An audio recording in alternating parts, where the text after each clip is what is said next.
everybody. It would not be a morning if you didn't have IT problems. I can't log into my tablet. So, I'm gonna go to my phone. And we're gonna wait here just a moment for Supervisor Gonzalez.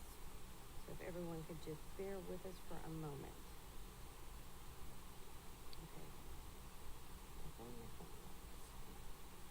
Okay.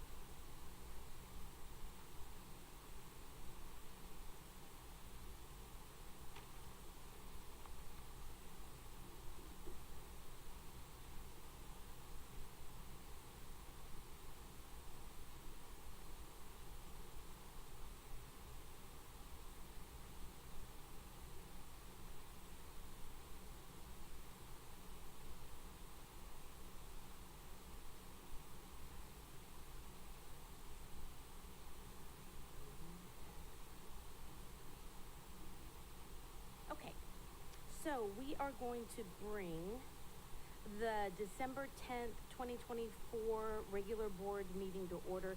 It is 9:01 a.m. Can Supervisor Kosmicki, can you lead us in the pledge?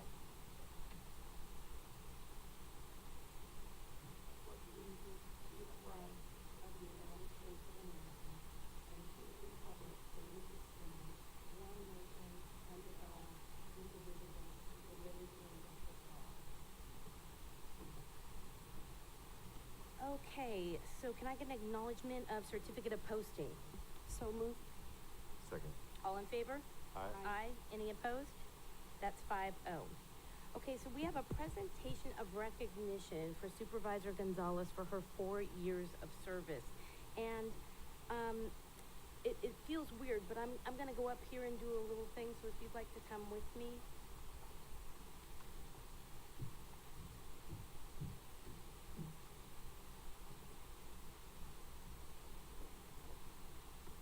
Okay, and reminding to the public and everyone, when you're up here, Zoom is very hard to hear. And if you're short, they can hear you. If you're not short, they can't hear you. So just remember to move the mic and speak into the microphone directly. So with that, I want to take a moment to honor Supervisor Gonzalez for her years of service with San Benito County, not only as a supervisor, but also as a former county employee, correct? Yes. And so when did you start? 2009. So you were before me here in this county. This is a tough job, being not only a county employee, but also being a county supervisor. And the things that you're most passionate about are sometimes the hardest things to be able to be having individuals understand why your passion is so important. What I've discovered in the time working with Supervisor Gonzalez is that her passion is really what drives her. And it's amazing what you can get done when you have passion. It shows you that even when you think government can't get fixed, it is possible to fix it. Our behavioral health department had a lot of challenges, and it was one of your highlighted areas that she wanted to focus on in her term. And you can honestly say, with Dana and the team, there has been a transformation that we have not had before.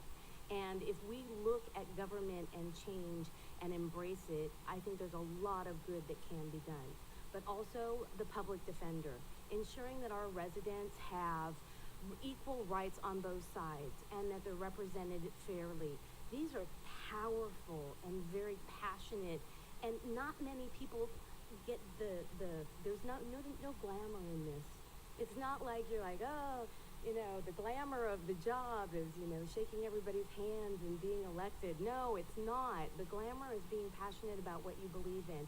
And Supervisor Gonzalez has believed in things that are tough issues and are controversial issues. But what she's done in her short time here on the Board of Supervisors is be very powerful and inspirational for all of us. So I just want to say congratulations. I wish you the best. I have a small little gift for you. It's to pamper yourself a little bit with a nice meal at San Juan Oaks. I picked that up for you yesterday because you never take time in this job and take care of yourself. What you're constantly doing is trying to respond to others. And when you're responding to others all the time, you forget yourself. And I think everybody on this board can recognize we have to stop sometimes and realize, the plane is going down, the mask comes down, we have to put the mask on us first or put the mask on ourselves first before we can help others. And I think Supervisor Gonzalez has really shown that. You've given your full heart to this job, and I thank you so much for all your service. We didn't get along on everything, and I'm sorry about that, because that's part of the job. But what we have done is we have made a difference in our community, and I wish you all the best in your years to come.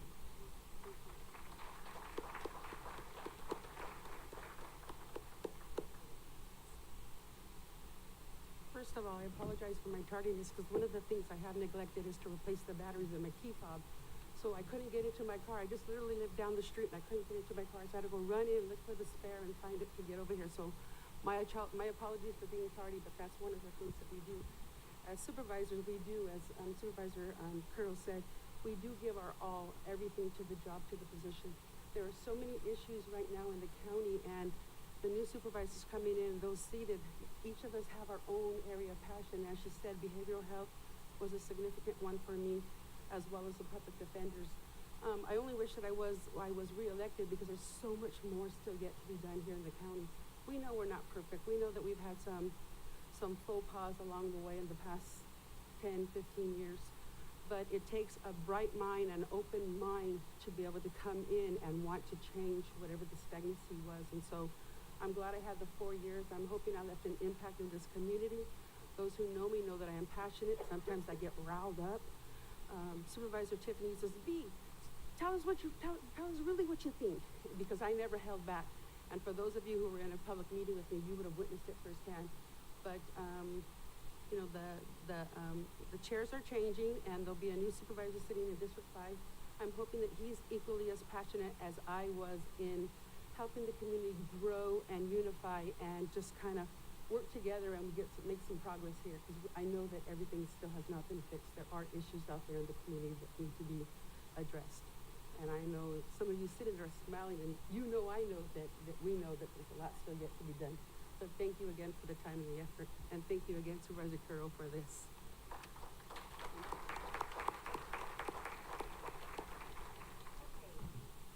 Now that IT has got me in, I feel much more confident about today. I will tell you, technology, you rely on it to a fault. If you lose it, all of a sudden you're a little lost. Okay, so now, oh good, I really don't want to do this one. I actually told them not to, and they said they already ordered it. So I'm going to turn this over to Supervisor Sotelo, because I'm getting I'm not throwing it at anybody. So I think I will do the honor and make you go to the podium as well.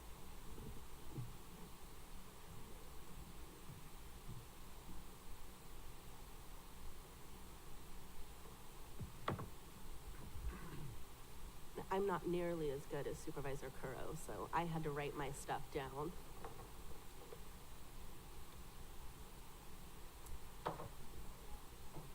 So first of all, Chair Curro, thank you for being the chair this past year.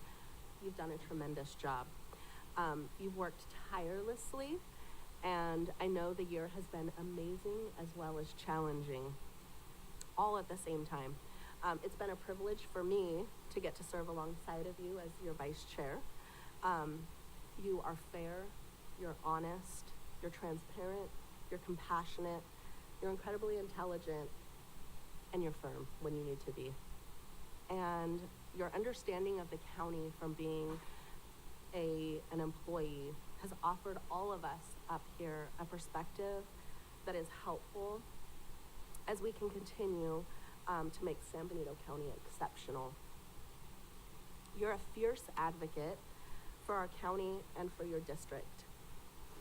One of the things that I admire and thank you for is always being prepared and ensuring that San Benito County has a seat at the table. You have forged relationships regionally, statewide, and nationally. Relationships are so critical to this position, and the work that you do has made such an impact. You always make time for the little details that matter so much, the things that go unseen. Your volunteer efforts. What supervisor volunteers for like 3 days in a row to be out at the rodeo every single day from open to close? Or how passionate you are about Girls Inc. I just appreciate your courage and always standing up for what's right, even when it's hard. We have some accomplishments thanks to you. The low impact camping ordinance that was passed, thank you. That I think started at a CSAC conference a long time ago at one of the little booths and making that contact. And then here we are a year and a half later, and we actually have an ordinance allowing that in our county. All of the 150th celebrations this year that the ad hoc put together, and we all celebrated together. Wonderful memories. The outreach that we've done in the community this year, the town halls, providing more information, and your efforts with being so committed to educating our community more about what's going on. The legislative efforts, with our first ever legislative meeting locally with Representative Lofgren, Speaker Rivas, and John Laird, as well as the many meetings that you had in Sacramento and Washington, D.C. She is your fierce advocate. I thank you for your leadership and your commitment, for giving so much of your life this past year to being chair. It was an honor to serve alongside you, and you made a positive impact as chair. So thank you, Supervisor Curro.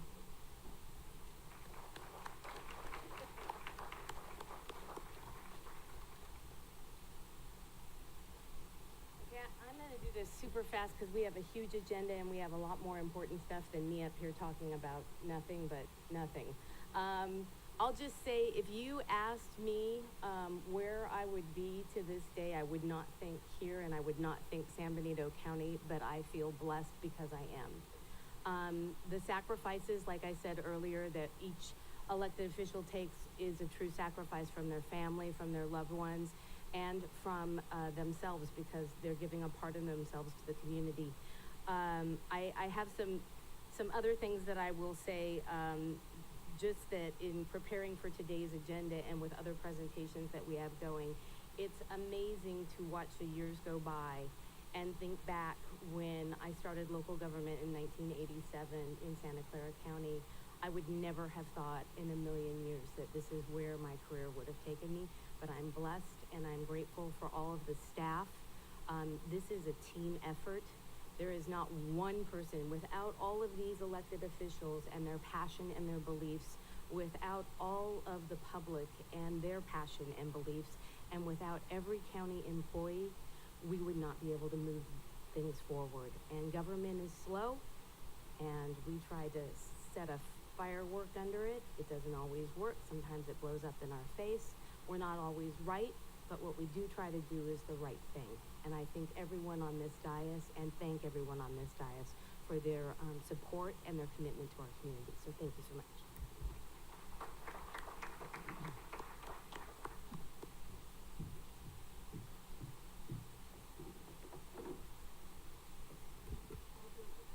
Also, thank you, Supervisor Sotelo. I did not need that kind of a speech, but I do appreciate it because I know she put effort into that. We are going to move on to the approval of the certificate of recognition for Director of Department of Child Support Services. Jamie Murray has 11 years of service with San Benito County, and if I could get a motion to approve the certificate of recognition. So moved. Second. All in favor? Aye. Any opposed? And sorry, Supervisor Zenger, did I? Okay, sorry, I didn't hear it. My apologies, I'm not hearing very well right now. But I'm going to have Acting CAO Henny Ring do the presentation.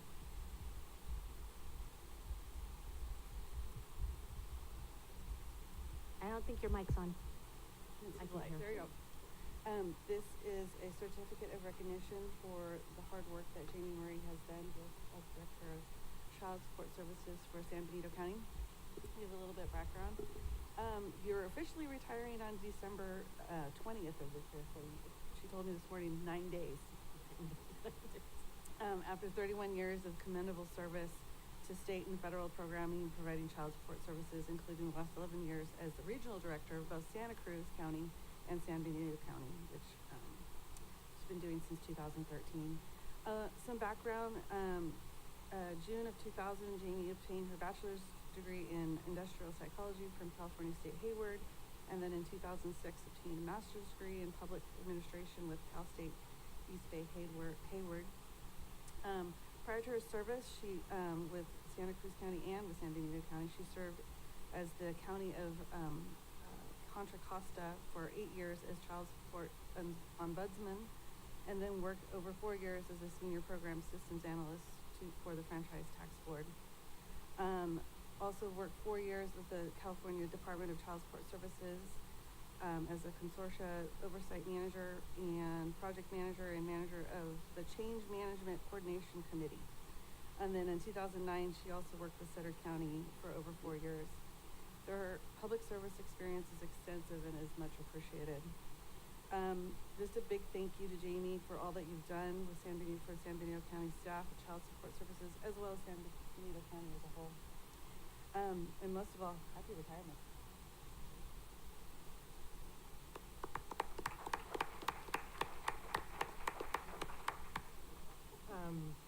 Madam Chair, members of the board, I just want to thank you all for your support these past 11 years. We have a small but mighty crew in San Benito that delivered child support services to the community, and it's been an honor to be the director here. So thank you very much. Thank you so much, and enjoy your retirement. Okay, this brings us to our highlight. For me, can I get a motion to approve the certificate of recognition from the assessor's office for the office manager, Javana Samson? If you could come up, and first, can I get a motion? So moved. Second. All in favor? Aye. Aye. Any opposed? Okay, thank you. Come on up.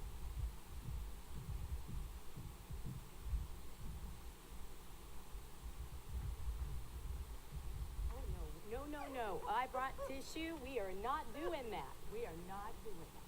We are going to have some fun up here. So, Javana, I've known, and this is very hard, but we are going to get through this, and we're going to do this together because we love you. Okay? Javana started the county so long ago that I started reflecting on my life, and it made me feel old.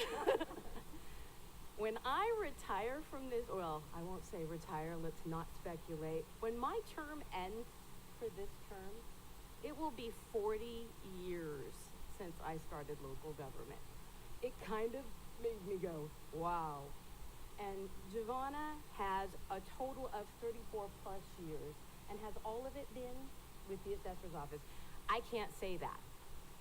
But Javana, being a public servant, has been her life. She has given so much of herself to do this job and to be a part of this community. It is really, really amazing to look at young people today and have them feel good that they stayed in a job for a year. A year. They are proud of themselves. And I look at them and go, you don't know what work is. You don't know what sacrifice is. And no offense to my son who's probably watching right now. Sorry, you haven't done it yet. But what we have to do is take examples like Javana, who has given so much to this community and to this county. We have to recognize that that is the spirit we have to get back. We have to have individuals be passionate about wanting to serve the community. We're doing an employee appreciation on Wednesday, and we're appreciating so many of our employees that have worked here for so long, and I'm sorry if you have not received appreciation in the past. We will be making this up because this board has made that a priority to appreciate our employees on a regular basis. But what Javana has done is she's witnessed some things, and I kind of want to go back in time. Were you pre-fax machine? Yes. Pre-fax machine. How many of you know what a fax machine is? I bet this gorgeous little one right there has no idea what a fax machine is. And we're talking fax machine with special paper that turns black. If you don't copy it, you lose it because the paper fades. Yeah, because of exposure to oxygen. It is a crazy ride what Javana has witnessed in this county. What is one of the biggest things that you feel has changed? I'm gonna just throw a couple out there. The fact that things that took us days to do can be done by a computer in minutes, right? Come here. I want you up here with me. Our office went from a big, heavy roll book with our numbers that we balanced to now it's computerized. So it's just awesome at how things are changing over the last 34 plus years. So It's pretty amazing because if you're a county employee today and you've worked here 5 years, you think you've seen some change. You have not seen anything yet. And where AI is taking us and technology is taking us, it's going to be amazing. But I want everyone to know, it's not going to take your jobs away. Because as you can see, we needed someone just like Javana for all these years. And she evolved with the job and contributed to our community. And we can't thank her enough. So I'd like to give her this recognition from the Board of Supervisors for her 34 years. And I'd also like to ask our assessor to come up and say a few words.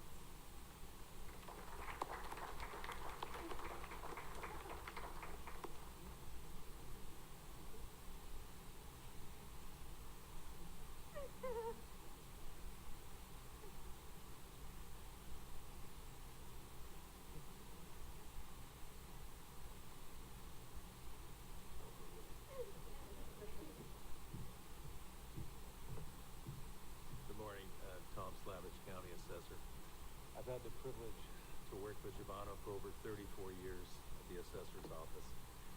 And the last 20, she's been my office manager. Make sure you talk into the mic so everybody in Zoom land can get this on recording. Okay. This is a momentous moment. She's been my office manager for the last 20 plus years, and she's done a fantastic job there. And she's been my left hand or my right hand, depending on which day. But, she started in 1990, and at that time, she started as an assessment clerk. We hired her at that position. And at that time, we were actually having a hard time filling that position because they would come and go. We couldn't get them to stay. And so when I met Javana, I was thinking, is she going to stay for 6 months? Is she going to stay for a year, 2 years? And I was thinking, nah, she'll be out of here in a year just like everybody else. And boy, she proved me wrong. One thing I got to say about Javana, she has a great work ethic. She would come into the office 7 a.m., sometimes even earlier, and she'd be commuting from Las Vegas. She would stay after 5 a lot of the times doing stuff for me, just projects. And, I found out later she was coming in on the weekends to work, Saturdays and sometimes Sundays, especially during crunch time when we're getting the tax roll out. I really do appreciate all the extra hard work that you did. Truly an asset to the office. And I just wanted to thank you for all your hard work, Javana. And I want to congratulate you on your retirement. I want to wish you the very best. And we have a little plaque here for you. An appreciation for your dedicated service for 34 years to the assessor's office. We want to thank you so much.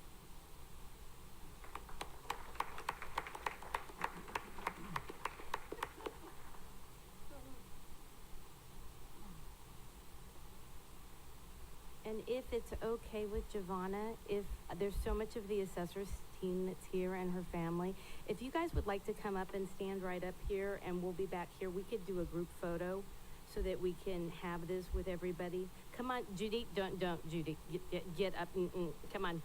Yeah, this is called Persuasion, we're gonna get this photo.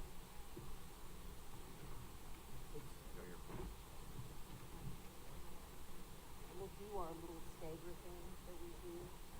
Remember how we do it? We have two, right? Yeah, so we kind of go in between everybody. We'll stagger in between them. Just make sure you want to make sure your face can see the camera. Yeah, yeah. But if Tom, I'm gonna move this way. I'm gonna move this way. Oh, glasses off, sorry. And don't worry, she'll tell us where to stand.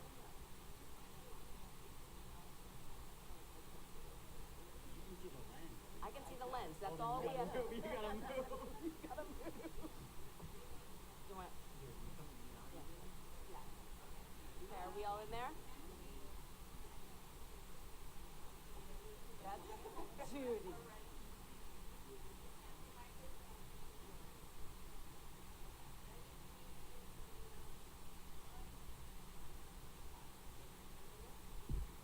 Okay. Congratulations.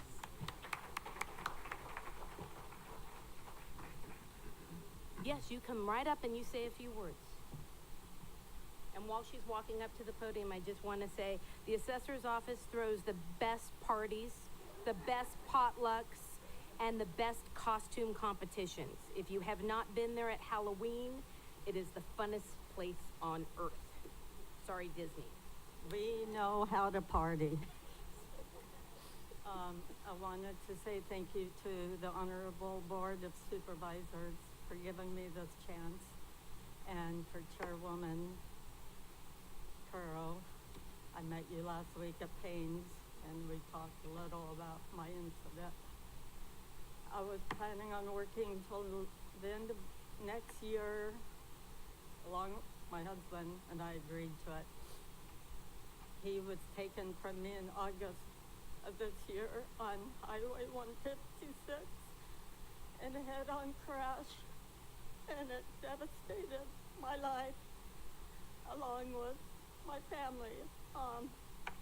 Had there been a safety device in between those two lanes, he would still be alive today. On that note, I would like to thank my boss, Tom, for sticking up with me for all these 34 years. He has the knowledge and expertise that if I had questions, I could always go to him. He would get them answered for me. And then all you coworkers of mine and prior coworkers, thank you for these last 3 months of bearing with me and my crying and my disagreements, and it's just been one hell of a ride this year. So I just wanted to say thank you to everyone for sticking with me, and I hope next year will be hopefully better. One more note I wanted to see. I've been in touch with Caltrans about a memorial sign going up for my husband.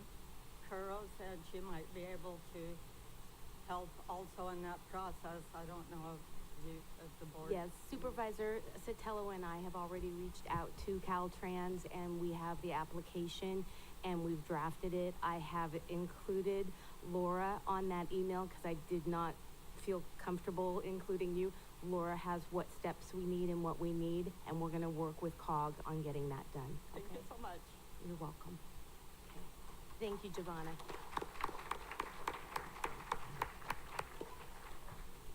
Okay, so moving on to department head announcements. I do believe we have a department head announcement because we've had some retirements. We did.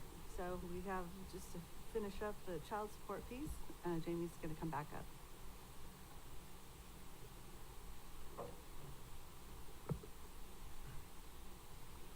Good morning again, Jamie Murray, Director of Child Support Services.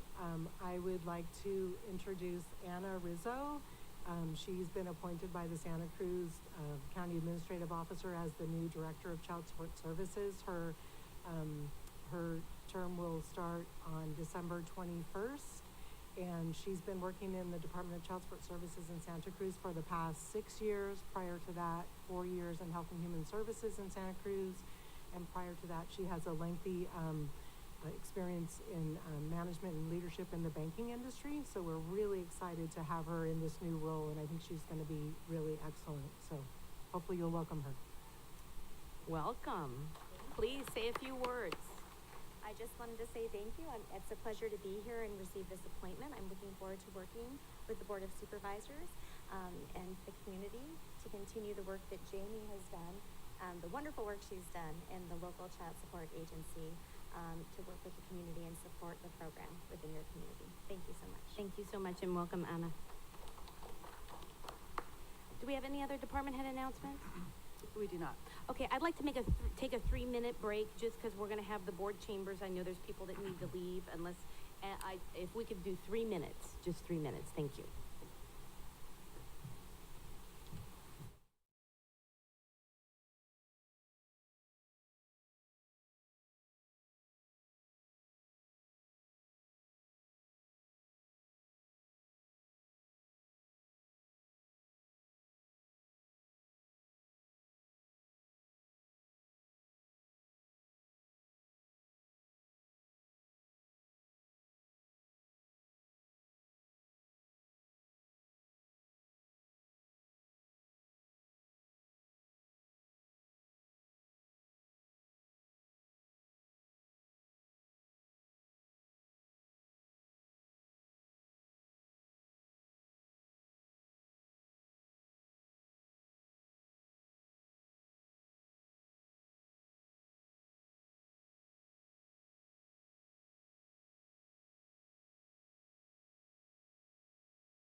Okay, so now, since we have no other department head announcements, we're gonna go to board announcements. Is there somebody that would like to go first on board announcements? I can go first if you want. Sure, Supervisor Cosmicki. Thanks, Madam thank Chair. you. Yeah, real quick, just want to say thanks to everyone who put on the San Juan Bautista Holiday of Lights Parade. It was really wonderful turnout, and I really enjoyed being in the parade. How's that? Thanks. Oh, and thank you to Michael Lima for driving me. Thanks.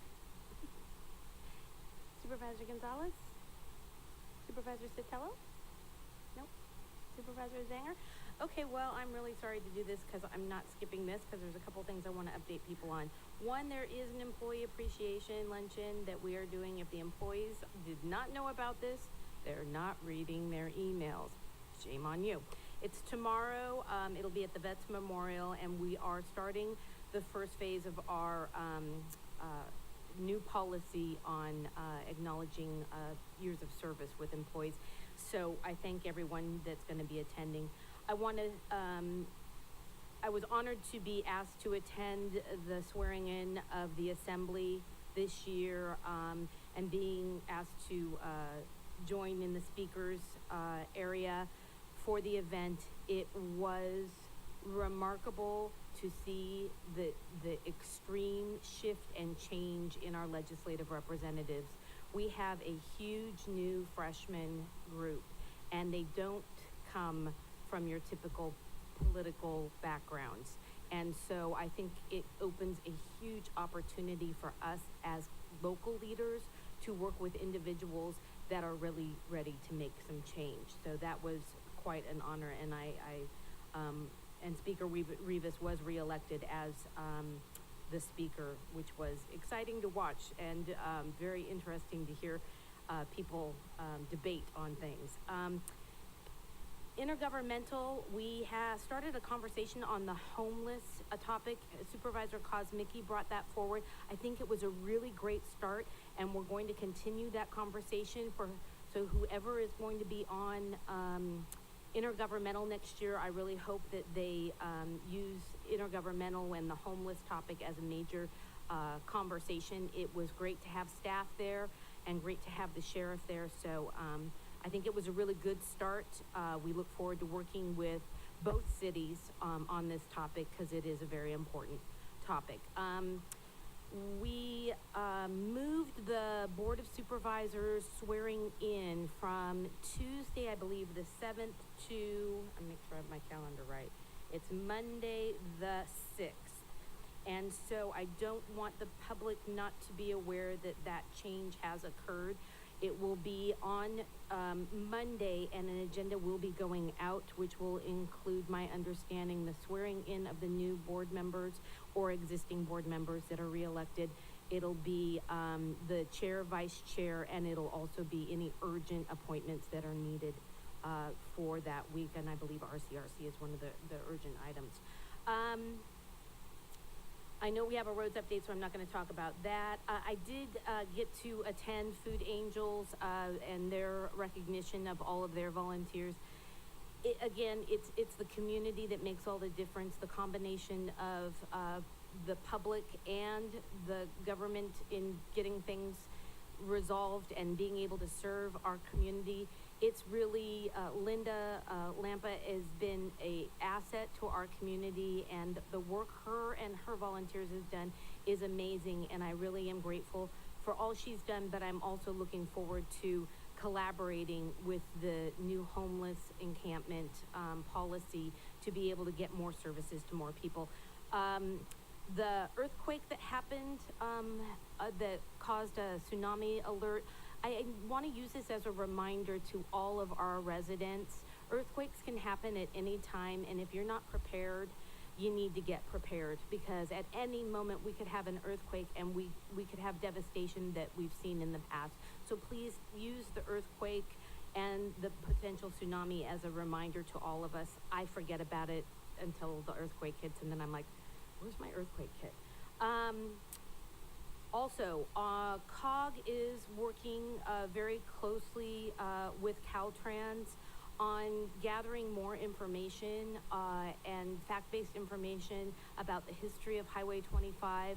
I'm hopeful that there will be a presentation that will be coming in February to COG, and whomever is on COG next year, I hope that they embrace that history to be able to educate the public more about how we got to the points that we are. There is a special COG meeting on December 16th at 10 a.m. That's a different time, so I wanted to make sure everybody was aware of that.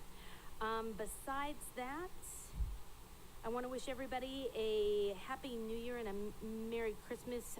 We are not having another meeting before the end of the year. I just want to tell everyone to be safe. Remember, slow down when you're driving on our nice new roads that are being built, because if we don't slow down, we're going to have more accidents, and we don't want to have loss of lives in our community. So thank you so much, and I wish everybody a happy holiday. Okay, so now moving on to public comment for items that are not on agenda. If you'd like to make a comment in chambers, please provide a speaker card. On Zoom, please press *9 or the raised hand icon. And in chambers, we have Elias Salinas.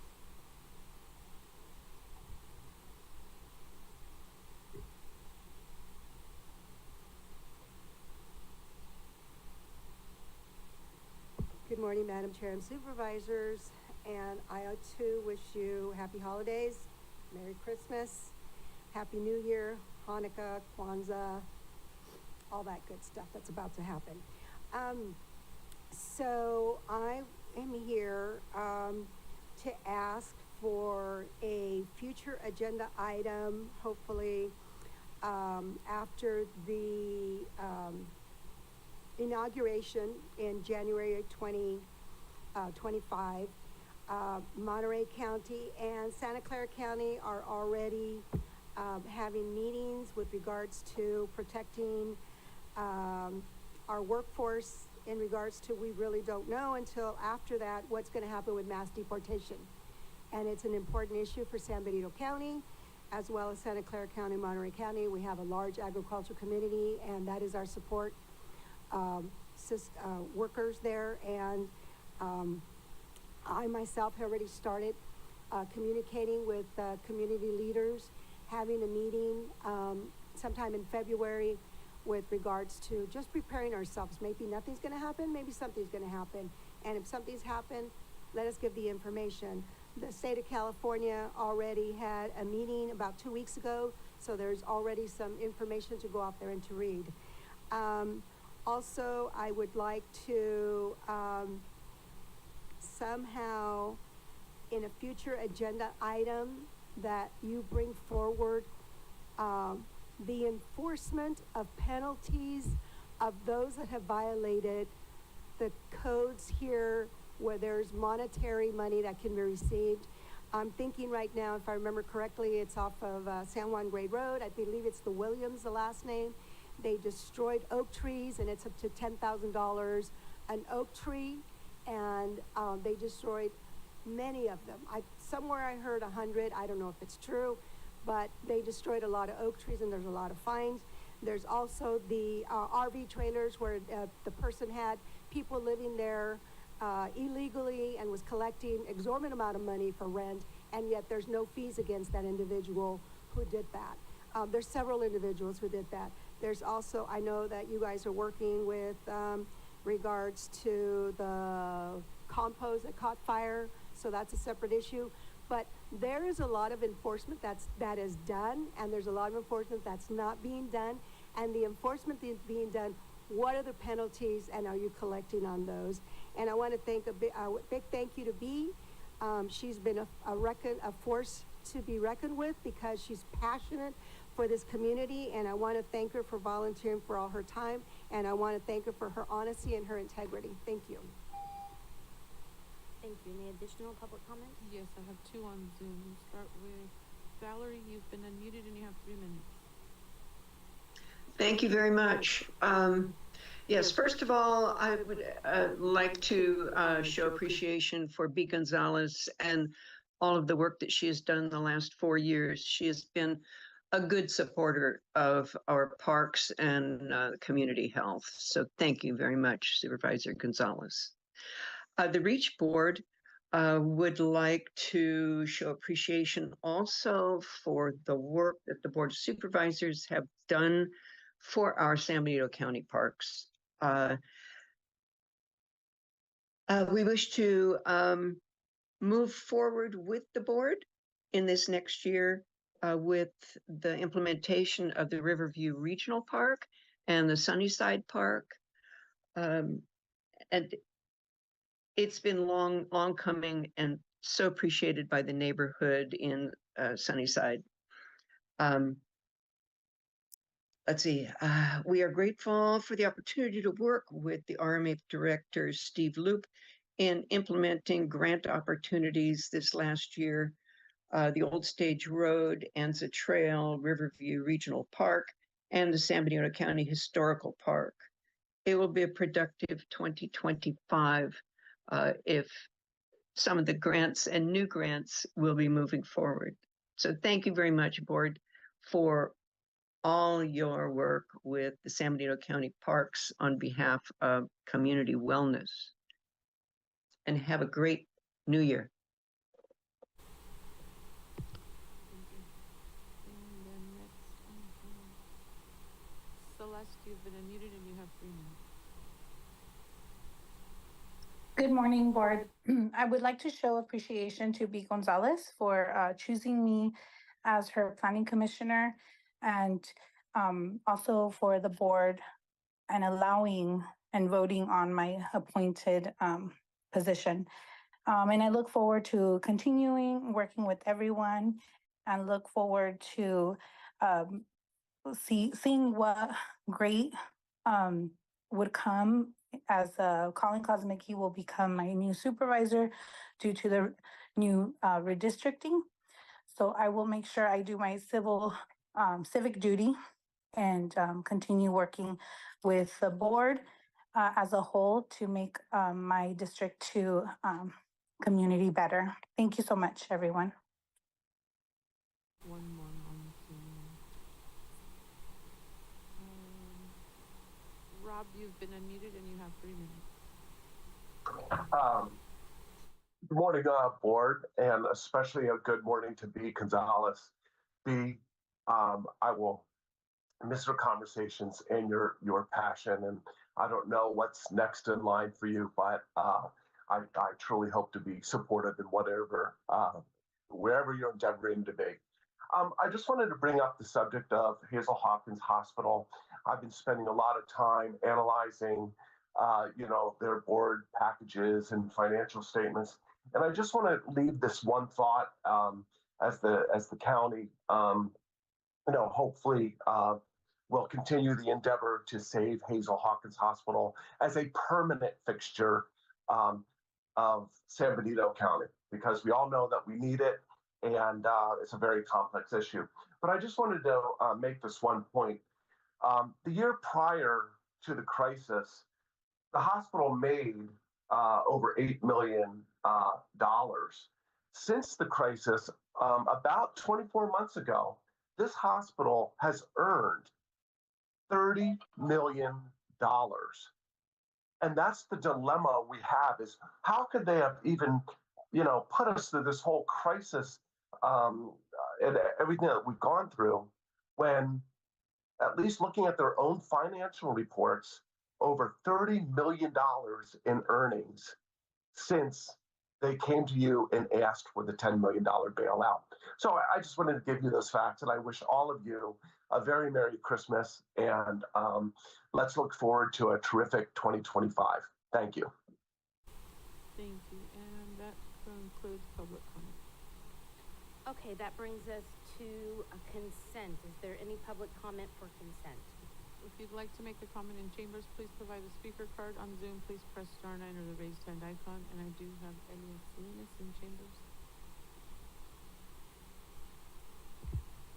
And before the public comment comes up, can we just make an announcement about the new board rules to understand how this works? Because it's been brought to my attention there's a change in the new board rules about consent and public comment. So I want to make sure the public is aware before she speaks.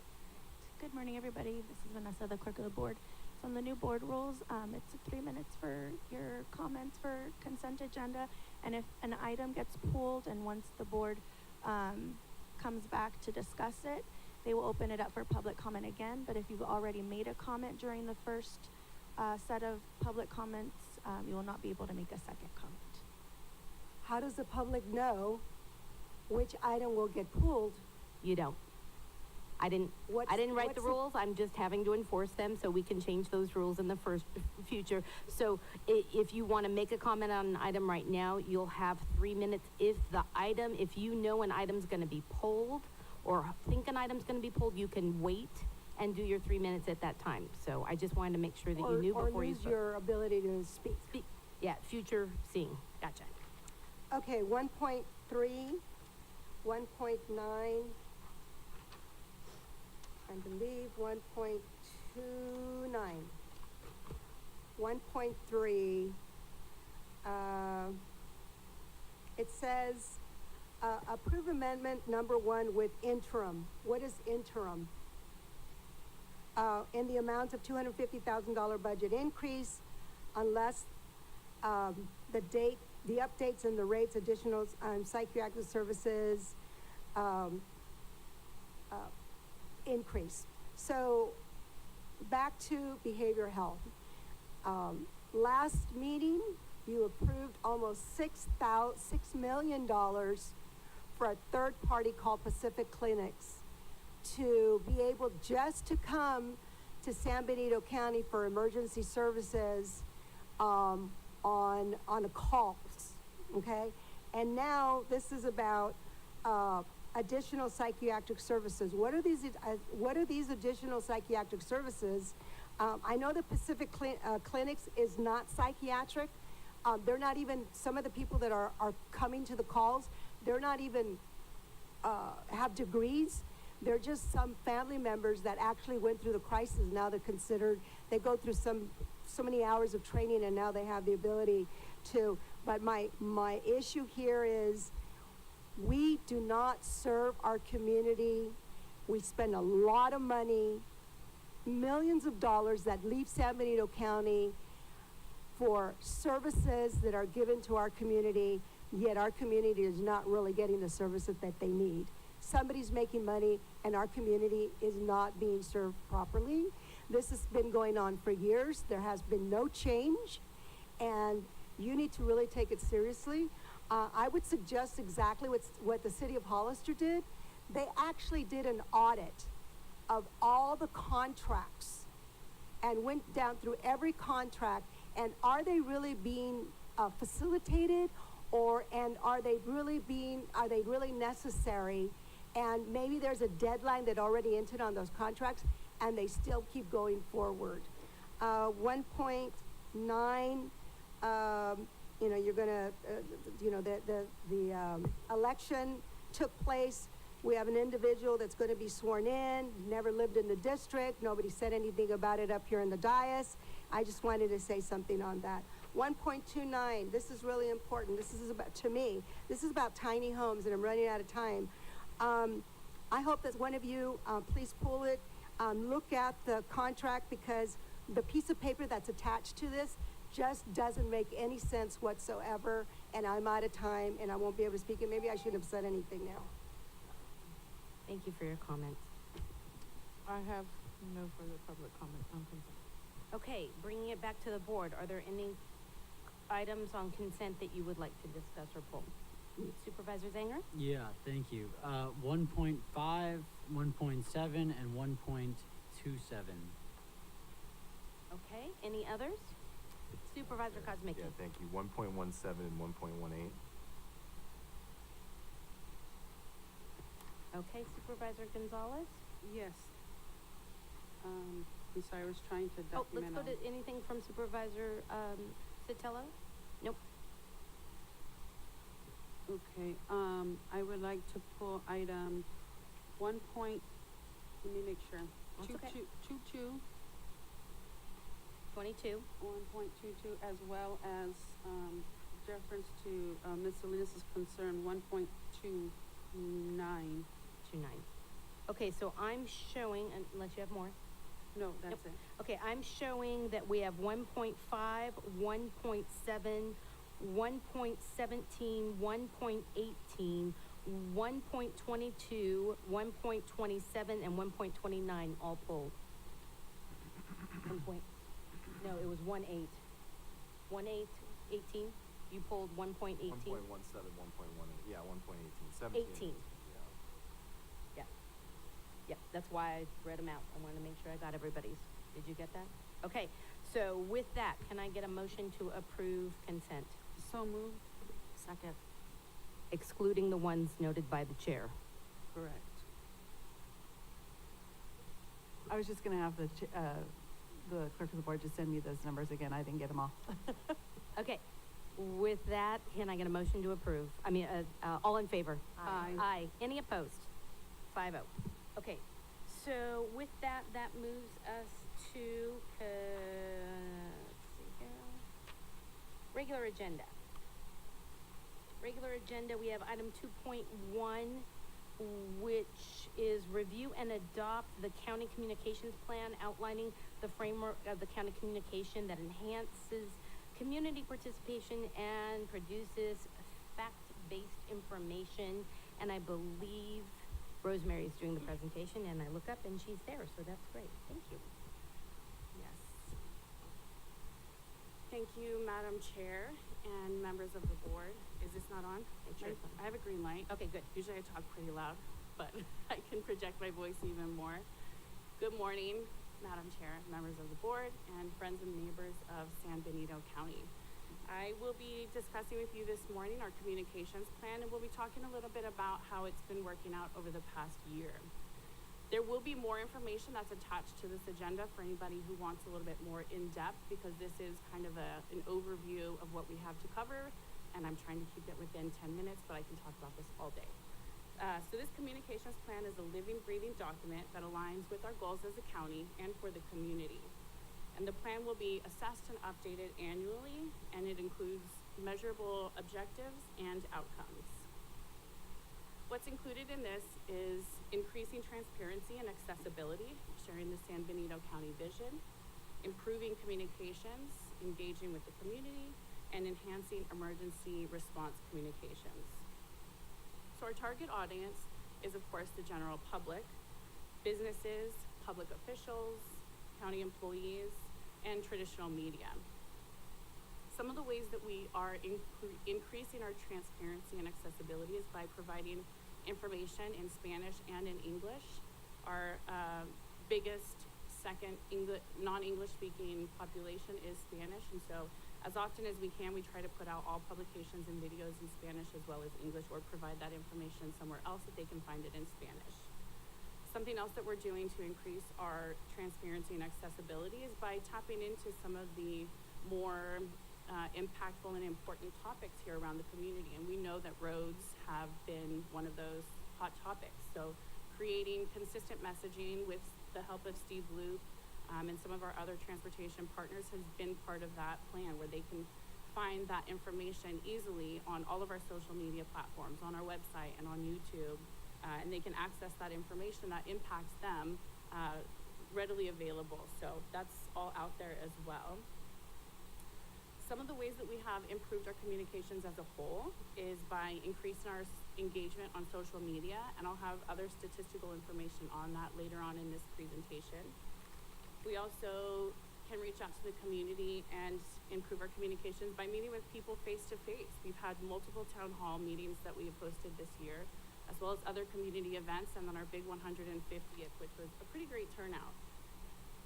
Again, we do the monthly road updates so that people can ensure that they get consistent information so that they can count on us essentially for getting that consistent information that might impact them in their lives and their commute too. So those road updates are another important one that we are doing. And we'll continue to grow our media relationships. I pride myself on being very responsive to all of our media partners and making sure that we respond to them in a timely manner, and that's been very important to me. We use analytical tools online that's provided to make sure that what we are doing is making an impact, and I conduct that communications analysis on a regular basis. And then lastly, all of the getting to know San Benito County, different departments, different employees, is another way that we can improve some of those communications. So how have we been doing? Over the past year, we have increased our followers and our audience by 2.4 thousand across all platforms. That's slightly higher than most of the other county governments in this area that provide the same information and services. And our reach is 159.2 thousand. So for any of you who are familiar with the population in San Benito County, it's around 67,000, and we are definitely doubling that as far as our audience reach. And you'll see here on these graphs on the far right, you'll see a spike right around October, and that was the information that we put out in regards to the CGR fire. So we had a lot more people tuning into that because that was kind of a big event that impacted not only their lives, a lot of people had concerns about air quality, and then traffic too. So being responsive and putting that information out ahead of time made people come back and say, I can count on the county to give me that information, and this is where I'm gonna find it. That's another way that we're increasing our transparency and accessibility, as well as our communication strategies.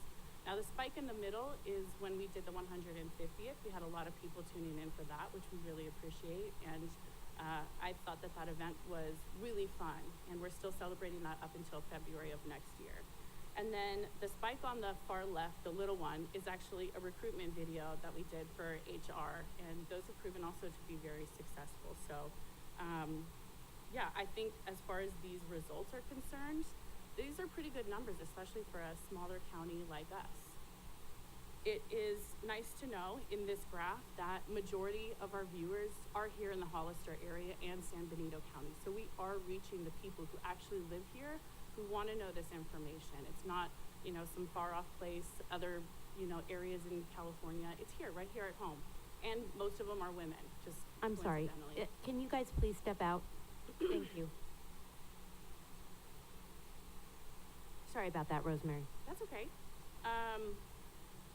So not to pick on the clerk's office, but for a moment, I do want to show a little bit of the difference between the impact that we've had with the videos versus traditional press releases or just infographics that we've put out. So the information on the left-hand side of the screen is an infographic, a document, and a press release that went out in regards to the vacancies for the committees. And it is a lot of information that people kind of need to understand and read to put out, so it's understandable why we needed more instructions to kind of go along with what we're looking for the committees. And then if you look at the middle of the screen, there's the video that we did with Supervisor Sotelo and Chief Canez from the probation department, talking on video a little bit more about what we're looking for filling those committees. And the reach for the infographic was 474 people saw it, which is great, but we can do better. So with the video, it got 3,508 people viewing it. And it was also shared by 17 people and saved by 3. So we always want to, in my opinion, increase our ability to reach the audience for filling these vacancies, as well as whatever other information that we're putting out. And these videos have proven to be impactful, engaging, and quite useful. And they're also a lot of fun to do. So, there on the right-hand side of the screen is our partner Benito, Abraham, the director at COG, and typically that information is put out through a press release. But when she volunteered to do this video with us, if you can take your eyes and view the bottom right-hand corner, that video got 19,000 views, one video. That's typically a press release. Our press releases, I guarantee you, are not getting 19,000 views. So these videos do make an impact. Another way that we're also increasing and enhancing our emergency response communication is by attending trainings, going to exercises, and really partnering with a lot of our community partners and stakeholders who would respond to a similar incident, whatever the crisis might be. So we will continue to do that, and also reviewing our emergency response operations plan is another really important one. Again, like Supervisor Curro said, being prepared for that earthquake happens long before the earthquake is actually here. And we have taken a lot of steps to make sure that, at least from the communication side, that those messages are in place and that we're prepared to have a plan that we can push out immediately. So with that being said, one of the examples that we had over the past year that we an emergency that we responded to and how we utilized communications to do that was the fires at the CGR property. And during that time, it was really important for me and for the county to make sure that we are putting out proactive messaging about what's going on. You know, how is this impacting other neighbors? How is this impacting our commute? Everybody wanted to know. And I was very thankful to have so many different partners, from Hollister Fire to Integrated Waste and also code enforcement, who were willing to give those updates. And I know nobody wants to really go on camera. Everybody hates it, but we all see the greater good. Many of you, I think all of you have fallen victim to my camera. But we see the greater good, and we know the need that's out there for this. And those videos ranged between 10,000 and 20,000 views. That's important. People wanted to know not only what's going on, what's the county doing, you know, in response to this situation, but also, is my commute going to be impacted? So, again, these videos proved to be very useful, very impactful, very engaging, and I look forward to doing a lot more. This is essentially how it's gone over the past year, and I'm very thankful that you all have appointed me and that I have been given this opportunity to work with so many other department partners and members from the community as well, because without them, these videos wouldn't be as successful. So really have to thank all of you, all of our friends and neighbors from San Benito County, and all the other colleagues that we have here at San Benito County for making this happen. Does anybody have any questions? Did I make it under the time?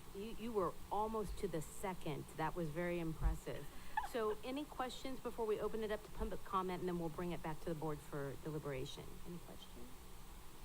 Okay, let's open it up to public comment. If you'd like to make a comment in chambers, please provide a speaker card. On Zoom, please press *9 or the raised hand icon. And on Zoom, we'll start with Eric Taylor. You've been unmuted and you have 3 minutes.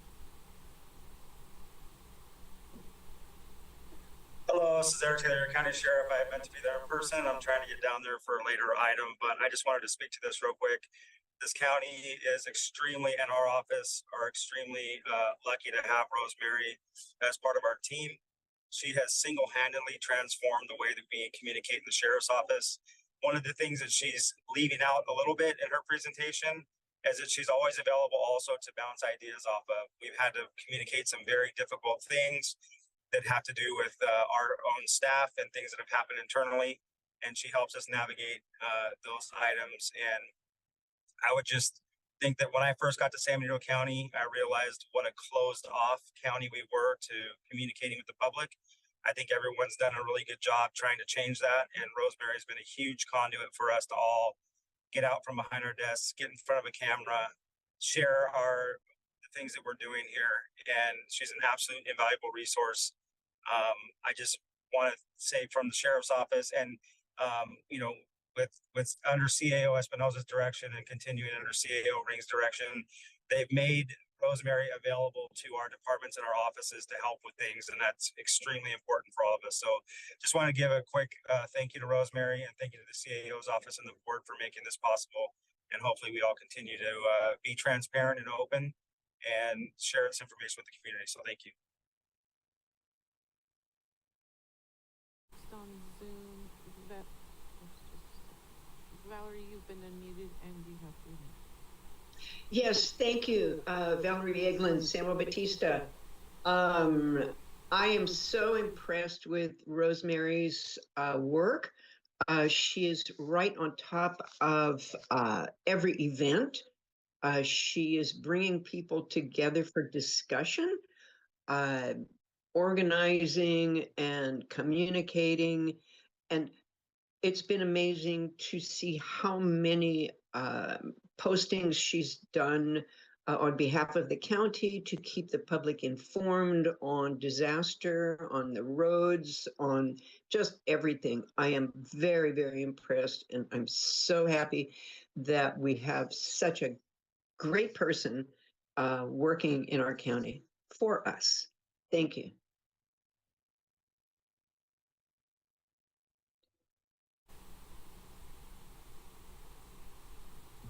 Thank you. I actually want to echo the same thing as Sheriff Taylor and Valerie Eglin. As a community member, and I'm out there, and people have conversations regarding her videos, it's very informative. It's brought it more personal. It's brought it more, this is my neighbor, this is my cousin, this is my husband, that's my daddy out there. That's what I'm getting out there from the public. And it's been really great. It's been a great public relations that I have not seen in a long time in San Benito County, and actually not a long time. It's never happened, actually. You have not had anybody go out there and do what Rosemary's doing. She engages employees from different departments that people don't even know these departments exist, and they're very clever videos. I think Steve Loop just loved to be on camera personally. I don't know what's going on with that. But anyway, I think, she had a great video, and it was, you live in San Benito, from San Benito, and it was a public works guy, and he's driving a truck, and he gets into a pothole. He hits a pothole, and it just made it so everybody could relate to that video. It was just really funny, and a lot of people were talking about that video, so she's invaluable. We had another PIO who was engaging, but not the way Rosemary has brought it. She's brought it to the 21st century, and people now, when they're in the store, you know, they recognize somebody and say, oh, that person works here, or I've seen them that they work somewhere, whatever. But anyway, it is great to see the communication. It is great to have the personal relationships that she's been able to bring to the individuals with the videos themselves. And with regards to what Sheriff Taylor was saying about the transparency, it just makes it be honest and open and human, how things can happen in a community. And she has a way of putting it out there, and people are going to judge no matter what, but she has a way of putting it out there and saying, hey, this happened. This is really what happened.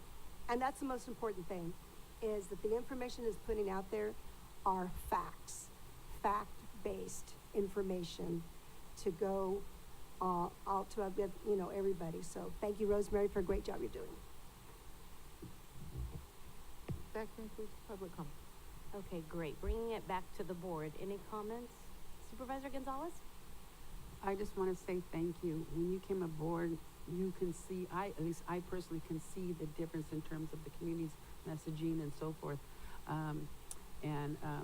Not everybody does social media. I know that the generation now and in the last 15 years do and have, they grew up with it. But I represent the older population. I'm the oldest supervisor sitting here at the dais, and I guess people would refer to us as the baby boomer population. They don't do social media, so they still don't know what's going on. So we still need to find a way to get the messaging to those individuals. And I don't know how we're going to accomplish that, but that segment is still missing the information that's going out. But if I had to rate the county from our previous interaction with the public and our current, it's 100 times better. So I just thank you very, very much. You, as the speakers have said, you're honest, you're fact-based, you're out there, you're giving the information to the public, and the community needs it.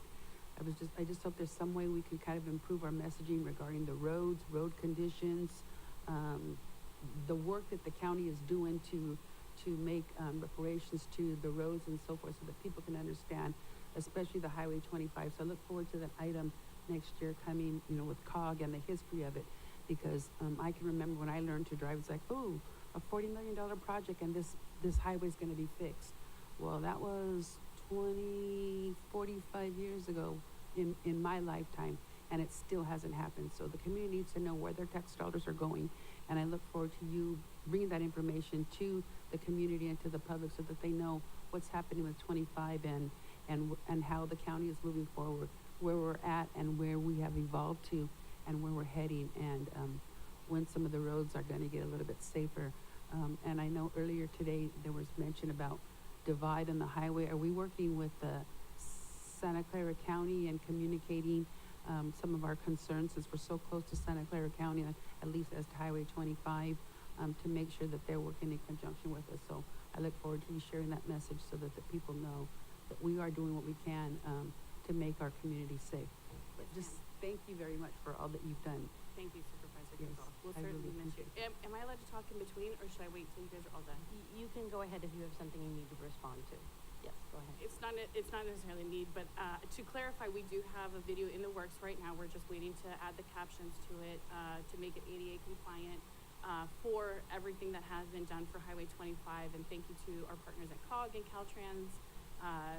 We're waiting to put that out. It's a very lengthy video, but as you know, that history is very long, so it would be really hard to really encompass in a minute and a half, which is traditional videos that we put out. And then also just going back to my presentation, the reason why I focused on the social media kind of insights is because that's quantifiable. We can't always know or see or hear how many people read the newspaper or how many people saw our article on KSBW or with Benito link.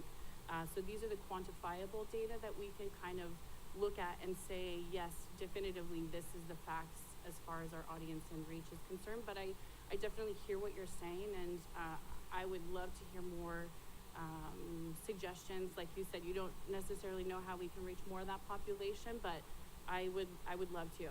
I would love to brainstorm or look at other solutions for that. And thank you for your kind words. And also thank you to Sheriff Taylor and Valerie and Elias as well for their kind words. It was really touching, and I promise I didn't pay any of them to say that. Supervisor Kosmicki? Yeah, just thank you for the presentation. Appreciate it. Supervisor Sotelo? Thank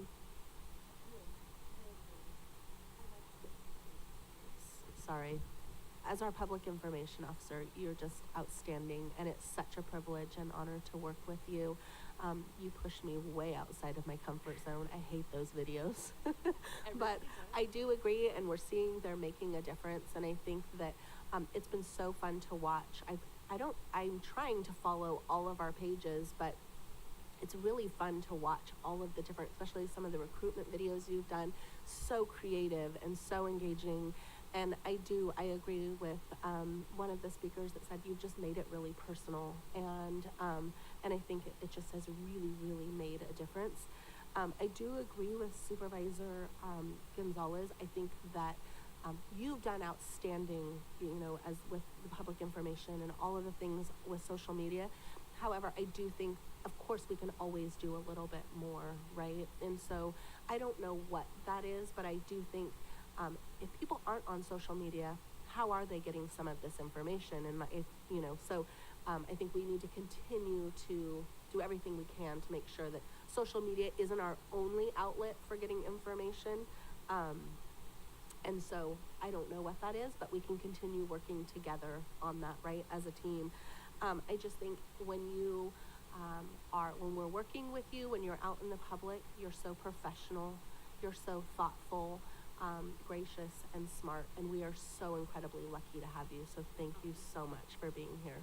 That really means a lot to me. I do appreciate that, and I'll continue to look for other resources that we can utilize to help reach some of those underserved populations. Supervisor Zanger? Thank you, sir.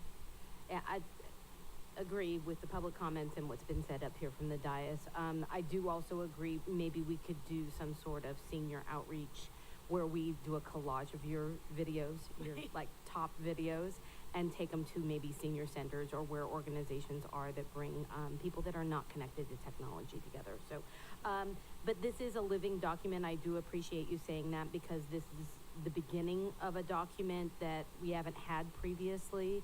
And I also want to say, I think my top videos are in the loop with Steve Loop, because he's way better at the videos than I am, and I'm looking forward to not being chair so that camera is not in my face as much. So thank you. That's probably not going to happen. Oh, well, but, sorry. Yeah, no, he hates the videos, I assure you, just as much as anybody else does, and bless everyone's heart. Everybody does it eventually, excuse me, in the end, but it has been a very great first year. Maybe I'll be here as long as Javana, bless her heart, and have a long history with San Benito County, but it's been a great year, so thank you all, and yeah, thank you to everybody who's participated. Okay, so there is a staff recommendation to review and adopt the county communication plan. The discussion and engagement, is there any direction that the board would like to give for added engagement? Is there anything that you'd like to add? Concerns? Okay, can I get a motion to adopt this plan? Move to approve. Second. All in favor? Aye. Any opposed? 5-0. Thank you so much. Let's move on to 2.2. This is the strategic plan update. Receive an updated presentation considering approving the new dates, recognizing San Benito County strategic plan. So I believe Dulce, yes, is doing this one.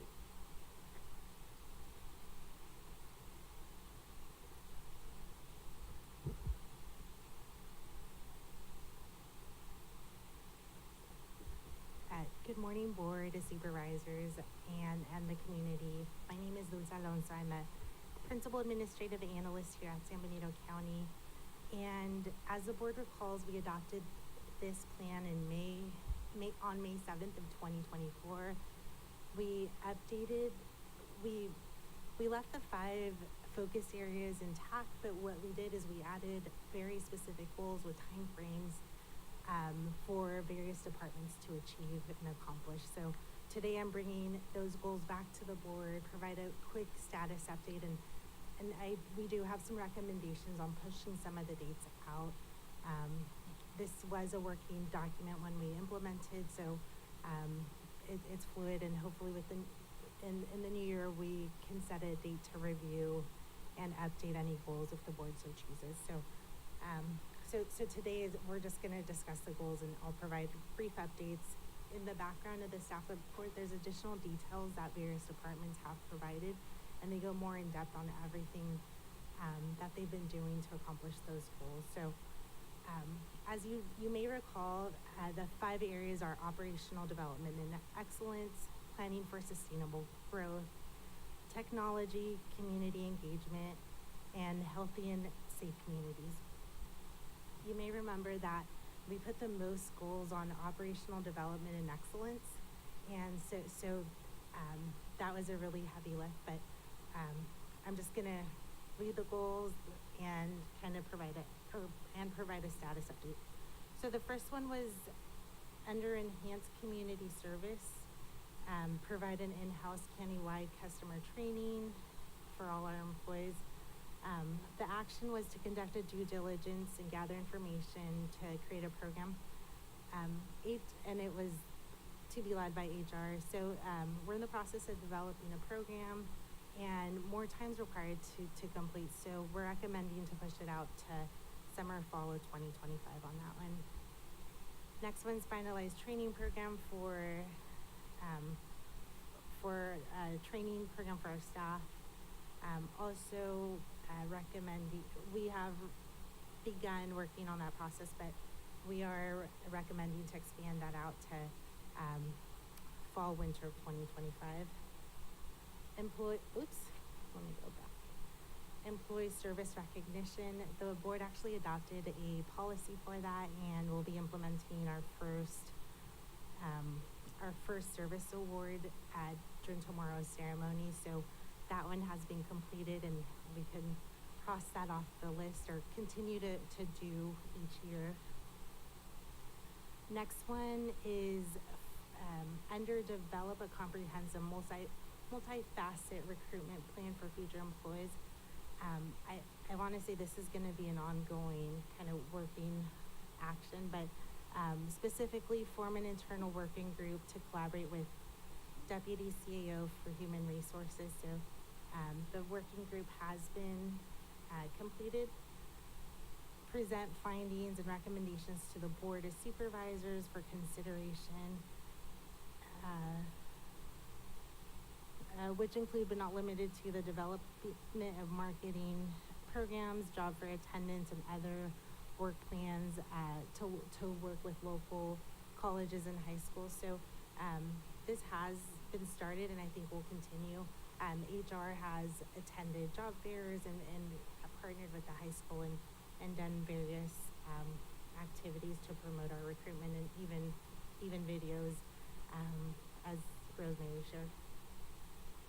Next one's to prepare and conduct a San Benito County resident survey for professional skills of interest in working for the county. So we are recommending a little bit more time on this to be completed in fall of 2025. Okay, so next is in-house development opportunities for employees. This is a priority to create a comprehensive development training for all employees, enhancing leadership and succession planning for the organization. HR does have 2 analysts, and it is a priority and will need a little bit more time to complete. I do want to highlight that they are doing in-house training sessions, and I don't know if Henny, you want to add anything else to that piece, but Yes, so we tag into other things, other entities that have trainings, such as Trindell has a lot of trainings that we can provide to county employees. We also participate in NACO with the Professional Leadership Academy. So there's some things that, because again, we have 2 analysts, so one-on-one trainings is not necessarily easy, but we do have programs and stuff that we can tap into that we use as a part of the enhancement of training for staff. But we welcome any departments if they want to tag team on anything, and we can put together other programs and stuff like that. But we are working on just kind of having a more comprehensive onboarding, possibly supervisor training, kind of just getting staff ready for the next level. Is really what we're trying to work on.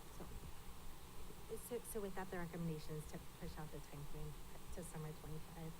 Create a workforce excellent working group to provide suggestions, ideas for improving employee morale. So more time is needed to get on this. I think that we've been focusing on various areas. So the recommendation would be spring, summer of 2025. So now moving on to our goals for planning and sustainable growth. Prioritize commitment to improving and repairing county roads. Develop a road improvement plans for the Board of Supervisors. So Steve has been working, and the board approved a software to help get this more into actual, to get more additional data up to date, and Steve can provide additional information on that if needed. But he does have a plan of what roads are being prioritized and time frame for those. Next one is complete general plan amendments, and this is ongoing.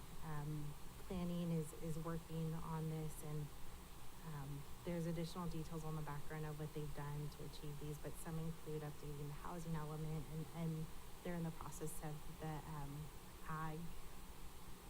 ag element as well. And this is the time frame for this one is end of 2025, which they're on track to achieve. Tourism, we're recommending an extension. This is to promote tourism marketing by identifying both funding sources and existing and new kind of revenue that could go towards that. So we are recommending an extension on that one. Increase the inventory for multi-affordable housing, such as apartment. Staff's on tracks to make a presentation for this one on fall of 2025. And now we're moving on to technology, and I do see my time is running up, so I will go through these quickly. So achieve a paperless organization. We have been working, administration, clerk of the board, integrated waste, on creating policies to move forward with this. We are on track to hopefully to reach the time frame of winter of 2025. Innovation through IT. We're asking for a little bit more time, summer of 2025, to help complete a more robust multi-year deployment plan for this. Next one would be enhance employee and public safety facilities. So we're currently in the process of actually a lot of departments have implemented security cameras, and administration is looking for this building at security camera door badges and other safety measures to be implemented soon. And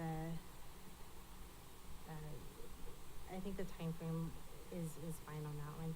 The next one's AI, and this one, so there was two pieces to create a formal policy by county council, and we're asking for an extension until summer 2025. And then the other one was research on AI with the goal of achieving efficiencies and how we could implement it into our work. And this one's ongoing as AI is changing in the technology, reliability. So we're still learning and working towards that goal as well. Rosemary did a great job of going into the community plan, and it was just adopted by the board. So this one we have achieved of creating a plan. And lastly, we have healthy and safe communities. Under this one, there was 3 goals we wanted to focus on. Park connectivity is on schedule. Steve is working on a presentation to come before the board in spring of 2025. The next one is operational stability of Hazel Hawkins, and this one we're planning. The ad hoc was going to bring a presentation back to the board in early January to kind of discuss next steps. And as you guys do know, Measure X was approved by the board of voters on November 5th, and we'll have to look at what the county priority and strategy is going to be going forward to that, but that will be coming back to the board. And lastly, aggressively address opioid crisis, and this has been achieved to behavioral health and human services and various other departments have worked on a program where they did a lot of outreach on opioid crisis, Narcan tools. They partnered with the schools. They did videos. So this one, the goal was to achieve in summer 2024, and it has been achieved. And that concludes my report out. Thank you. Thank you. Any questions for Dulce from the board right now? Oh, Supervisor Cosmic? No questions, sorry. Okay, let's open it up to public comment and we'll bring it back to the board. If you'd like to make a comment in chambers, please provide a speaker card. On Zoom, please press *9 or the raise hand icon.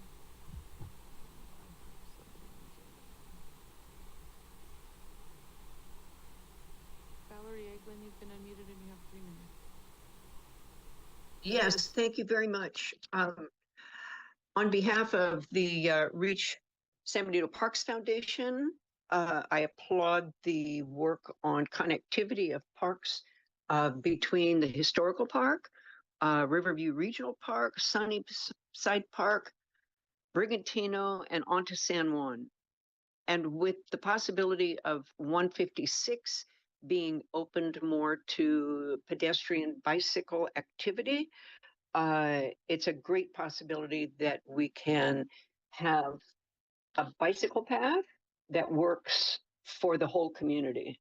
So kudos to you. Thank you very much.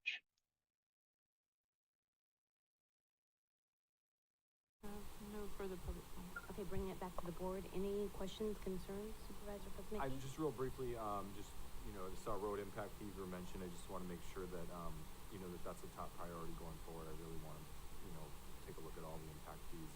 I know this was just we have a report on the consent agenda, but, I just want to make sure that's on the table as far as the future. That's a priority. Thank you.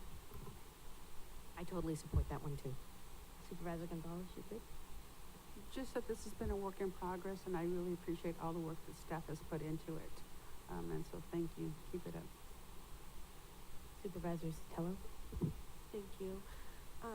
Yeah, I agree. I really appreciate the update. I appreciate that, we go through these sessions and, I guess I'll go back to last December, and I am so grateful to everybody on this board and all of our staff that, committed and dedicated those 2 days to work on this, but then to come back a year later and to review it and have this update is incredible. We didn't just waste our time sitting there and filing something on a shelf, making it look like we were doing something, to have this update and see that we've marked off some of those things.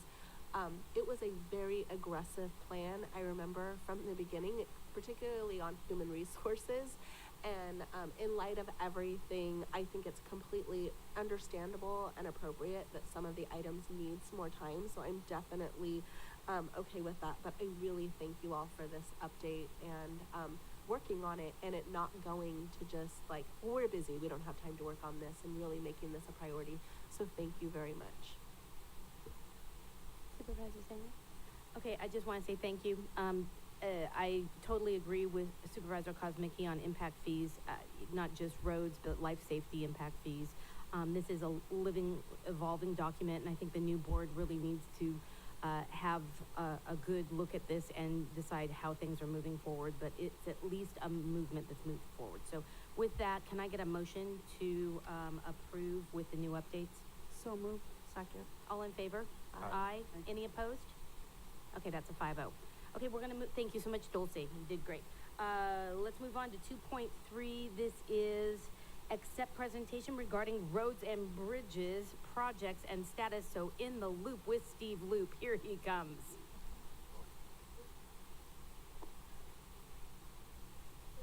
Gotta wait for your camera shot. We do appreciate it, and the public appreciates it.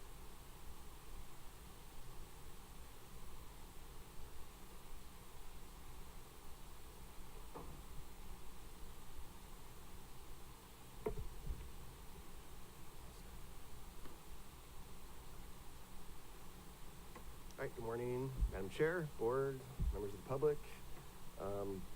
And before I forget, I also want to give kudos to Rosemary, our PIO, because she's helped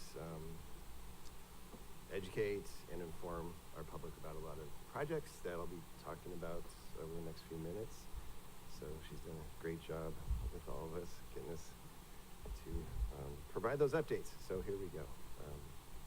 All right, so I'll be talking about projects that have been completed, ongoing, and then future projects that are in the queue for next year. So we did install speed cushions on Carr Avenue. They're completed. Public Works has a little bit of budget. We'll be actually installing some smaller, I'll call them rumble strips, in one spot on Carr Avenue, and then a few spots in Buena Vista, and maybe even a few spots over near Four Corners. And so we'll be ordering a bunch of just the rumble strips, which are a lot smaller than speed cushions. But speed cushions are actually working really well, and as far as I know, a lot of the residents are pretty happy about them out there. So, so that's completed. See, Prescott Road. So we're kind of, there's a series of roads that are parallel to 156, and the Board of Supervisors dedicated $4 million in addition to some San Juan Bautista funds to repave those roads while a sewer line was being constructed from San Juan Bautista all the way over to the regional treatment plant. And so what we've done so far is we've rebuilt the really distressed sections that you couldn't just fix with a surface treatment. And so I'll go through those in a second. And the surface treatment, which we call slurry seal, which is about a ½ inch of asphalt and rock, is going to be complete on some of these segments actually in the spring when we get a little bit warmer weather. So Prescott Road, completed reconstruction, waiting for the slurry seal. San Justo Road, we also completed reconstruction in the bad part, and the slurry seal on the better parts we completed in the spring. Sealy Avenue is a small old road in Aromas. We just completed that. If we do have additional funds, there's a couple areas where we're going to be installing some small curbish, we call them dikes, to help the drainage a little bit better out there. And I think we'll have a little bit left over in the budget. So if that's available, we'll be installing a few more curbs out there. Otherwise, the project's done, looks really good. Freitas Road, reconstruction is also completed, but we're still going to be doing that slurry seal. This is still over parallel to 156 between San Juan Bautista and Hollister.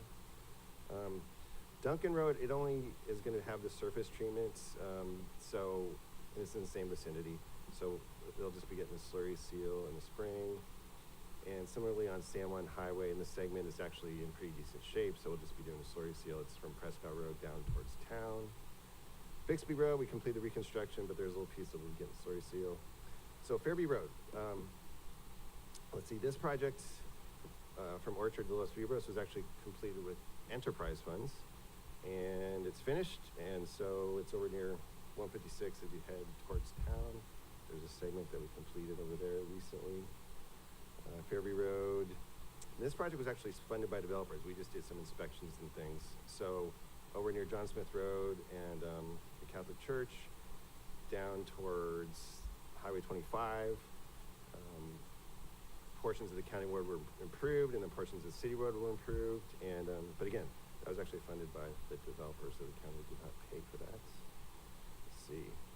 Another portion of Fairview Road that we completed recently was from McCloskey down to south of Santa Ana Creek, and we're actually continuing even today to continue that, which I'll talk about in a second. And we also completed a section of Los Fibros, Fairview Road from Los Fibros to Aquista Pace. And so really the good news is with Fairview, there's a segment of about 1.5 miles from Aquista Pace down towards Fallon. Some of that will get rebuilt when we do the Fallon's Fairview Signal intersection. And then we do have a portion of funds, I think it's approximately $700,000 saved for next summer, next fiscal year, I should say, because one thing we're doing is we're basically using up almost all the SB1 funds that we have in our account, although we're saving some for Cole Road because that's been on the list for a while. But otherwise, we're using up all of our funds for these projects, specifically Fairview. So that is complete. And then the other SB1 project that we're working on right now today is from Santa Ana Creek, where the other project finished, down to Hillcrest. And so that should actually be ready in about 3 weeks. The paving should be finished by either the end of this week or early next week, but then we have to wait for about a week and then we stripe it. So basically all the way down towards, not quite to Hillcrest Road, because we're stopping somewhere in the frontage of the Santa Ana or Santana Ranch intersection. We're not going all the way to that frontage, but we're getting close. And so that should all be paved out in about a week, and then striping the following week if weather allows.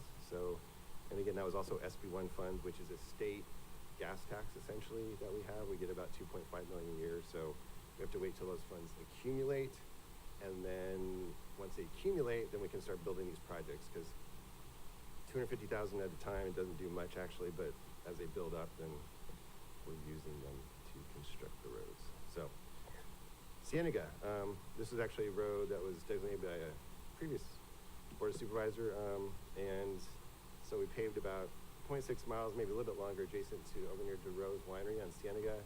It's kind of in bad shape. We also had to improve some old storm drain systems that were installed over there, but it's all completed, so I encourage you to go visit that area.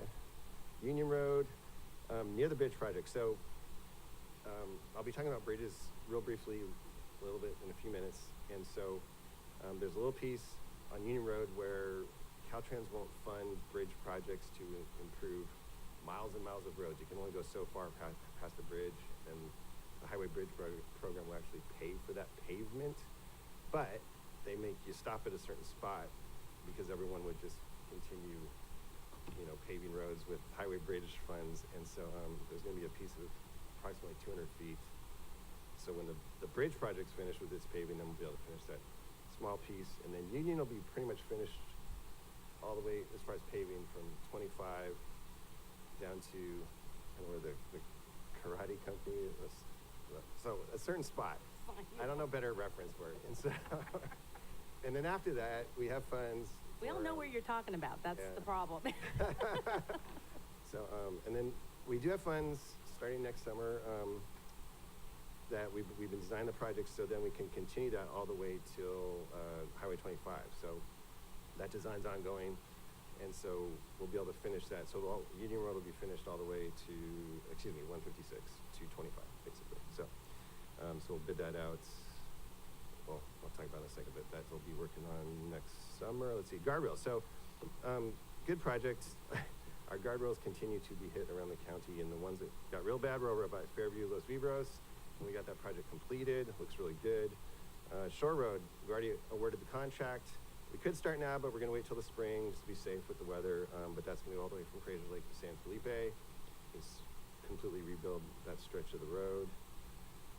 San Juan Highway, we have some money set aside. We want to reconstruct the pavement near Anzar High School, but additionally, there's striping that's just been worn away for different reasons, and so we're actually going to start the striping maybe later this month, but probably in January 25, just for safety reasons. So a small portion of that budget will be to restripe the center line and the edge stripes. So folks, it's more apparent, especially at nighttime and when it gets foggy out there. So that's coming up. And then the road work will probably start next summer. We're still working with the geotech. There's just some interesting soil conditions out around Anzar High School that some high water, and so we'll be starting that project in the summer of 25. That'll probably primarily be the pavement near the high school there, essentially. Wright Road. So we did bid it with our JOC program. The prices were a little bit high, so we're going to rebid it in the spring, like in actual issue for bid, which we tend to get slightly lower bid prices on that. So the design's essentially done. We have to do a little bit slightly different version of it just to put it out to bid to the public, but I'll go to bid in the spring, and then we can work on that portion. Cole Road, probably making some progress on that design. We got some information from our geotech, which is very good news. So those consultants are finishing up that design, and we'll be using that with SB1 funds, as I mentioned earlier. And let's see. So some of these roads we have a little bit of funding now, but we actually have most of the funding is designated to start next fiscal year. And so that's what you're seeing in gold. So We do have about 3 million for San Juan Canyon Road that we can start in the spring. Sorry, I'll try to be faster. Okay. And, but the other 3 million, it's about a $6 million project, is actually slated to hit our budget in July 1st. So we can start in the spring and then start building it through the summer, and rebuild that 6 miles of road. Fairview Road, the piece I mentioned previously, we have, I think it's about 600 or 700,000 to kind of finish the one piece that's, quote, missing between Fountain and Equista Pace. That's SB1 funds, I believe. Tres Pinos, we have a few roadways in summer 2025 we'll be working on. So I'll pause here for a moment because I need to clarify and revise one of the roads there. So the first road, Buena Vista, it should have said Bellado Road. Essentially, we want to build, there's 4 different segments, and I've been working per the direction of the board with our GIS person, Renee, to put these on a visual website link, and he's done a great job.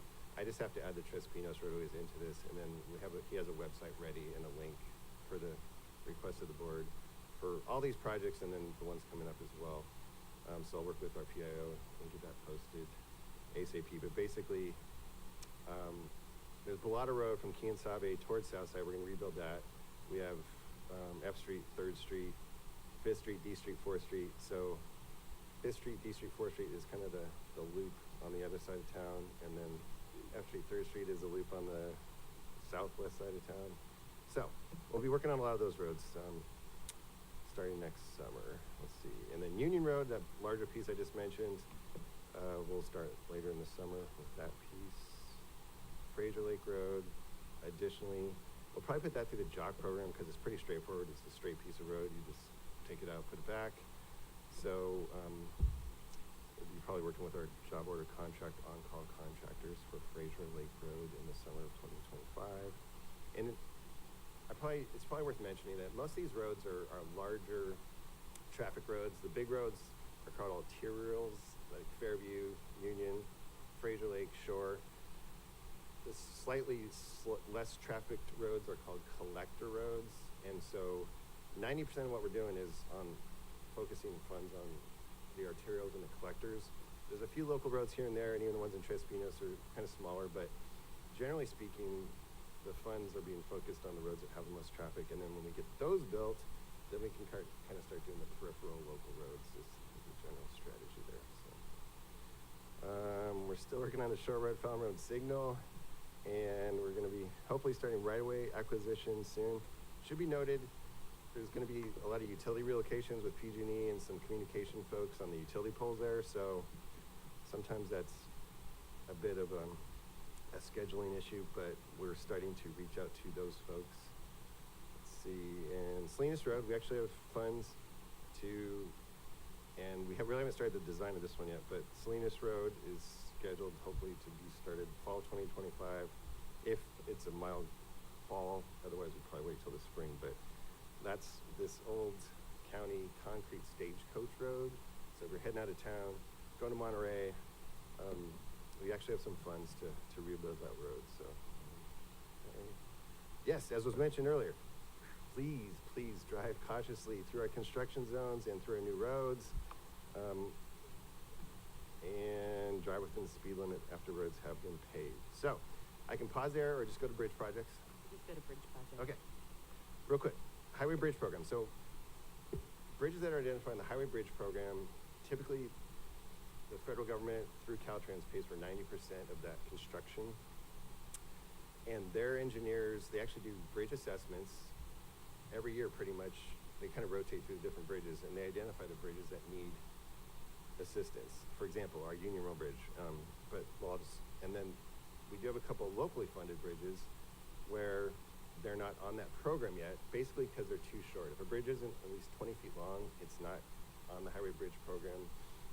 It's not registered there, so that program it's not on the radar. So we're actually going to talk about a couple of bridges that we're going to build. Will be over 20 feet, and then we'll get them registered on the bridge program so that 40 years from now when they need to be rebuilt, perhaps we can acquire some funding for them through the highway bridge program. So, yes, HBP pays for 80%, sometimes more of the project costs. So real quick, Union Row Bridge. We plan to open it to traffic in, let's just say by Valentine's Day. We're waiting for these real large joints. I think they weigh 5,000 pounds each. They're bridge joints. And once those get delivered, we'll be installing them. We've been waiting a little bit. They're very specialized joints. One thing fun to know about the bridge is it's on a fault zone, so that if the fault moves, the supports under the bridge can actually shift 5 feet along the fault while the bridge stays completely in the same place. And so more than 5 feet might have some issues, but if we can slide 5 feet and the bridge remains solid, which is great, those joints are part of that system. And so we're just waiting for them to be delivered. And hopefully by Valentine's Day, we can open up to traffic. After that, we might still be demoing the old bridge, just FYI, and doing some planting in the creek as well. So. Okay. Rosa Morada Bridge, it's kind of over off Fairview Road. Rosa Morada, we have the designs pretty much done. We hope to start summer 2025, as well as Lime Kiln Road Bridge. That's down off Cienega, past the wineries. We were going to start earlier, but for some environmental reasons, we're actually going to wait till this upcoming summer. So we didn't want to scare off any fish and things. So that one got postponed a little bit. Okay, Anzar Road Bridge, we're going to talk about a little bit later because the item got pulled, but it's off of Anzar Road as you're heading out of town from San Juan Bautista towards 101. Anzar Road's on the left, kind of past the ag facilities there. We're going to be rebuilding that. We're just going through some right-of-way acquisitions, as you'll hear a little bit later. And then down below Rocks Road Bridge, we'll probably start the next year. Let's see. Pinoch Road Bridge, also probably spring 2026. We have a scour. We have a real small bridge in South County as you're heading on Pinoch Road. And that one, it's a small bridge. It's having some erosion issues, but we're trying to figure out the least environmentally impact way to help that bridge. So that is a TBD on that one. Let's see. The No Idria Road Bridge. So way down south in South County, if you travel down Pinoch Road to New Idria Road, we have this one creek that keeps washing out the roadway there. Back in 2021, the state actually gave us approximately $3 million to rebuild that bridge. Believe it or not, if the cost goes up and the state has funds, they'll actually increase the cost because it was sort of an emergency washout situation. We've already put back the temporary solution, which is 2 4-foot diameter pipes that will handle the small storms. But we really want to put a bridge in there so that we don't have to keep repairing it every time we have large storms. And so hopefully this upcoming summer, we're almost through the environmental design for that, or I should say analysis. And so we're getting close to being able to bid that project out down there, which would be great. San Felipe Road Bridge, we did some rail complete projects actually a couple of years ago, similar to Shore Road. Hospital Road Bridge, completed about a year and a half ago. Done. Local bridges. So the 2 bridges that we're working on right now, it's with Measure G funds. Both of them need to be replaced for safety reasons. You know, the structural engineers say they have a few more years, but you know, they need to be replaced, and we're gonna have to use local funds. And so one of them's on Carr Avenue. There is some PG&E utility issues with relocating poles and some gas lines, but we're still hopeful we're gonna start summer 2025. We started coordinating with PG&E. But that road the bridge needs to be replaced. Yes, pending electrical gas relocations. Cienega. So on your way out to Hollister Hills, do your dirt biking and other fun things, and there's some good hiking trails too. And if you're heading down to the wineries, there's a bridge close to that area where it needs to be replaced. Maybe not quite as urgently as Carr Avenue, but soon. And so hopefully in the spring of 2026, we'll replace bridge. One thing to note, our consultant team that the supervisors brought on board, or encouraged us to bring on board, was California Consulting. They've highlighted a couple grants that you can apply for bridges, or bridge grants. So we're going to apply for these 2 projects. Each of these bridges is about $3 million. So if we got any grant money, it'd be wonderful. And then we have another $3 million, $6 million that can you know, go towards road projects and other things. So we'll be applying for grants for those 2 bridges. So that's about it. Okay, I'm just gonna go straight to public comment right now, because I know there's gonna be a lot of questions, and then we'll bring it back to the board. If you'd like to make a comment in chambers, please provide a speaker card. On Zoom, please press star 9 or the raised hand icon. I have Valerie, you've been unmuted and you have 3 minutes. Yeah, a lot of things to comment on today. Sorry, guys. But thank you for the opportunity. Between San Juan Bautista and the high school, that area desperately needs the striping that Director Luke has mentioned. And it's just so frustrating when it's dark. You cannot tell exactly what lane to get into or if there is a lane. And the big trucks coming out of Taylor Farm, the stop sign there that they have for those trucks is back too far for them to see oncoming traffic. And I have oftentimes been driving through there and a truck pulls right out in front of me, not having seen me, because they've stopped further back and they're busy shifting gears. So it is super important for the kids' safety, for the bicycle pedestrian safety, and for our traffic through there, which is a main artery for commuters. So thank you very much for focusing on that. Thank you. And that concludes public comment. You can complete a speaker card when you come back. So go ahead. Hi, my name is Robert Gibson, and I want to thank you for the presentation. I know that we have 450 miles of road, and most of them are in horrible condition, so you have a big load. But I would suggest that all the supervisors that have not driven up and down Fairview do so. I don't think we got our money's worth. The water should be sheeting off. It should be a smooth road, and it is not. So I think in another 5 years, the water will have destroyed it, and you're going to have potholes again. Just my opinion. I'm not an engineer, but it seems to make sense to me. Also, Southside Road, the deal with the promontory was not a good deal. They're not going to do much work to it, and now there's a bunch of alligator cracks, and the county doesn't have the money or the will, apparently, to seal it. So in a few years, Southside will also be another horrible road. That is about it. Good luck. Thank you for your comment. I believe that now concludes our public comment. Okay, so let's bring it back to the board. I know Supervisor Kosmicki wants to go, so I'm just gonna start with you. Sure, thanks. I'll go second. Yeah, you mentioned Carr Bridge, PG&E issues. I know you know, but that bridge is a big deal. It's a small bridge, but it's a big deal for that area because Carr is so well traveled, and I think it's fair to say it's a pretty dangerous bridge, and we've talked a lot about it, just the feedback I've gotten about trying to address some of those issues. But I'm just wondering if there's anything else I can do to help expedite any issues that PG&E or the county can do, because the sooner the better. I just would hate to see some sort of accident or something terrible there. Yeah, and full disclosure, PG&E's, so far, they've been proactive in helping us and collaborative, and so they're not holding back the project. It's just, generally speaking, sometimes they can, but for that bridge, it's still moving along as fast as we can.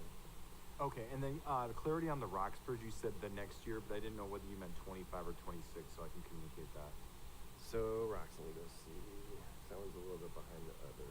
Because that bridge is, as you know, that bridge is, I know it's the same theme, very small, but very, just really not even a bridge almost. Yeah, so the issue with, it's actually going to be summer 2026. The issue with Rocks, so the seismic rules for the state got more constrictive, and so we've had to redesign, and it's really going to be kind of a ginormous block of concrete at this point because it is a small bridge, but it's interesting. Of all of our bridges, that one has one of the highest seismic issues just because of different fault zones that are sort of nearby and combined to. So long story short, summer 2026. All right, thanks. And then San Juan Highway, the timing of the Enzar part, I just want to put in a word again. You said working with Geotech next summer. I just whatever we can do again, because the summer's really the time you got to do these, as you know, and we didn't get it in last summer, and we were telling people last summer. So anything we can do to make sure, because of safety issues, especially in the Enzar, and I've gotten some flack on some of these others as well, just saying we're going to do these and then they get put off. So anything we can do to make sure that's done next summer is appreciated. Yeah, I'm 99% sure. Well, I'm pretty sure that we're going to be able to do this upcoming summer. So, yeah. Okay, and then, sorry, working through here. Cole Road, you mentioned the spring in the past, so is that, it was just basically pushed off a little bit? Yeah, because of the design. We just received some design. There was one embankment failure from the storms over a year ago.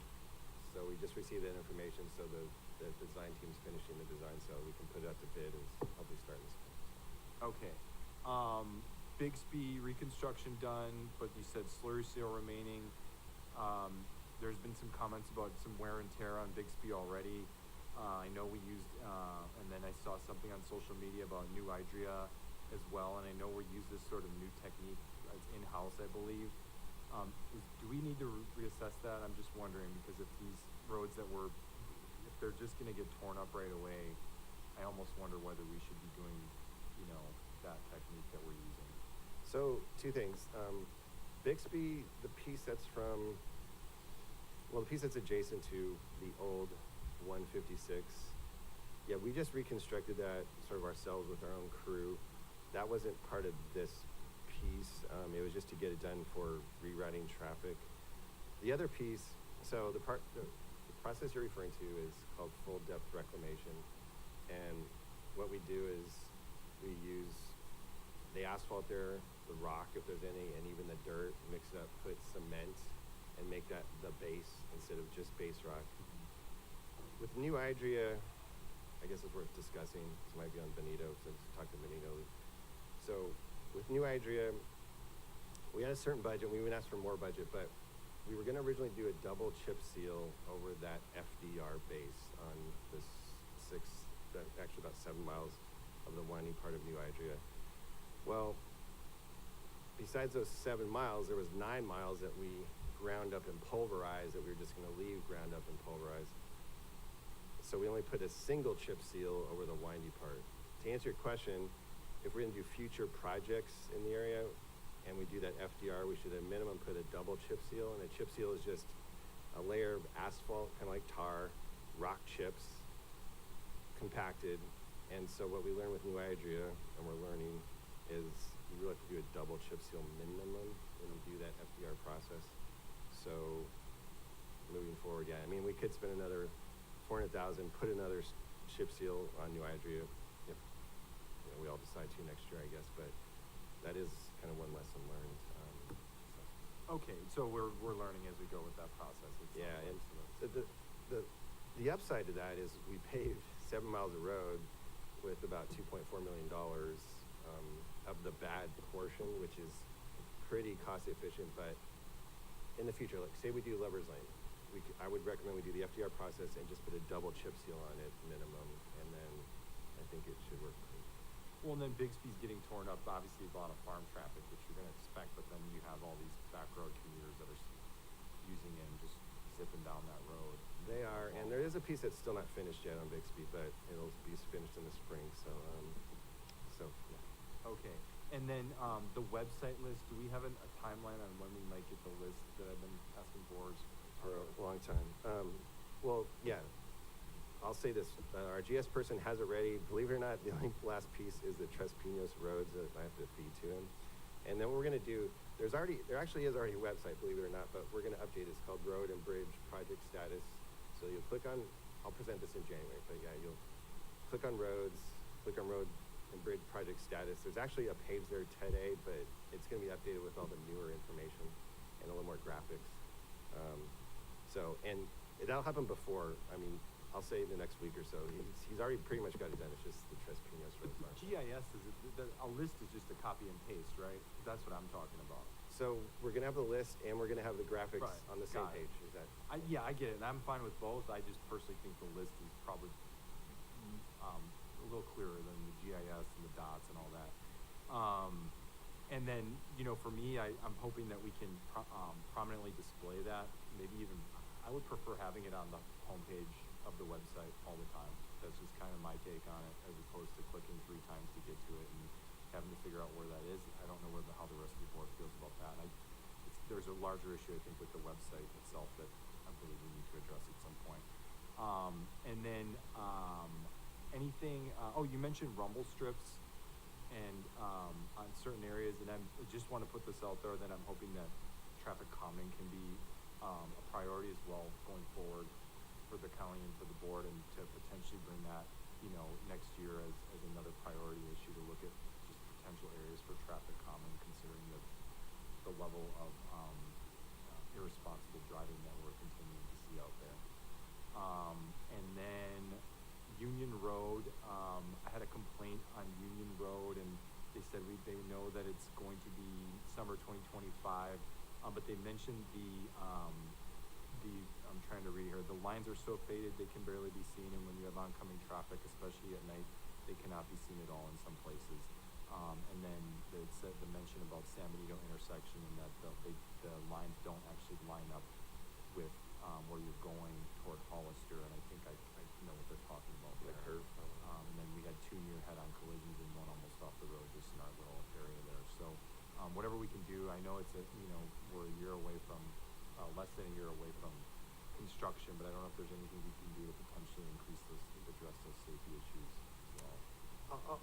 I'll look at striping. There's several roads for different reasons where the striping's faded or fading, but that's the second time I've heard about Union, and obviously I drive it all the time. But so I'll look at that. Yeah, it's tricky. The road, just when I say summer 2025, that's when the project's finished, but we hope to open it by mid-February. So okay, thank you, Steve. Supervisor Gonzalez? Yeah, I had similar concerns regarding the striping, and so I'm just gonna ask this board, as you move forward into 2025, my voice won't be here, but whenever we make any decisions, or you make any decisions regarding roads, I ask that you think about public safety first. You look at the volume of traffic that's on that road, who's using it, and where is it going to. If it's one of the major, I can't even say freeways, but arteries, I don't know if I'm using the right term, but make sure we're looking at the greater good, the volume of traffic that is on that road and where it's heading. And so let's focus our priorities, or your priorities, on that moving forward in 2025 and beyond, because it seems like there's been too many pet projects that have been worked on that have allocated certain areas where it's not the volume of traffic that we're addressing. It's more the personal, interests of that supervisor that has been advocating. And so I want to go back to the New Idria issue, because I became aware of it after reading the Benito Link article. And so what went wrong there? Was that contractors not doing the job that they wanted? Was it the county not asking for a better quality road? Because you kind of alluded to that. But what was that? And was that a JOC project for that one, for the New Idria area? It was a JOC project, but that wasn't really the issue. The issue was we were trying to repave or rebuild 16 miles of road. Normally, even in a rural area, call it $16 million. We had $3 million. So, and the board even gave us a little more to get to that $3 million. So, with that amount of money, we had some choices. And again, we can go back and put another chip seal on, and I'll talk about that in a second to answer your question. But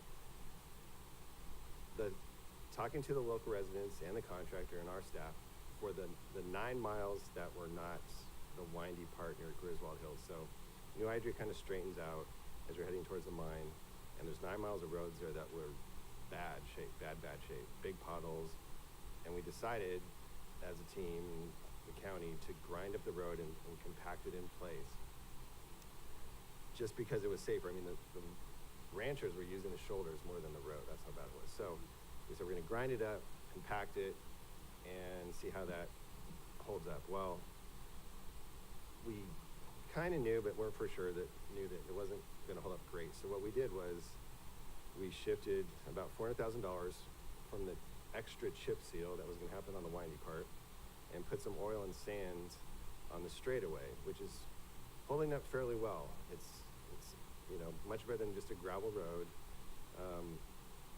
And as long as folks don't have real big traffic out there, or heavy traffic and too much traffic, which pretty much right now it's just weekend warriors, it should hold up. So that 400,000 could have been put on the double chip seal of the windy part with the FDR, which was the main area of focus. So the grinding area only costs, less than $1 million. The smaller section with the FDR and the chip seal, that was about 2.4 million. It could have been 2.8 if we had put a double chip seal, and if we want to do it, that's fine. There's no guarantee with a single chip seal because it's literally just, it's as thin as your fingers, oil and rock. Now, it's much better than what was there, but again, it's one layer of oil and one layer of rock. So if the board really wants to, we can just allocate 400,000, put a double chip seal. It would obviously be improved, but that was the trade-off, is what do we do with this 9 miles of straightaway versus do we add another chip seal on the part that has a really good base with the one layer of chip seal on top? So that was the trade-off. If that answers your question. So was there a warranty with the work that was done? For the 1 inch of oil and the chip seal, you get You get what you pay for. You get what you pay for, yeah, because it's super thin, right? With a double chip seal, they do give quote a warranty of a year or two for chip seals. The other thing that happened, just for full disclosure, there's being work done on the mine and Right. some really heavy traffic. It's a super site, the fun, yes, I It's a super fun understand. site. So after we did the chip seal, those big heavy vehicles, and there was only a few days where they were on the new chip seal, they traveled on our chip seal, which was unfortunate, I'll say. Do we have any recourse to recover for the damaged road, being a super fun site? Is there any kind of redress to the federal government as part of that project that they're remediating the land, and that we can get something out of it for the damages? I actually have made a phone call to their project manager. He hasn't returned my call, so I'll keep trying. I'm not hopeful that there's that money, but I'm going to keep trying because it's federal funds, it's a super fun site. Maybe they have a budget of money set aside, so I've actually already started that outreach. Good. And fingers crossed, but we'll see. Okay. Yeah, I was born and raised in this community, so I'm fully aware of what New Adria was and the mercury mine and so forth. Matter of fact, some of my distant family still owns the school up there, so I do know that it's used as a recreational area, hunting and so forth. But when I saw on social media the damage to the brand new road, I'm like, you would think there'd be a warranty of something, of some sort, or if we could go back to the individuals that caused the damage. And if it was a contractor, then it seems like we as a county should have some sort of recourse to go back. So I'm glad you're looking at that one. And so item 25, I was concerned that you're going to use a JOC program if we're going to have the same issues that we had with the New Adria Road, but you said it's not the JOC program issue. No. Okay, so next, item 25. I do want to look at item number 21 on your report, San Juan Canyon Road. Now that's $6 million from the general fund, correct? It is. Between the That's 2 correct. years, 3 million one fiscal year and 3 million for It's another. a little over 6 million, that's correct. Right, okay, and funds haven't been spent yet on that project. For design, they have. We've pretty much completed the design. I'm making a few more comments, but the bid package is pretty much ready. So But how for much construction, How much has been spent then already of that 6 million? I think the designers only spent about 100,000 so far. Okay, so 100K, all right, because we're talking about areas that kind of need some funds with your list of 27 roads. How many individuals or how many households are going to be benefited by the $6 million improvement on the San Juan Grade Road? Aren't there only about 70 residents out there?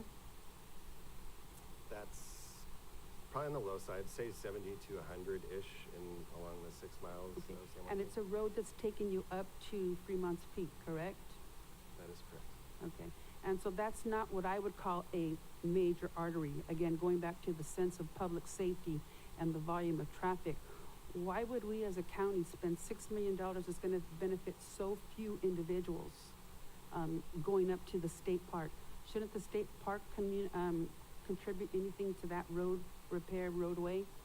So, in addition to Cienega Road, we have reached out to the state parks. But in the Cienega is also a thoroughfare. You can get to Highway 25 from within Samuel County. Whereas Salmon Grade Road is going up to a state park. It's a destination in and of itself. It's not a pass-through.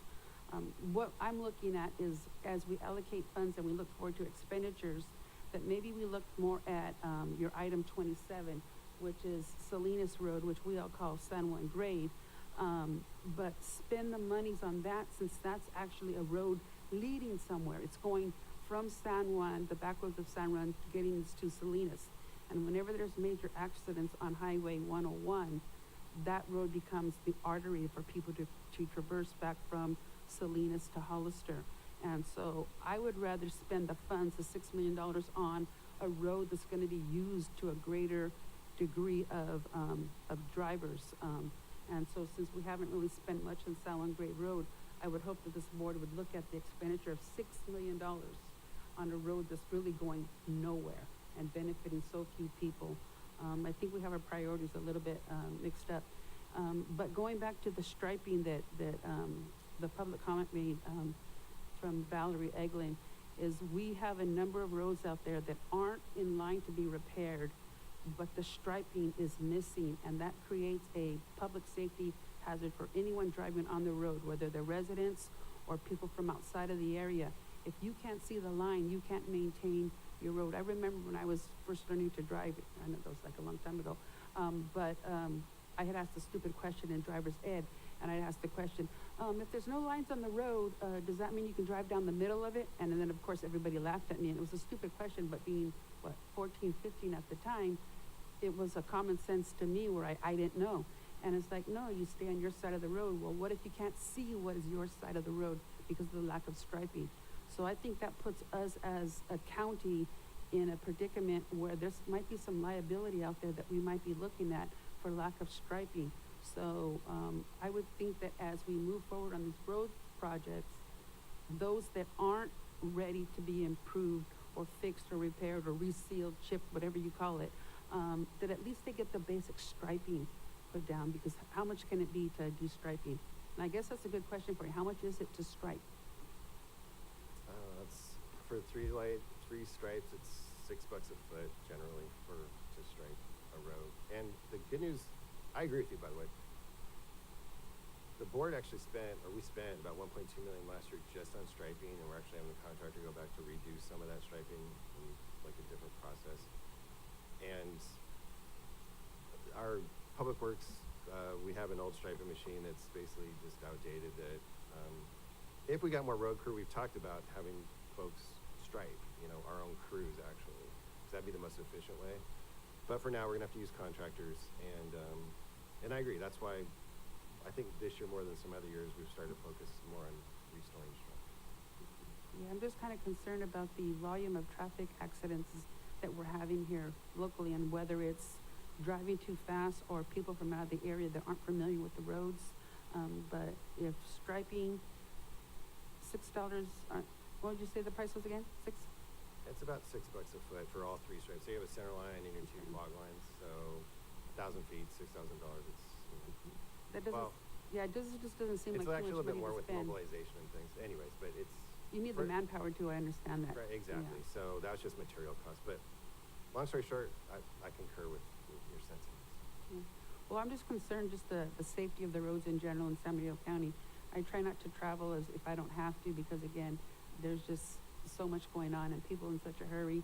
But without the striping in place, it kind of makes it a free-for-all out there. And I'm just kind of concerned for anyone who might end up sacrificing their lives on a road because we failed to put the striping down.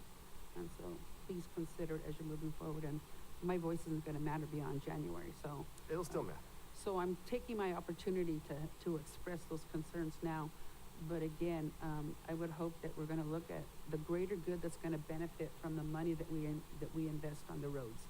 And we look at the projects and make sure that we focus the attention on those that are gonna be impacted rather than, you know, any kind of boutique effort, because, a life is precious and it matters.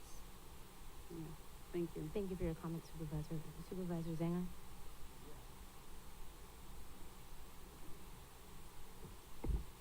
Yeah, all right.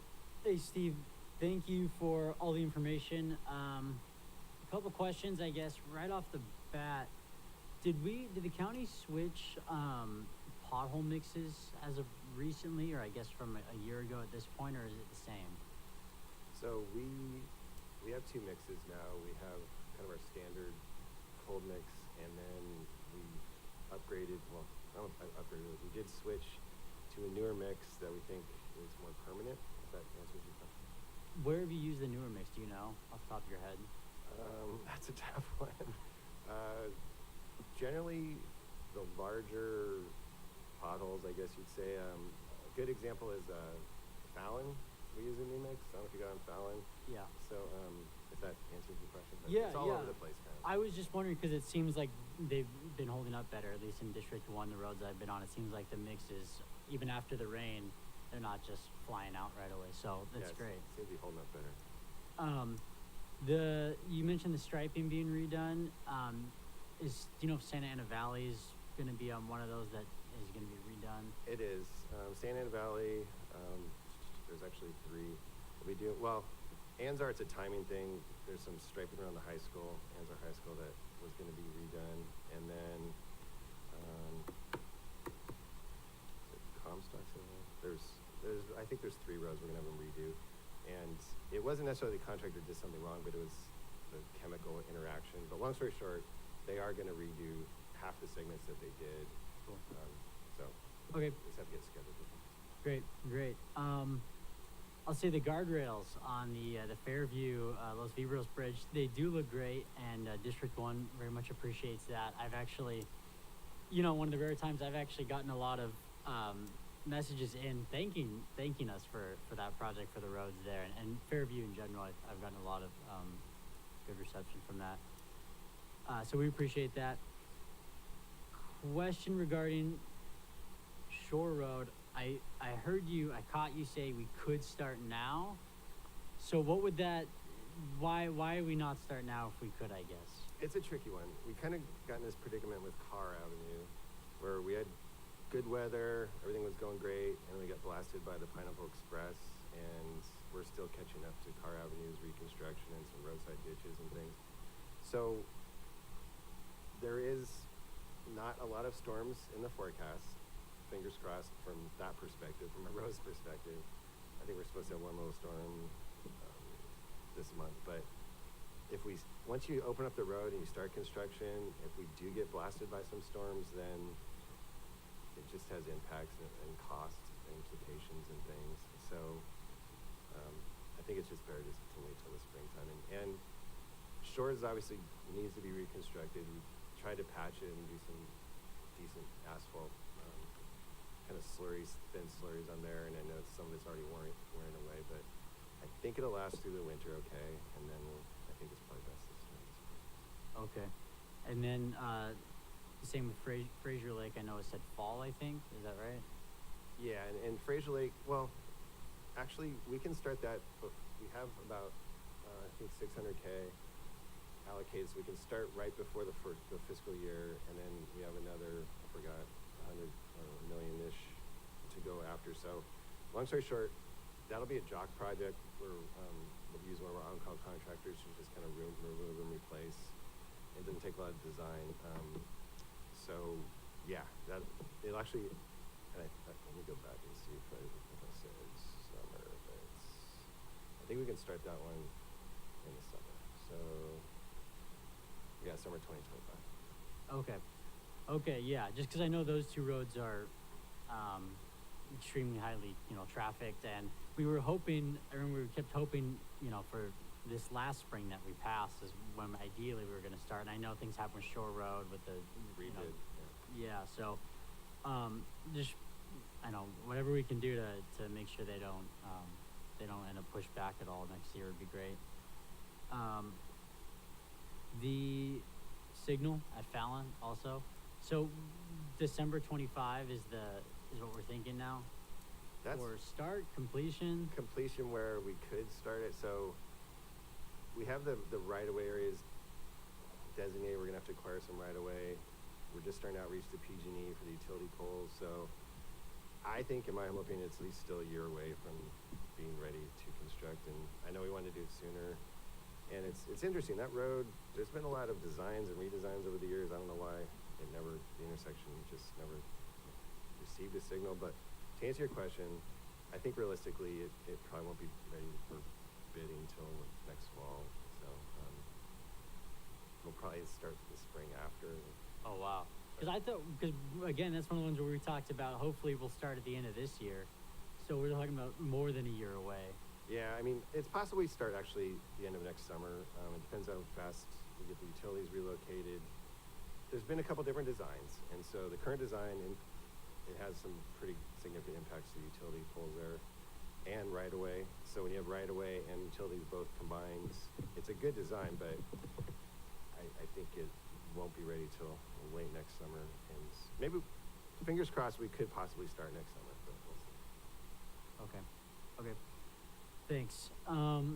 Last thing was, I know there was a road, I think there was a couple, but I know of one that we talked about that you were looking into the idea of like I don't know what it was called, like a mini speed bump that didn't require the rumble study.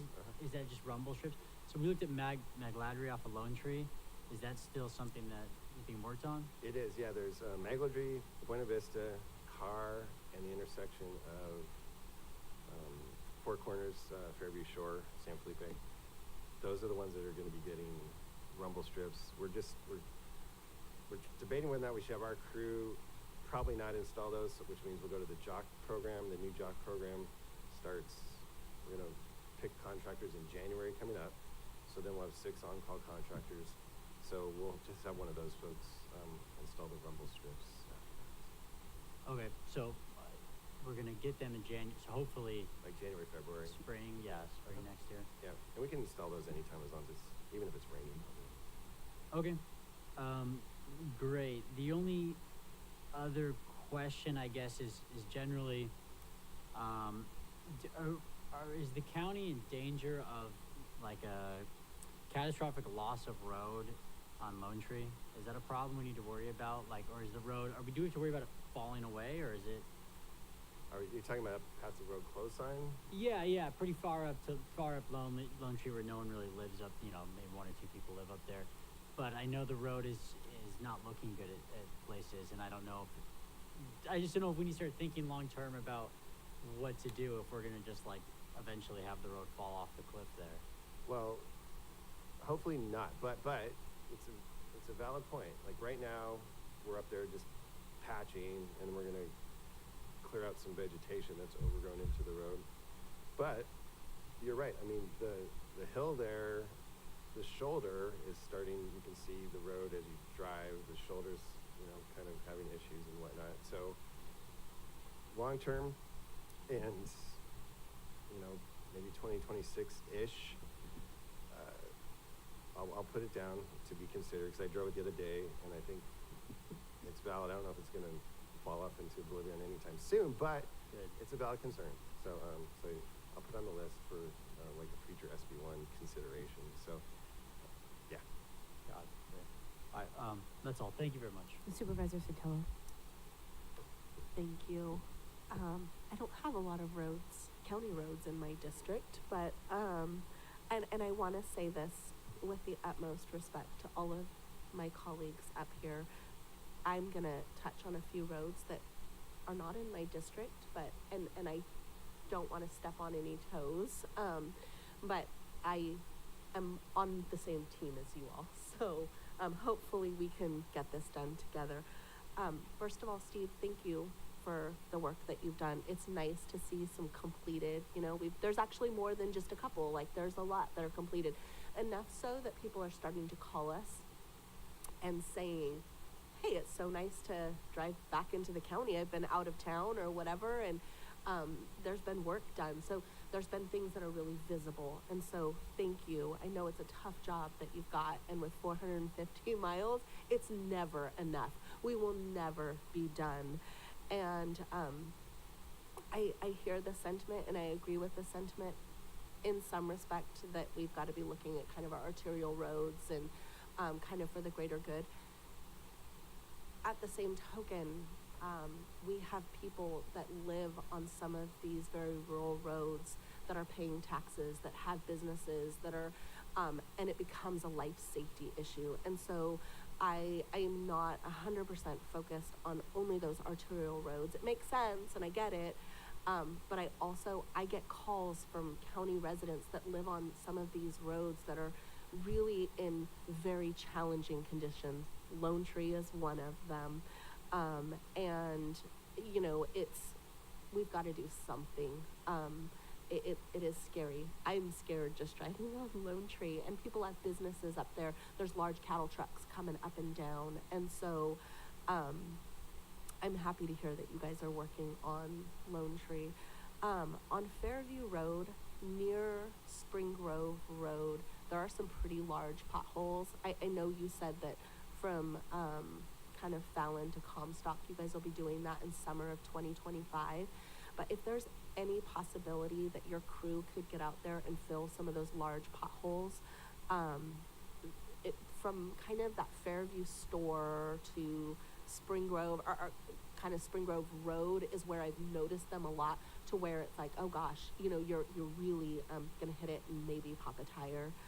And then in Trespinos, I was there this weekend, and the speed continues to be an issue there, and I'm just wondering, I don't want to say things from here that like Trespinos residents don't want, but I'm almost wondering, and I haven't spoken to the supervisor that represents that district, so I'm just throwing out food for thought, but like, could we maybe do a town hall where we could discuss some ideas of maybe what would even be acceptable that maybe they would want? I mean, immediately I think like, I mean, my husband was yelling at people going down the road because they were going so fast.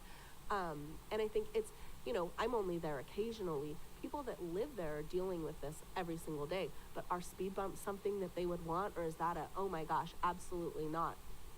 So I just want to make sure that as we're considering options for dealing with doing some of the roads, that's fantastic. I think the speed issue and the traffic calming is a different discussion, and I'm just wondering if maybe having a conversation with residents might be really helpful. So anyways, those are my comments. Thank you. Can I just jump in right there? Real quick. Yeah.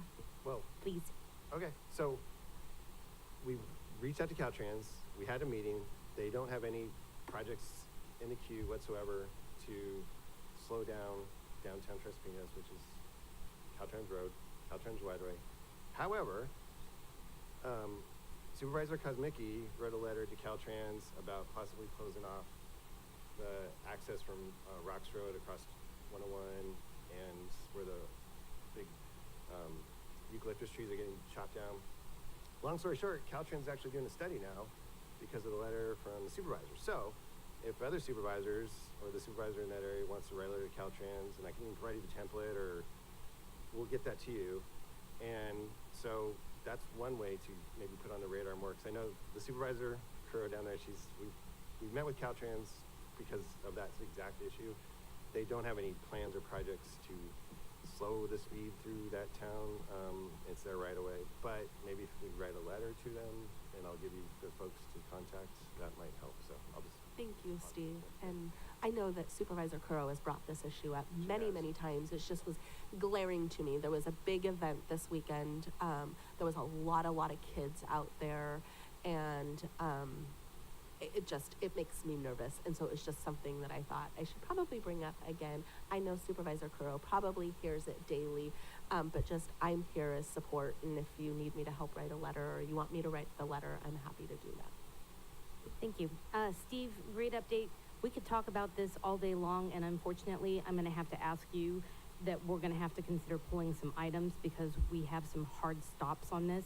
I have a lot to say, but I'm not going to repeat what's been said because life safety is number one. It's not always about how many people, it's about saving lives. And also reminding everyone that our highest wildfire area is the San Juan Canyon. And if we don't have a road in there to get people out, the alternatives, if you've ever done an evacuation from there, it's not pretty and it's not very safe. So striping, I totally wholeheartedly agree with everybody. Tres Pinos Road, Tres Pinos, the roads, I'm not worried about those being on the map. If you want to send the map out and say it'll be added later, I don't care. Speeding, top issue, I'll get the letter. If you get me a template, I'll get the letter. Federal funding for the Superfund, the new IDRIA, we should have double chip sealed. We made our mistake. Our mistake is we get what we pay for. My constituents constantly were reaching out to me going, if you don't do a double chip seal, this isn't going to last. It very clearly didn't last. But also looking at the Superfund and getting federal funding. So I will be adding that on my list, but also getting park funding from the state to be able to access their parks. These are two major areas that we can work with our lobbyist on. And so I'm not going to repeat anything else that was said. I think because there are so many challenges with this and so many delays, some of these things were talked about 2 years ago that were going to be done. I get it. You don't have control of the weather. You don't have control of consultants. I get it. We have to come up with a way of being able to have a plan that we're able to work together and communicate without it being next year. So with that said, I am going to have to ask you on 2.5 if you can look at that item, if it can be postponed until January. We are going to push item 2.6 and 2.8. Steve, your presentation, I want you to know, is wonderful, but I'm really focused right now on getting through today's meeting because I don't see an end to it at this point. But I think we could even do a special board meeting just on roads and bridges and really start to talk about what our concerns are and make that a one meeting topic. So I support that with our new board if that's something that they're interested in. We have to go to 2.4 next, and we have to be done with 2.7 by 12:30 because we have attorneys waiting. They can wait a little bit, but we don't want to pay through the nose on attorney fees. So I'm requesting 2.6 and 2.8 be pushed till January of 25. Staff has already confirmed that that's okay. Steve, if you can look at 2.5, and after we get done with 2.4, we'll go from there. Okay? Okay. Thank you so much, Steve. We really appreciate you and your entire team of what you do. We're going to start with 2.4, and I'm going to turn it over to Vice Chair while I step away for a moment. Okay. We are going to conduct a hearing and adopt a resolution of necessity, making required findings and authorizing the commencement of eminent domain proceedings to acquire a fee take of 830 square feet and a 5-year temporary construction easement of 6,951 square feet from a portion of the property located at 401 Anzar Road, San Juan Bautista, APN 012-040-044 for the Anzar Road Bridge Replacement Project. Steve? Okay, I'll try to go through this quickly. So, there are some items or some points that we have to discuss, and so I brought that up on a slide. I'll try to go as quickly as I can. So, we're replacing the bridge over San Juan Creek off of Anzar Road in San Juan Highway. I'll show you a photo in a moment. Anzar Bridge affects 3 properties. We've been able to do right-of-way negotiations with 2 of those properties. Regarding the 3rd property owner, we haven't been able to come to a settlement with the 3rd property owner basically because 2 of the property owners on the title to the area where we need right-of-way and an easement, those owners are deceased. Unfortunately, their names are still on the title, and so we need to somehow go through a process to acquire that easement and right-of-way with 2 folks with their names on the title, and yet they have passed away. So we are in a process called resolution of necessity, and we have to proceed through this process in order to deal with that situation, essentially. So we have been trying to locate those errors, and we have to make this public process and publication known in case there are heirs out there. So in other words, the two folks that have deceased might have passed on their rights to heirs, and so that's one of the reasons we're doing this agenda item, and we have to publicize it, because we have to say if you're out there and you might be heirs to the ownership of this area, then we're trying to notify the public, essentially. Let's see. In order to construct the project, we basically need 0.02 acres of fee, which is the actual public right-of-way, and 0.16 acres from the property that is the subject of this resolution. And so on that note, I'm just gonna go through a few items that are kind of protocols. So, the public interest and necessity require that the proposed Anzar Road Bridge replacement project occur, and it's being proposed in a manner that will be most compatible with the greatest public good and the least private injury. Now, regarding the necessity and least impacts, the bridge is located along the same exact alignment as the existing bridge, and we're essentially taking the least amount of property that we possibly can. The current bridge is only 22 feet wide, 40 feet long. The new bridge is going to have to be 32 feet wide just to meet minimum standards for safety. And so therefore, we need to acquire a sliver right away. In order to build a bridge, we need an easement to actually just build the bridge itself, a temporary construction easement that will go away after the project is finished. And so the 22 feet wide narrowness of the existing bridge is actually a safety issue. I think the bridge was built in 1935. It does not meet current design or seismic safety standards. And so it's what highway bridge folks call functionally obsolete. So it's a safety issue that we need to replace this bridge. And I'm gonna go through a couple other things real quick.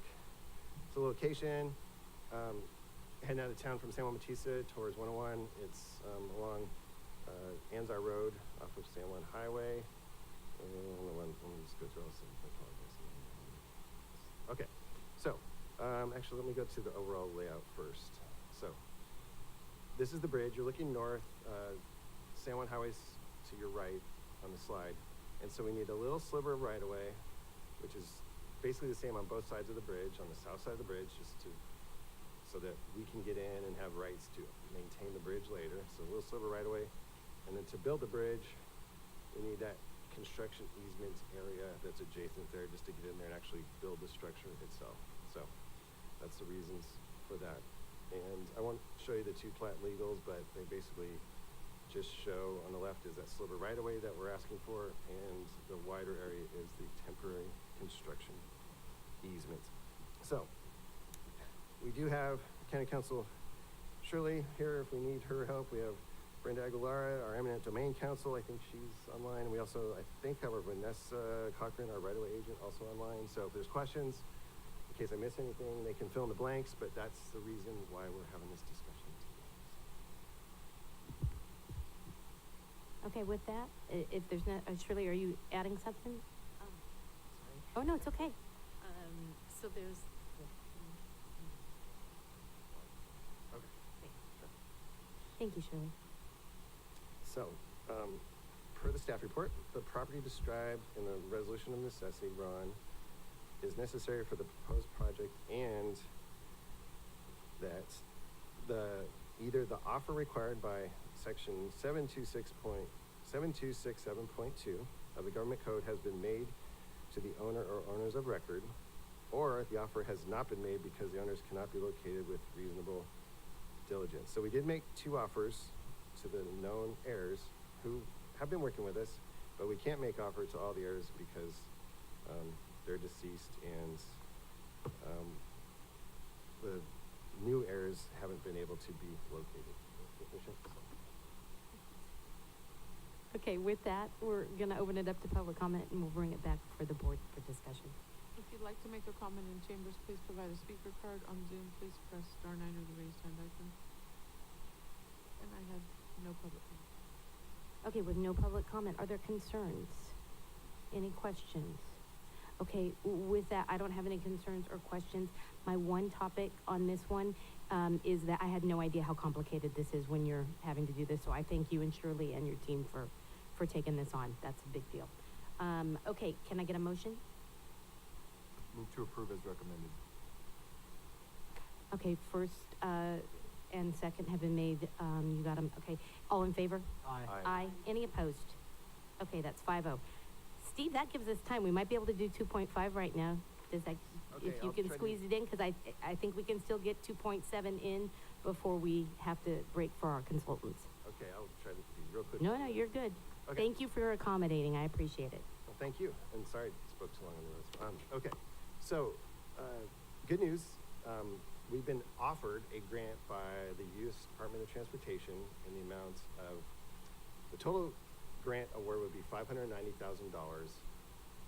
And the thrust and the scope of the project is to create what they call a safety action plan, like we've all been talking about. And what that plan could do is identify projects that say, you need a little roundabout here, you need better shoulders over here on this road, you know, XYZ, all good safety things. So when we applied for the grant, we used the technology that the board had approved, which is attached to vehicles, and it does real-time updates on road status. And that technology was actually, we said, we're using this technology to track our roads, and we can combine that technology with where accidents occur and say, okay, these roads are real bad and there's accidents here, and we can create a safety action plan. So if the board wants to accept this grant, FHWA will give the county $472,000, and then our match will be $118,000. So of the $590,000, take 20%, you come up with $118,000. The good news about it is the way we applied for the grant, $98,000 a year that we're paying for the technology for trucks, the vibration monitors and the cameras on the trucks that gives our roads status updates. We can apply that, which we're already spending contractually, and apply that as our local match. So essentially, it's takes care of the match of the grant. So it's money we're already spending, and we can apply it towards the grant, and then the federal government gives us $472,000. So some of that, like the future 98,000s, obviously, you know, is wrapped in there as well. But long story short, just the actual amount is where a contract amount we're already spending for the technology. So I'll pause there. If there's questions, in case I didn't explain it too well. No, that's fantastic. Questions, comments? Okay, we'll open it up to public comment. We'll come back. If you'd like to make a comment in chambers, please provide a speaker card. On Zoom, please press star 9 on the raised hand icon. And I have no public comment. Okay, this is great news. Is there any questions from the board members? I just have to say, creativity. Way to go, Steve, and your team. So with that, can I get a motion? Move to approve. Second. All in favor? Aye. Aye. Any opposed? Okay, that's a 5-0. Okay, with that, that means that we are moving on to I'm gonna get my numbers wrong here. 2.7, which we have being presented by, is it from County Council or is it from the whole team? The whole team. So if we could have the whole team come.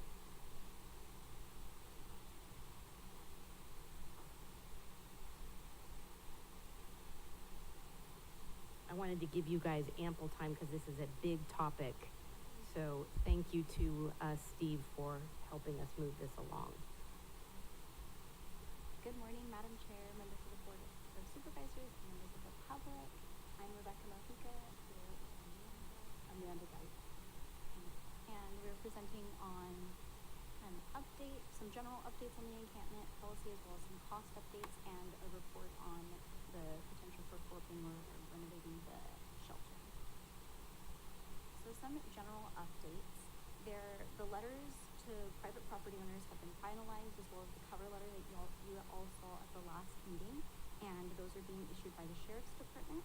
Also, in between the PowerPoint and as was mentioned at the Intergovernmental Committee meeting, the Sheriff's Department has completed an initial census of the riverbed, and we will have more to report, including photographs, at the next monthly meeting with that presentation. When we come back, just a quick kind of synopsis or some information from that. There were 53 campsites identified, 55 vehicles, and about 38 people present at the time of the census, with about 21 pets that were identified. Another update is that the integrated waste management code enforcement position has been posted, so the recruitment for that is ongoing. And integrated waste management has stepped up to initiate the RFP process with admin contribution. As far as alternative funding, there are a number of grants that are being sought after, two of which are the Encampment Resolution Funding Program grant and the Home Key grant, which are both going to become due in January to February, end of January. As far as the lead agency, we heard the board as far as having the county ownership and not looking for an additional position at this time, and Manny Gonzalez has stepped up for the initial management and getting a better idea of what the long-term needs will be for this program and helping it run along and having a long-term success with this program. As far as connecting the departments, managing the development of the program, and getting a clear view of the workload and what long-term support is needed.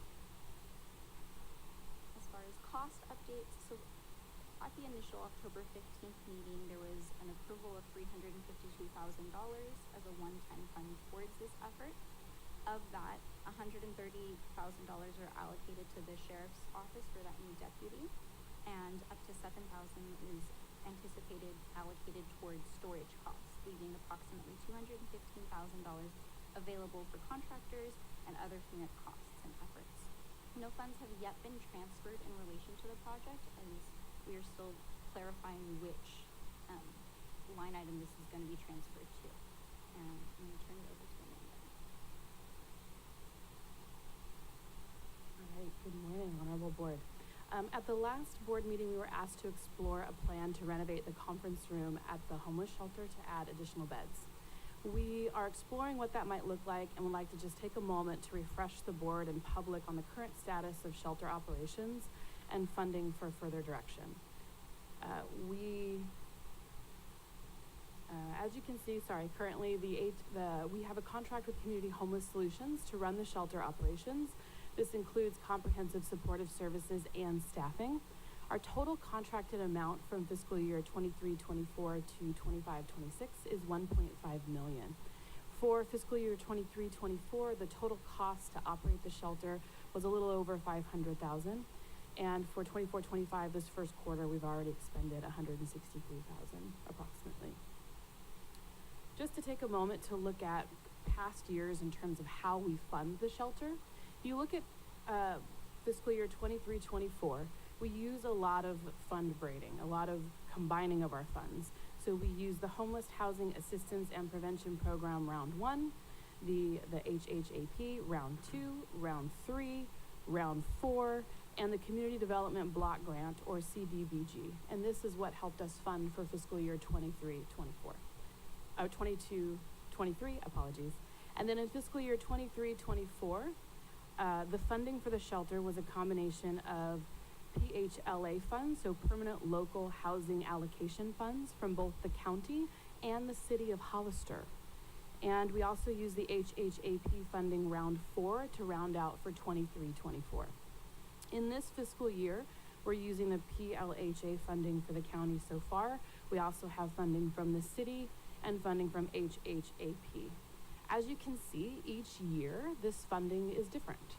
It requires a lot of extensive administration in terms of lift and applying for the grants and the administrative oversight, as well as any compliance with these funding. Even with this complex funding of blending and the non-stable funding base, we are unable to sustain operations 24 hours a day. The shelter is open 24 hours a day from November to April, and we have evening operations only from May to October. The staffing required to run the shelter, even at this level of operation, is 10 shelter monitors, a program coordinator, a program manager, a security specialist, and housing navigators. Capacity continues to come up as a question for the shelter. As you can see, our capacity is 44 beds. And in fiscal year 23-24, we have not met capacity on average. The shelter continues to have, on average, 33 of the 44 beds full. Sustaining individuals in a shelter is not our goal, and the shelter should be used as a pass-through to permanency. We also recognize that congregate settings like shelters are challenging to live in, and we're investing in other solutions like transitional and permanent housing that will support our unhoused population long-term. We currently have around $100,000 shortfall to run the shelter 24 hours a day all year. To add additional beds, we would be at a severe funding deficit as we do not have secure funding base.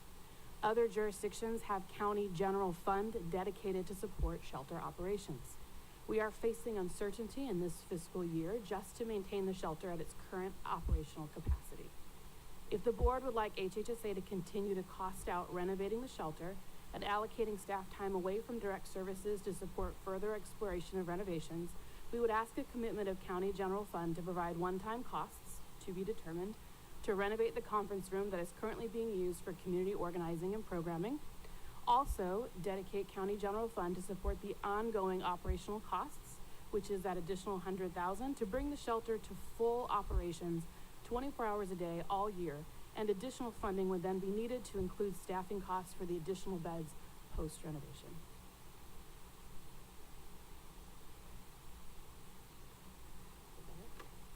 Okay, so thank you guys for your time, and I'll Make sure you're talking into the mic for our Zoom. thank you for your time, and that will I think and Sheriff we're gonna Taylor start- is here, and we have Enrique, and so anybody that wants to come up, please feel free. I want to make sure you guys all have your time on this. Thank you, Madam Chair. Last day, Madam Chair. I won't comment on that. I'm super excited about the weekend.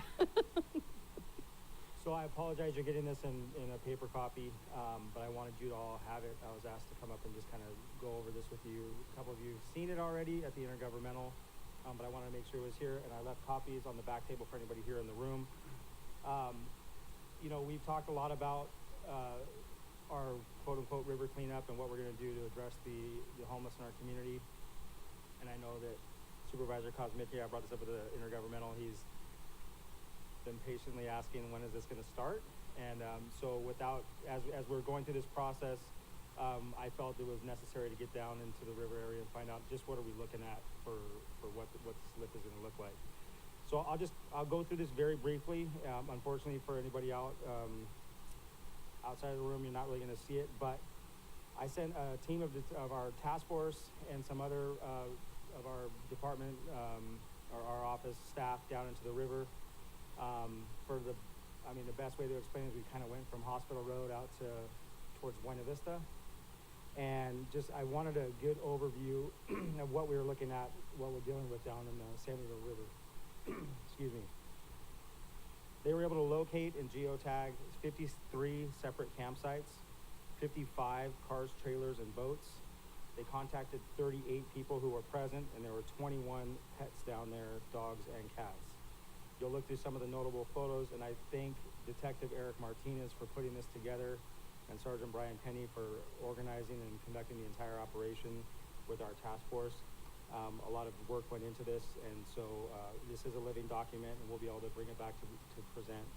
I do want to direct you to some of the stuff that's down there. There are actual bunkers built in, subterranean bunkers that people are living in.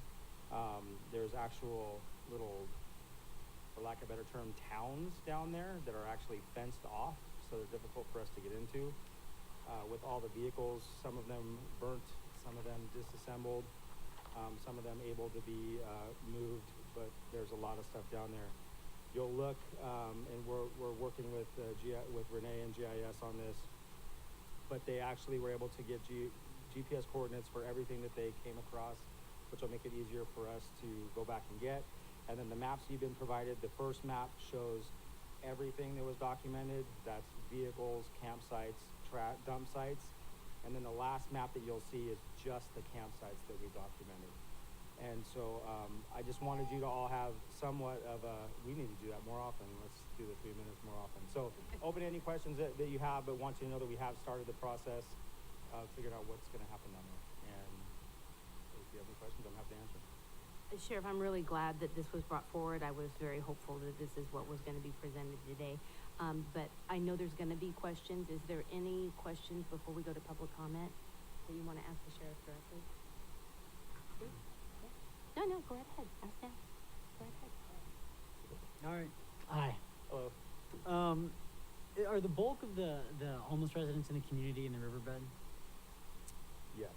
Okay, so I'm a little confused here. So, because I know there was, when we did the information we got from the point in time count recently, I think there was like 700, but you guys counted 38 down there, right? Yeah, we counted who was present that day in the river. I mean, clearly, not everybody was there. That's not even close, right? But that's just who I asked our staff not to spend too much time getting into the weeds of exactly who's down there. What I really wanted to know is what areas do we need to focus on, so I asked them just to go find campsites and things. But they did document the people that they actually came across, and that's all that was done with that, for that one brief moment in time. Gotcha. And there was, I guess, 55 campsites, they said, right? Yeah, and campsites could be multiple tents in one. They would count that as one site. And there was one site that actually had fencing built around it, and there was multiple tents down there and vehicles. So that's like one site that could be? That would be one site, yeah. I got you. Enrique, did you want to say something about the numbers? Or, I don't know if you were coming up to talk, or if you wanted, yeah, go ahead, yeah. Right? Absolutely. So just to clarify, when we went out earlier this year, we covered probably the same type of distance. And that day, I remember counting about 68 in that riverbed. Okay. So the 621 was really inclusive of county and all the different census tracts. So I just wanted to make sure I pointed that out. Well, so that would indicate that the bulk are not in the riverbed, then that would be like 1/7, 1/6. That is correct. That is correct. And also remember that this is a point in time count. So it's only those that we see. It's very possible there's others that we don't see that. Right. So do we think the bulk are in the riverbed or not then? No, I got it, no. Okay. So we did have actually really good coverage of the river, and at that point it was 68. Now, if it increased by now, it may not, depending on the time you go, but I wouldn't say that was the bulk. Got it. So, I'll qualify the comment based on, I'm talking about unincorporated county. Okay. And what we're dealing with as the Gotcha. sheriff's office, the majority of what we come across are in the river. But I don't know, we're talking about, I'm sure when you do your point and count, people that are camping out on city streets, in city parks, in vehicles, they're experiencing homelessness. There's a lot more to it, I think, in Hollister proper than, once we get out of this specific region, and Enrique is the expert that can correct me if I'm wrong, it's not like we're out in the Panoche Valley coming across large encampments of homeless, or in North County. For us, the sheriff's office, it's mostly directed at the San Benito River. Gotcha. Right. Sure. So for the point in time count, it's not an actual visualization of visualized people. We don't actually see the people at 6 in the morning. It's an estimate of what we see. So most of them are probably sleeping. So some of them we may see, but we went a little bit later in the day, and the people that they actually saw lives. They saw people. We see a tent, and we say, we estimate that there's probably 2 people on that side. That's how we do the point in time. We don't talk to people. We don't disturb people. It's a very quiet assessment of what we believe. And it's a requirement by HUD. Remember, it's not our requirement. It's a HUD requirement. So we do our best, based off of the training that we receive, to estimate how many lives we feel are at each encampment or site or car or van. We do an estimate. So I just want to be clear that 621 we didn't see 621 people. Okay. Does that make sense? Yeah, it's great. Yeah, that makes sense. Understood. Great question. Yeah. The rest aren't really for Sheriff Taylor, so I don't know if I should just save them. Sure, let's open it up to public comment and we'll bring it back, okay? If you would like to make a comment in chambers, please provide a speaker card. On Zoom, please press star 9 or the raised hand icon.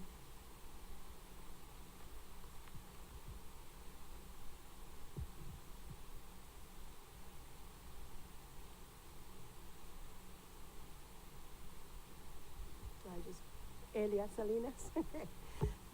Excuse me. My concern is the shelter itself. I don't know how many of you have actually personally walked in there. That place is filthy. That place reeks. Making additional beds in there, you need to take out the carpet. You need new flooring in there. I don't know when the last time they've changed the mattresses in that place. It is going to be a big cost. I'm not saying it needs to be done. It should be done. But to even expand it into the conference room, and Ignacio Velasquez has always wanted the conference room to be used for additional beds. And the Board of Supervisors has always said, no, we're not going to do that. The conference room is needed. The conference room is needed. So, and there's a concern with the reputation of the individuals who run the shelter. It is completely unethical, the things that go on in there. Completely just repulsive. We're talking about relationships happening within staff, within the members that attend there. This has been going on for a long time. I don't know how you're going to go in there and clean it up, but it must be done. And I'm not making these stories up. This comes from the people that are in there. This comes from former employees. This comes from employees who are let go because they brought the attention to people. So there needs to be more done to this. You may have to bring in an outside person to literally come in, and I can't find for a better word, is to audit and to come in and find out what the issues are, because it's not good. The count of, you look at a tent and you might see 2 people, and there were only one, so Supervisor Zanger, that was a great question, and to find out that it may not be 700, it may be actually 350. So you really don't know how many homeless people you're out there talking about. Now, the pictures that were presented by Sheriff Eric Taylor, just the mass of material that's going to have to be removed from there, is that going to be a county cost from the general fund? Is that going to be a cost from getting a grant, or have grants already been out there and have been sought out? Because this looks like a super expensive project you're about to get into. Thank you. Thank you for your comment. I have no further public comment. Okay, bringing it back. Supervisor Zanger, would you like to continue? Yeah, that'd be great, yeah. It's a question just regarding the shelter, I guess, the information that was presented. So I don't know who's best to answer it, I don't know, sure. So I think I saw it said we need 10 shelter monitors, right, currently? Correct. So there's only usually like 30 people there, so that's 1 per 3, every 3 people. Is that like standard practice? The thing to remember is that we have 3 shifts, so there has to be coverage pretty much each shift of 8 hours. So the reason why more are needed, and 7 days a week. So some of them are part-time, some of them are full-time, probably the majority are. Okay. But it's covering 3 shifts every day. So there's not 10 people No, there all, not okay, at all. that's Absolutely what, making not. sure I was Yeah, understanding absolutely that. Okay, and so I guess I'm a little, I'm slightly confused. So we talked last time about looking into renovating the conference room, but we don't have, at this point, we don't have any cost of what that would be. We have to go back out if we choose to go that way. We have to do that, say we want to do that again, and then we'll get that cost. is correct. That's Okay. correct. Okay, I was just clarifying that. Okay. No, I don't think I have any other questions then, so thank you. I do want to point something out, that the shelter is actually very in good condition. We did renovate it completely, new floors, new paint interior, new roof, new, so it looks really fresh. It never had any carpet, so it does have a very good appearance right now. Great. Supervisor, Sotelo? Thank you. Yeah, I can attest to that. I think I toured it maybe a year ago, and it was open at the time, and there was people there, and it was fine. It wasn't smelly. It was clean, and it was in good condition. So I was one of the ones last time that was kind of in favor of, hey, maybe we need to look at it. If there is a need for the conference room to be, kind of renovated a bit or add some additional beds, I was in favor of that. I am in favor of that. But based on what you've presented us today in the slideshow with kind of the numbers, that's very telling, and I really appreciate the information. And, it's kind of, I don't know what it will be once we do this river cleanup. Will we all of a sudden have this huge need, and then do we need to? But it looks like as of this moment in time, we don't have the funding for it, nor do we have the need at this moment. That doesn't mean that in 3 months and we start cleaning things out that we won't, but I think we're going to have to kind of, I think this whole thing is kind of a learning experience, and it seems like we are going to have to kind of all work together and do everything we can. So based on the information that you've provided today, it makes sense that we kind of move along accordingly. Is that kind of is that what you want us to answer today? Is if you want us to, are we in support of moving forward with the conference room right now and allocating funding from the general fund? I mean, is that kind of the ask of the board today?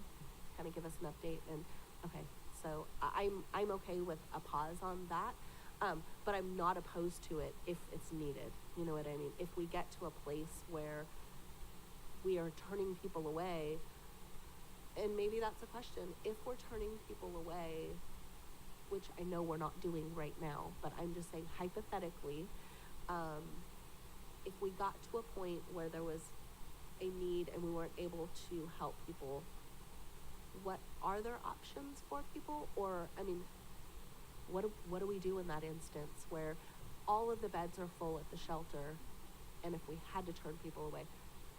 And I'm asking, I know, a hypothetical question, because I know you're not experiencing that right now. I know years past that we were at full capacity, and that is what happens.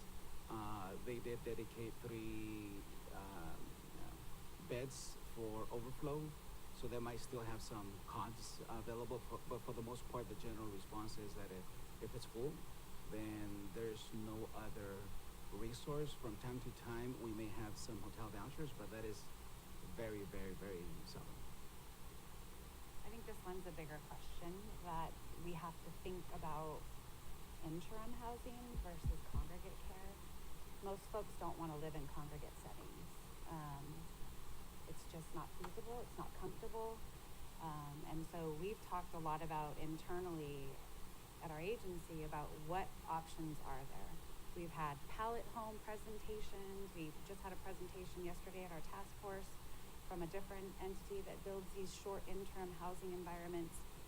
At the end of the day, it boils down to funding to develop it, funding to staff it, and space. And we have done our best to explore several grants. We've secured numerous grants, and we have to keep going after them, right? But there's no guaranteed funding. And so the question to the board is, how can you help us figure this out? Because we need your support as well. We have several projects that are almost completed that are some more permanent supportive housing and transitional housing. We have these wonderful 16 RVs that the board has blessed us with that we've explored. Can we make those interim housing for homeless folks? But it needs to be manned. It needs to be staffed. It needs to be paid for. The power needs to be paid for. We need maintenance folks to be there. We're trying to get them up and running again because we had some setbacks with PG&E. So there's things that we definitely talk about regularly as an agency to figure out how can we support folks and get them into some type of temporary housing first model. The shelter is not the end all be all. It's really not. Folks don't want to go there. The folks that are there happen to be okay there. But the folks at the river that we're talking to, they know about the shelter and they don't want to visit that. So it's something we have to think about when we start to do this cleanup, is we have to provide them some option, right? Whether they choose to take it or not, that's their choice. But we have to have something to offer them, in my opinion, so that we're not just moving them along, right? And so we need your help helping us. How can we advance this? Because we don't have all the answers, unfortunately. Thank you, Tracy. And I think that's exactly kind of sums up what kind of my question is. And my concern is what happens if. And just to touch on the conference room a little bit. So the conference room is not in the shelter building. It is next door in Community Services and Workforce Development building. So my staff sit adjoining to the conference room. It would be difficult for the Community Homeless Solutions to staff that area because it's quite spread out and it's not connected. And remember, there's transitional housing right behind that. And so it's a bit complicated. It's a little bit more complex than I think it sounds. We're happy to explore it if there's something that we can do to enhance it and make it a living quarters, but it's very complex and complicated. I just want you to know that. Is there any additional, especially particularly during the winter months, is there any possibility of being able to open up more of the homes that are out at the migrant center?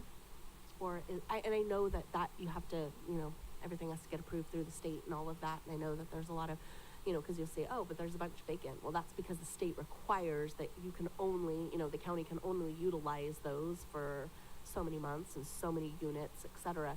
But I'm just wondering, is that something that we possibly could look at as a solution? And then the other thing would be, with those RVs that are up there already, is that an opportunity that, we already have a staff person up there, could they potentially help with management of that as well? Or is that just totally different job and absolutely not? And the state doesn't allow it. I don't know. So just trying to throw anything out there that might be helpful. In regards to the RVs, our current staff at the Migrant Center could not manage those. It's way beyond what his scope could be. I mean, he has a lot on his plate right now. We would have to hire somebody to manage them. During the storm of the 10 months where we managed them, it was a lot of work. And I'm not saying it's impossible. We would just have to hire a dedicated staff. It was added to the responsibilities of staff that I already have. We were successful. We made it happen. But it would be something that we would definitely have to go to the drawing board and figure out how we could manage it, how we would pay the staff, the maintenance people. RVs are not intended to live in. They're intended to camp in for short amounts of time. And so that's something we could explore. I believe that we talked with HCD around, or OMS around the use of and they denied our request. So we requested the use for emergency purposes as we use in the storm, and at this point they denied our request. In the event that we have an emergency, I think that they would entertain it again, but we did advance it sooner, and it was denied. Thank you. Not an easy issue. I know, super complex, but I appreciate you and all of your staff and all of the county staff that's working on this particular item. I know that you guys are committed, and it's just going to take all of us. We're going to have to work together as, a whole community. So thank you. Supervisor Gonzalez. Thank you, Madam Chair. Yeah, so just to go back to Supervisor Zanger's back and forth with the sheriff, talking about the question on, number of residents. To me, this is about encampments, so I think we're getting away when we talk about the number, and I agree. I think the 700 is out there, and I've talked to Tracy about how flawed the point in time count is. It's needed for funding and all that, but we don't have 700 homeless people here. It's ridiculous. But encampments, that's what we're trying to address here, are encampments. We're not trying to round up all the homeless people. We're trying to address the encampments. So let's make that clear. I do want to say, when we brought up this, it's inherently going to be controversial because there's people that are passionate on both sides, and some people think we should just allow the homeless to do whatever they want, wherever they want to. We're going in a different direction, and we just can't have people on one side telling us you can't clean up the encampments, that's wrong, and then also telling us that we shouldn't expand the shelter capacity, and we have an option in front of us that we definitely could do.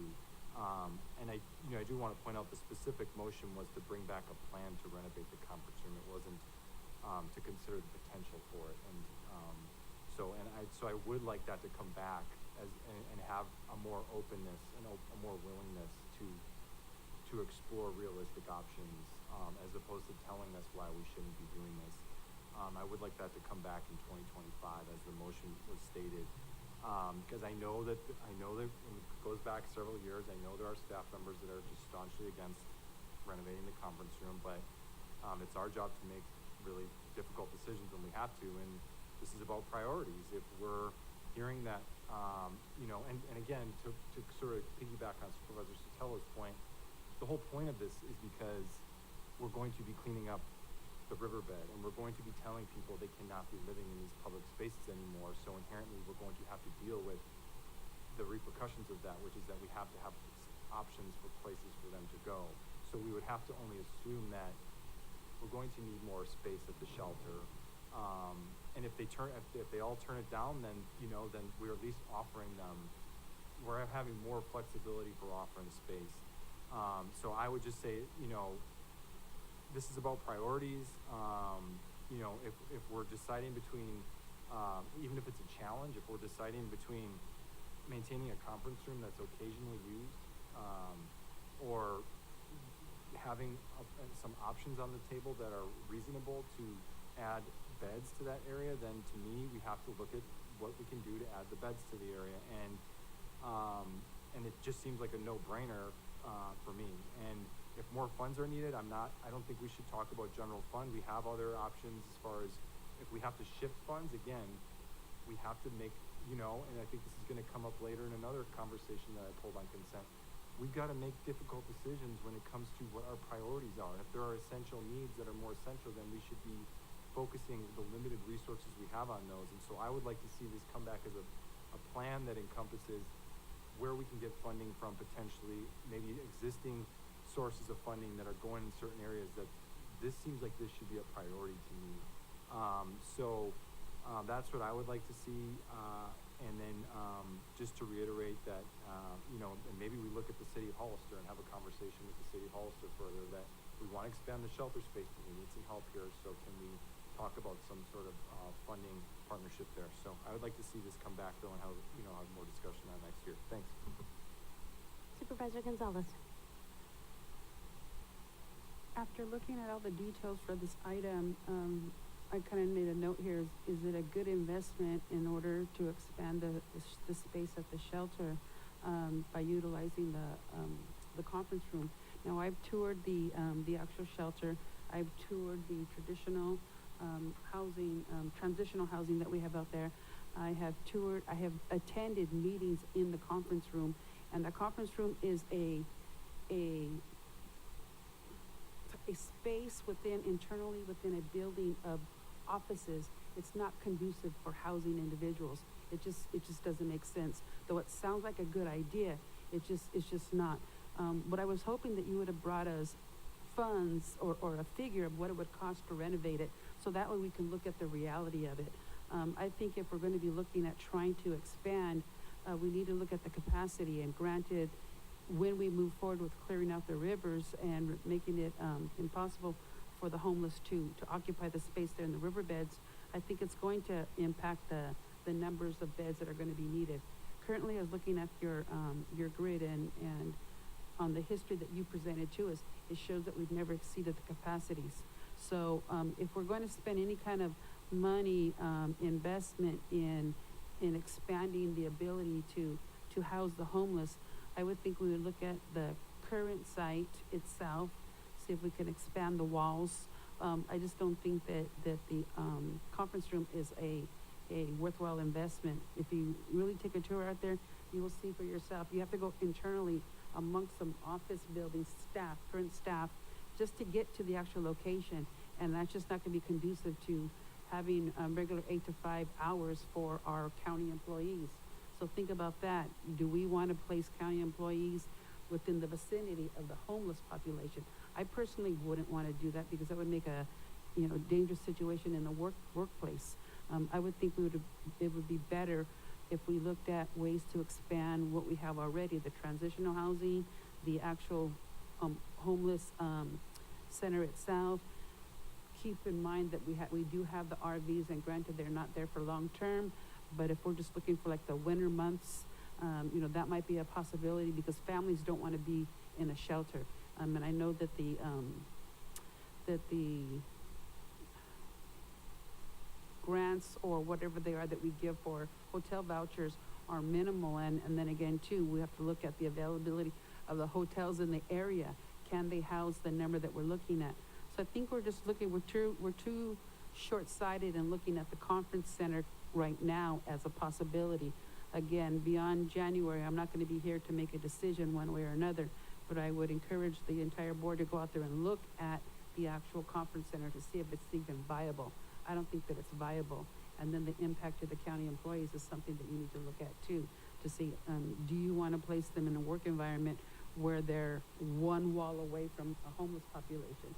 I personally wouldn't want to do that. I don't know if I, as a county employee, would want to stay employed with an employer that's going to make me work in those conditions. So I think we as a board just need to look at whatever other options are out there. And I like the idea that Supervisor Sotelo had suggested about looking to see maybe we can work with the state and see if possibly using some of the migrant homes up there. But I know you use it as a warming shelter during the warm months or the cold months, and that's going to open up pretty soon, right? Not this year? We're not doing it this year? Wow, what a loss. No, we're not, and a lot of that has to do with funding. We don't have any monies to operate it. In the past, we've always managed by adding it out to additional staff, you know, who have a workload. So this year, we had to make a tough decision. We have no monies to operate it, and this year we are not going to operate it. Wow, now this is the first time I'm hearing that, so that's really disappointing to hear because I know that there have been families that have been homeless that we've been able to help in the past and been able to utilize the warming shelter for, you know, 3.5 months, you know, that they had a place where they can be a family unit together. So that's disappointing. But again, we need to look at the cost of what it is that we're trying to do, and I agree with Supervisor Kosmicki that we need to make addressing our homeless situation a priority, but impacting negatively the workforce that we have for the county, I don't know if I'm willing to do that. But as I said, beyond January, it's not going to matter what I say or think. Thank you. Okay, with that, everybody in our community, we care what they think and what matters. So I'm going to take that statement away from you. I am going to agree with all my colleagues, but this is a major, complex issue, and we need to look at it strategically, not just the encampments, not just the homeless shelter, but the long-term effects and why transitional housing is so very important and what that could look like in our community. I think we have a bad situation economically with the funding right now, but we also have an opportunity. We have an opportunity as a community to be a leader that looks at this problem and this situation under a very, very small lens because we aren't a gigantic community. And if we look at it from that aspect and stop letting regulations, funding boundaries, the use of funding, how we can use funding, let that be set aside. If we start looking at what funding we are getting from our federal partners and our state government, and we say, what is the need of our community and how could we take all of that funding and make it more efficient in all the services that we're providing? I know the topic is about the conference room, but we're looking at it through too small of a lens. If we look at this through a bigger lens and work together, especially with changes that are happening now at the city of Hollister, I think intergovernmental, I think having this item that you brought forward opened a lot of eyes that some people weren't fully aware, and we've got new leaders coming on that are experienced in this and some that are not. But if we step back from this and use intergovernmental as a way to hear from each of you with all the challenges, but then start looking at where is the money being spent in our community? We have millions of dollars coming in. Where is it being spent, and how can we make a plan to make it more efficient to serve the residents that need it here? Not what Washington or the state of California says we need. because that's the opportunity that I think we need to be looking at. With that said, I agree with Supervisor Kosmicki. I think we should move this to next year because I think there's more more conversation that's needed to look at other options. But I will make sure efficiencies of staff and ensuring that staff safety is our utmost priority, because this isn't going to do us any good if we start having issues with retention of our staff because of lack of safety. So that's my only thing. So is there a motion? Madam Chair. Yes, sir. I guess regarding the previous motion, since it was to bring a plan back, is that currently, are we saying that's gonna happen in January, or do we need to make a motion if we wanna do that? I think what we need to do is make a motion to table this for more information and make this a bigger, broader topic. That's where I'm coming from. Is that your motion? I'm not making a motion, I'm giving my opinion on what I think the motion should be. Yeah, I would, if you wanna, somebody, I would just my motion would be to table the conversation and bring it back and have more discussion about, you know, the conference room, and if the staff has other ideas on how we can address the inherent need for, you know, more housing space because of the encampment cleanup policy, the direct correlation there, and that's the whole issue here, then I certainly would encourage them to bring those ideas to the table as well. But that would be my motion, is to bring it back for further discussion. I'll second that. All in favor? Aye. Aye. Can I just ask Sure. clarification? So I apologize we didn't bring back numbers. Unfortunately, with the holiday and the short time, we just didn't have the capacity to get the numbers back. So you want us to bring back what the cost would be to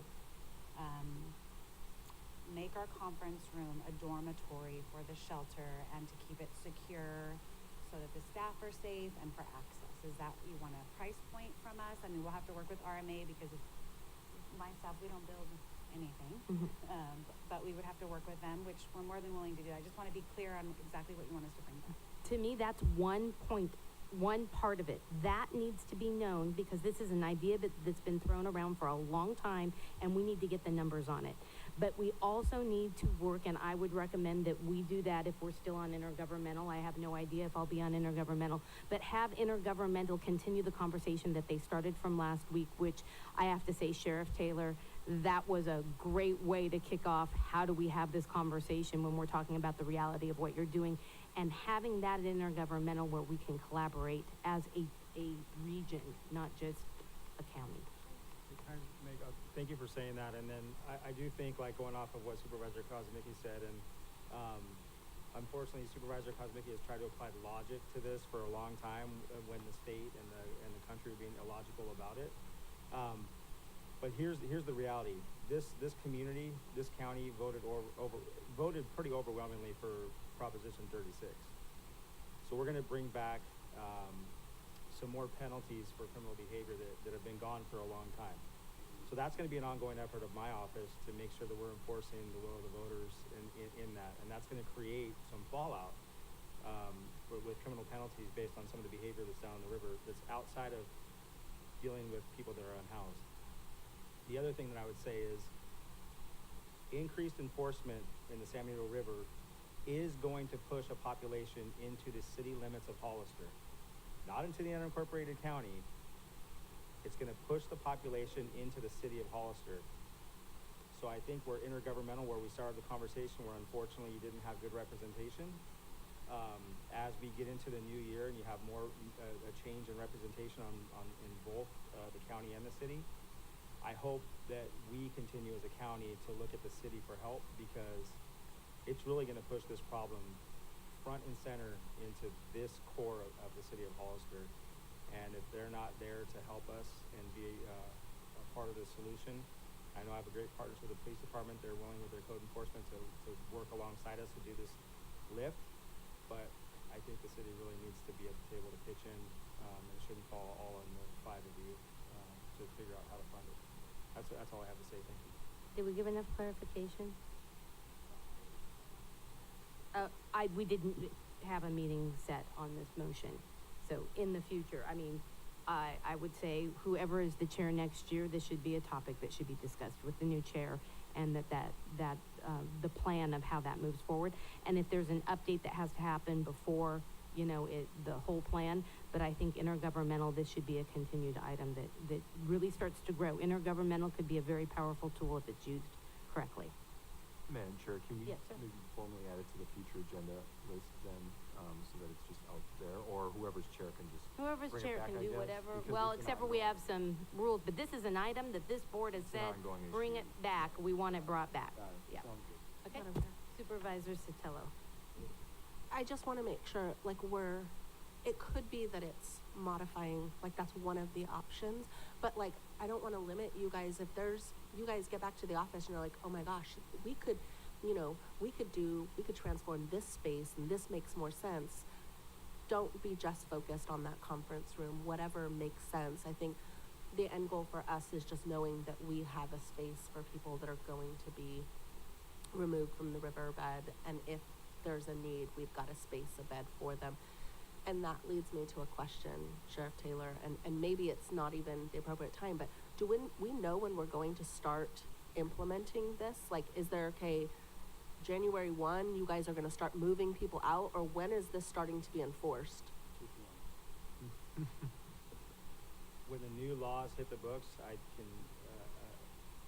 imagine that you're going to see an increased enforcement from our office for Proposition 36. But as far as doing Not just Prop 36, but I mean just the whole addressing kind of moving people out of the riverbed. So here's been our concern. This is a long-winded answer to a very simple question. The reason why we waited to this point and why I wanted our staff to go down there and bring you something, especially you, Supervisor Cosmic, who's been asking for this for so long, is that my fear is if we start piecemealing this together, it's just going to move the problem around. So unless we have finally a plan in place with integrated ways to go out there and start at point A and end at point B and eradicate the problem, we're going to be hurting cats because it's just going to be chasing the problem back and forth. So as far as enforcement, I can tell you that we will be present in the river doing enforcement, which may correct some of the problems. I would also, my good friend Jim Cooper, who's the sheriff in Sacramento, they've done a phenomenal job with the public information campaign. Of course, Sacramento County Sheriff's Office. I think San Bernardino or Riverside may have done the same, but they have like full Hollywood production units within their sheriff's offices, which I'll be bringing to this board next year. Just kidding. But they have created some videos that I think that the public and the board should go look at, see what Sheriff Cooper's folks have done. I think Sheriff Dicus in San Bernardino, or it could have been Sheriff Bianco in Riverside, but they're sending cameras out as they're going to contact this population, and you're going to see who wants to help, who doesn't, how they're managing that, and why.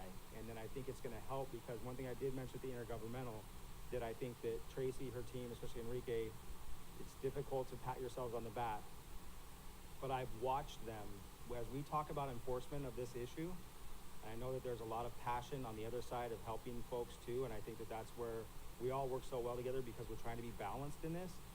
But I know for a fact that Tracy's staff, Enrique and his people, they have gone into their own pockets to put gas into the vehicles of people that are experiencing homelessness to help them get on their way.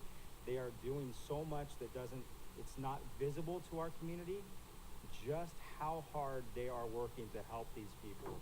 And so because I know that, it gives me comfort to then go and be a little more heavy on the enforcement side of those that are refusing to accept the generosity of these people. And so I just want this board and the community to know that we are very balanced here, probably very heavily weighted on third, fourth, fifth chances, taking our own money out of our own pockets to help folks. So that is occurring, and we don't talk about it enough. But this staff should be commended for that, because as we move forward into the new year, know that the difficult conversations we're going to have and the things that don't feel good about moving people along are balanced out with the people that have a really good heart for what they do, and they're really trying to help. Thank you, Sheriff Taylor, and I appreciate everybody. I know this is going to be a continuing conversation, and, being strategic about it, not just saying it's a one-time fits all. I think that's what we need to do. So thank you so much, everybody. We're going to have to open up to public comment on closed session. If you'd like to make a We have a comment 1:30 public hearing. in Madam Chair, chambers. before public Yes, sorry. comment, Before public comment, hold please. we have one additional item, an urgency item, anticipated litigation or significant exposure to litigation. pursuant to Government Code Section 54956.9, regarding the well path bankruptcy. Thank you so much. So we have added item 4.7, urgency. Do we need a motion for that? You do need a motion. You need to find that the matter came to staff after the posting of the agenda and needs to be resolved prior to the next regular meeting, which is not till the 14th. Okay, so can I get a motion from one of us? I'll make a motion to add the urgency item based on the item being added, the staff becoming alert after the agenda item is posted. I'll second. All in favor? Aye. Aye. Any opposed? 5-0. Okay, public comment. If you'd like to make a On comment in closed chambers, session please only. provide a speaker card. On Zoom, please press *9 or the raised hand icon and enter.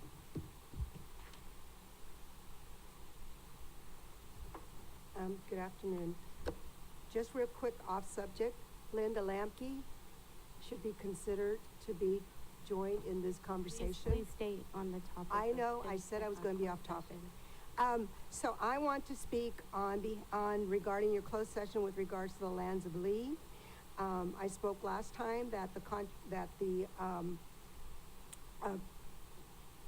negotiations that Mr. Lee was trying to do were very, very good. You should be aware of all the municipalities that have gone against being able to do this type of project have all lost, okay? There's not one municipality that has gone against it with the state, and the state has come back, and the state has prevailed and has actually come back on most of the municipalities and has asked for or not asked for, but actually has forced the communities and municipalities to actually build more homes. So when you go back there and you discuss this, please take into consideration, Mr. Lee has been very, very kind to San Benito County. Mr. Lee was placed in a position to sue San Benito County because the board refused to go ahead and negotiate, even though your planning department asked of him, and he did everything that was asked of him. The planning commission asked him to do something that was not legal to do. They realized they couldn't do it, but he was willing to do it if he had the power to do it, but that would have stopped to complete the project. I brought to your attention, and I'll bring it again, that there were at least 4 dates that were missed that had to be answered with the court, and your county council failed you. That's malpractice, and you don't want to believe me, and you want to continue to take the legal advice from your county council. I ask you to reach out to the San Benito County District Attorney, Joe Buckingham, because that is the person you're supposed to go to. When you have questions and you have concerns regarding your county council, the district attorney is there to help you with those questions. And if he can't answer it, he will suggest for you to go to a third party. So you have before you another updated, and I think it was Mr. Kosmicki, Supervisor Kosmicki, that earlier used the words, it's a no-brainer. Well, please go back and you discuss this, and it really is a no-brainer to approve the Lands of Lee project and try to settle this matter. Thank you. Any additional public comments? I have no further public comment. Okay, we're going to go into closed session. We will be back. I'm gonna say it's probably gonna be closer to 2 o'clock to be able to get through closed session. So the public hearing will be by 2 o'clock. If you can please let individuals know that publicly. Thank you.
we have anything to report out on item, I wanna make sure I have the right items. 4.4 or 4.6? I'll let, the CAO talk to 4.6. Regarding 4.6, the board has provided, direction to staff and we will proceed with that. On 4.4, there was information given and direction was given to staff. Okay, great. We are gonna have to go back into closed session after this for the other remaining items. So, we are gonna open a public hearing right now. The public hearing, is gonna be open as of 2:08 PM. This is to review amendments to Title III, Chapter 3.05, Article 11, Planning Commission, Section 3.05.0451, Commissioner Meetings, Duties, Operation, and accept the first reading on December 10th, adopt the ordinance, with said amendments after, second reading on January 14th. Mr. County Council, can I make a statement before, we start this? Can I make a statement before we start this? I wanted to pull this item and was unable to. Am I able to make that statement? Okay, I just want it to be, aware to the public that I asked for this item to be pulled and was informed by council I was unable to pull the item because it was published, and because of that publication, I had no authority to pull it. It is my recommendation that this item be tabled until the new board comes on in 2025. I do not feel it's appropriate for this item to be heard at the end of a new board's year, but that's my 2 cents, and I am willing to listen to the presentation and then the will of the board. You're the chair, Was that a motion? That wasn't a motion, that was a conversation because I was informed legally I could not pull it. Right. So is there a conversation that the board would like to have before we continue with staff's time? No, if you needed a second, I'd be willing to be the second to postpone this, because I agree with you. I think this should be heard by, all 5 supervisors sitting here in January, and so. But I understand the posting requirements and so forth, et cetera. And just, sorry, through the chair, I just wanna apologize. I did go to planning commission in September, but there was a lot of other projects that were a higher priority, and so, and there's a limitation on how many, public hearing items can be heard at the board, so it got postponed, and so my apologies. No, I'm not on you, I'm just saying I just don't think the timing is appropriate, and I think that if I would make a motion to table this until 2025 for a discussion with the new board, unless there's another motion that the board would like to move. Madam Chair, I would certainly agree with that. I just, back to, Please. you're gonna do this probably just to make sure public comment, I think we do still have to do Yep. public. I wanna make sure, so we're gonna leave it with kind of knowing we got a second there so we can continue the conversation. Let's open it up to public comment and hear what the public has to say before we make an official motion. Thank you. If you'd like to make a Supervisors. comment in chambers, please provide a speaker card on Zoom. Please press *9 or the raised hand icon. And I did have one, Mr. Gibson, but he didn't return, so I have no public comment. Okay, with seeing no public comment, I will reiterate my motion to table this until 2025. I'm not even saying date specific. That my motion would be to table this for a conversation for the new board. I'll second that. All in favor? Aye. Aye. Any opposed? 5-0. Okay, with that, thank you, and staff, I'm really sorry to have done that to you, but I couldn't pull it and I had to go through the motions. Thank you so much. Okay, so with that, I'm gonna say right now, I'm not gonna go right back into closed session. Let's bring the consent items forward so that we can get that cleared off our plate so we don't have to have people waiting for us. Everybody good with that? Seeing little nods here and there, okay? I have good notes on this, 'cause I did take notes. Okay, so I'm gonna go in item order. Item number 1.5 was pulled by Supervisor Dom Zanger. Supervisor Zanger? Yeah, just pretty brief, just suggestion. So I looked through it all. My comment is specifically regarding the public hearing time. I know we do them at 1:30. I'm just thinking, since we've run into these issues sometimes where it's rare, but it happens where we have these sort of dead hours where we're stuck for like a couple hours, not being able to work because we have to wait till 1:30. If it makes sense to move it to at 9:15 right off the bat, and then also people that are coming to the public hearing can just get it done with. It doesn't break up the middle of the day. So that's basically where I'm at with these. I just before it's not gonna be the end of the world either way. It's just something I wanted to bring up about moving the time in the morning to see if there's any support for that. Is that a motion? Well, yeah, that's the yes. Well, can we have a conversation? Okay, so Well, it let's is- have this, just have the second have and the then, second. okay, so I will second that. Okay, The motion was to move the to Public you know, hearings. to move the public hearing, adopt it other than moving the public hearings to a time around 9:15 as opposed to 1:30. okay, before we can talk, we need to have a second. Second, yes. Okay, so with that, because we're gonna have to open this up to public comment, because remember, we have the new rule, we have to open it up to public comment again before we make any final. So I'm gonna open it up to public comment right now and then bring it back for board discussion. If you'd like to make a comment in chambers, please provide a speaker card. On Zoom, please press star 9 or the raise hand icon. And I have no public comment. Okay, great. Seeing no public comment, is there comments? Supervisor Gonzalez. The reason why I second that is I think that's an excellent idea, Supervisor Zanger, thank you, because we've had members of the public come in at 9 o'clock, waiting here, hoping to speak, and then when it's delayed until 1:30, they may not be able to make it back. And if we're starting the public hearings at the very beginning of the day, we're gonna get those that are committed to being here, will be here. And they've already come in for the start of the meeting, and so it's more conducive to timeliness and efficiency, I think. And so I'm hoping that we can change that, the time frame. Supervisor Koznicki. Yeah, I fully agree. I think there's pros and cons. Obviously, we tried the 1:30, but and especially the public hearings tend to be these meaty items that they can be controversial per se, and when you're going for 4 or 5 or 6 hours, your brain doesn't work really maybe quite as well. So I think having those really consequential items, especially earlier in the morning, would be better. And I think also just the point about I think our goal is to have meetings that are efficient. I think that we've had a lot on our plate this year, but I think the goal would be to have meetings where we can potentially be done, and then we wouldn't have to sit here until 1:30 for those items. Yeah. Supervisor Sotelo.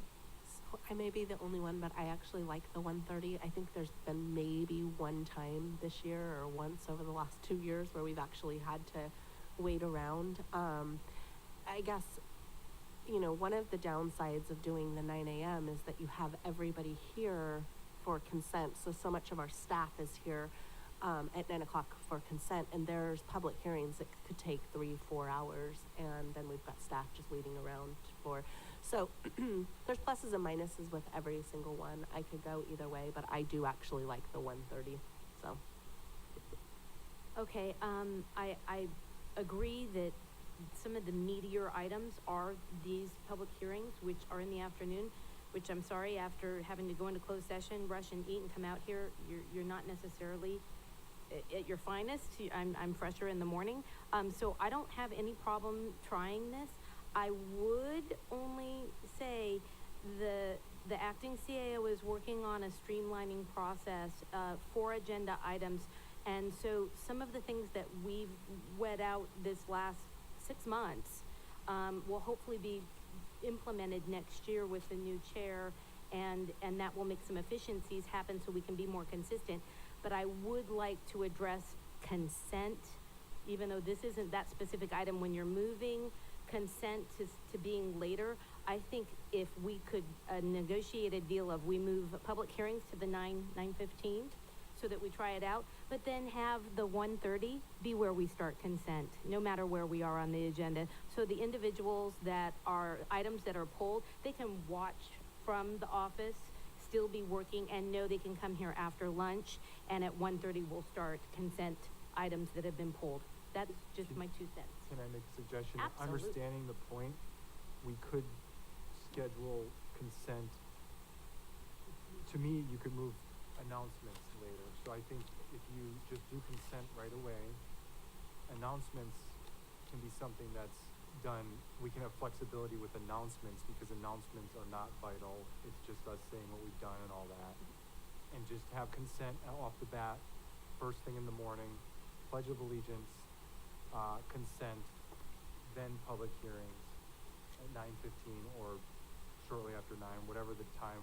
I'm open to 9:15 or 9:30. And then the rest of the consent items you would, like we do now, you would revisit those after and give an estimated time and all that. I think just to say 1:30 would sort of dispel the point about you still might be sitting there for an hour or two if you have a meeting or two or three that are quicker. I'm just pointing out that I think we need to have a way of being more efficient when Yeah. items are pulled from consent. I think that's the goal. I think that's Yeah. my goal. Yeah. I don't know what the agreed. answer is. I just think we need more efficiencies on that for staff. Sure. So, if I go back to the beginning of our meeting, I just wanna know, like, where would it fit? So, we would start with the Pledge of Allegiance, the certificate of posting. Would we still do presentations and recognitions first? And, like, I'm just trying to figure out, okay, where do we, and then, so department head announcements, board announcements, we can move. And then, does it come before or after public comment, I guess is where I'm, cause sometimes public comment could be an hour long. I mean, we just, yeah, I the mean, it general can one, be. Yes, but the people, yeah, go ahead. I think, well, when I envision it, I would just say it'd be, you can put it, right after public comment, before consent or regular agenda, and you can say 9:30 if that feels more, at or around 9:30 or 9:15, just the point would be to get it done as, the first actual items, I would say, should be public hearing, not like, you can have a department head announcement and board announcements if you want, or you can move them, it doesn't really make a difference, I don't think. So just before, any other real agenda items, I would say. I'm open to trying it.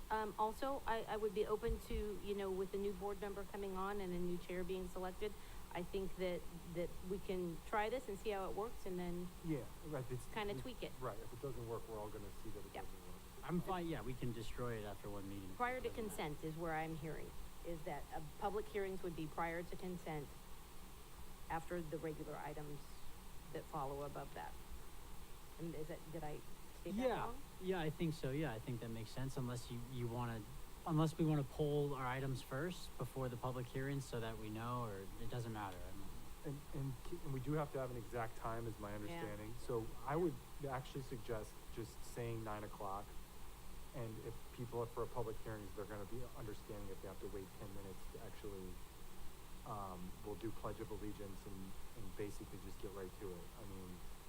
Oh, so none of the department head announcements? Department head announcements can always be pushed, I would But not think, presentations and recognitions. Yeah, unless- I see a problem with Okay. department head announcements. The only thing is that they come here to do that and then they leave. I'm thinking as a department head, I would come here at 9 o'clock, I do my department head announcement, I leave. So if I hear you. I actually, I'll say this now. I actually think we can be more efficient with department head announcements as well. I have some thoughts about that as far as maybe having those in, maybe putting those more formally in writing every couple weeks from all department heads as opposed to coming here and doing, department head announcements that aren't on the agenda. It's not the cleanest. It's what we've always done, but it's basically an agenda item that's not agendized at times. So I just think just to clean it up for now, I think just putting them in the morning, would be the most, I think we should put the public hearings in the morning either way, whether there's consensus to have a different system for department head announcements or not.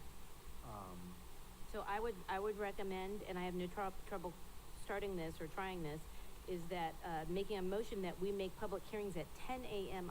And the reason I'm saying that is because if we at least get the consent items that are pulled, people in the audience know if they have to come back or not. I mean, the staff knows. So it would be by 10 o'clock. How about 9:30 as a compromise? Okay, 9:30, but it may be a little after that. Right, Yeah. right. Sure. Of course. I'm yeah. good with that. Okay, 9:30? After public Yeah. comment and after consent items have been pulled. Yeah. So that's staff fine. are not sitting out there during a public hearing waiting for a consent item to find out if it's gonna be pulled. Consent is pulled, not spoken about. So is that a second motion, because we haven't taken a vote on the first? Is that it? You can, motion? you wanna make that Sorry. an amendment, and then we could just do it that way? Does that work? How about we withdraw, I'll withdraw any motions that I've made and let somebody make a motion. Okay, We have a motion on the table already and a second, so we need a, Yeah. and we're discussing it, so. So I'm gonna say, we're gonna vote right now on the motion, and I am voting no, so that we can continue this conversation. We just do a friendly amendment. Friendly amendment, as long as that's I make a okay with friendly council. amendment to do the public hearings at 9:30. I will accept it. Okay, moving on, item. To vote. Oh, sorry, so I have a motion and a second, all in favor? Aye. Aye. Any opposed? 5-0. We're gonna move on to 1.7. 1.7 is, But we did approve I'm sorry, we did approve all the other items in the manual, the policy, right? There was, that's my understanding. yeah, okay. Yes. That's the only thing that was changed So- for that Yes. motion. This is why we can't have public hearings Yeah. at 2:30. Right? Okay, so 1.7, 1.7 was pulled by Supervisor Zanger. Yeah, so I understand the intention with this one. I understand, you know, I get it. We want to stand, in solidarity, I guess you'd say, with other counties in the country, because this is for funding for forest counties, which we aren't. But the way I see it is, this doesn't really seem like something I necessarily want to be getting involved in. And the way I see it is that every federal dollar that goes to other counties is a dollar that's not coming to our county as well. So I know that's might be like a cynical way to look at things, but that's the truth of it, is that the more money that we're encouraging the federal government to give to people that aren't us is less money that could ever come to us. So there's that. And then I also was reading the staff report and the letter here on the funding, and I saw it was paused in 2016 and then restarted in 2021, and we're urging them to continue to reauthorize it in 2023. So it obviously seems like a political issue. I don't really know much about the funding for forest counties, but that's election cycle changes, so it's a political issue. I don't really want to get involved in it, and so I'm going to be, for those two reasons, I'm going to be against this. That's basically all I had to say about it. Okay, let's open it up to public comment. If you'd like to make a comment in chambers, please provide a speaker card on Zoom. Please press *9 or the raise hand icon. And I have no public comment. Hearing no public comment, bring it back for discussion. My question is, so this is specifically for forest counties and not rural in general? And RC, what's their position on that, Madam Chair? I don't know their position on this. I received this request and reached out to our Office of the Ed Superintendent of Schools because I didn't know enough about it, and was asking, is this something that you want us to bring before the board to discuss in supporting? And I got a response of yes, so I wanted to have the board have the discussion. I don't feel it applies as much to us, but I'm trying, where I came from with this request is it's about rural counties and how do we get more attention for those rural counties, because we do have some issues there. Rural county schools. And I just want to add, it came from the National Association of Counties, so. It was NACO, yeah. And did you bring this forward? Did NACO asked you to bring it? NACO asked me to bring this forward. They said it was And urgent. I said I would not sign it without bringing it before the board. I didn't feel it was appropriate. An Office of Education supports this letter as well, so they would want a copy if the board so chooses to approve. And Madam Chair, if I may? Sure. So there's a few issues I have here, and I don't want to spend, first of all, I think I'd like for us to focus on things that are just going forward that are, and this is, you're just taking a request, but we don't even receive this funding, so that I'm not going to support this for a few reasons. One, this is really about, in the end, this is about national politics, and there's a changeover in the presidency administration coming, and they're trying to get this reauthorized under the current administration with the new one coming on. I have no interest in getting involved in national politics, partisan politics. I also believe we're not receiving these funds now, so it's basically irrelevant to us, and I don't want to get involved in advocating for other counties. I also agree that we have to fight for every dollar we can for our county, and I just in principle can't support advocating for national forest counties because we're not a national forest county. And I think that's about it. Thank you. Okay, Supervisor Sotelo.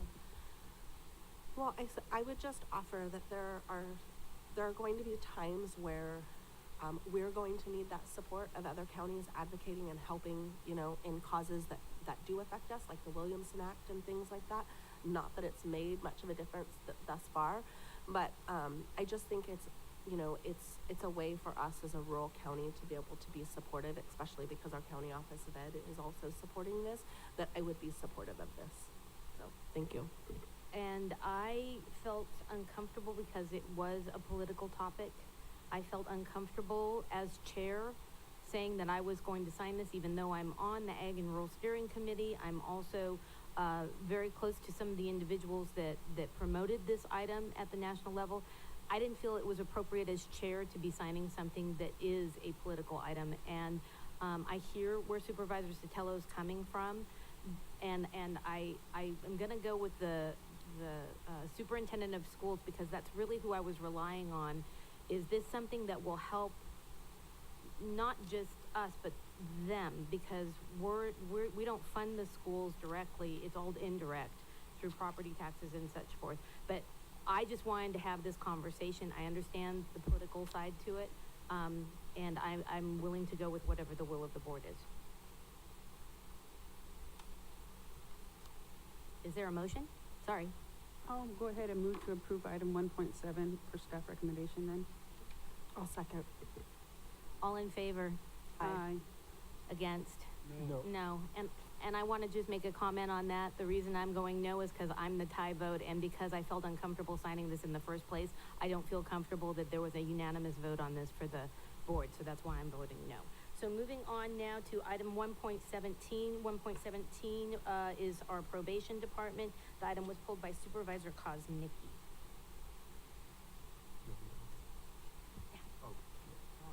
Yeah, thank you, Ashley.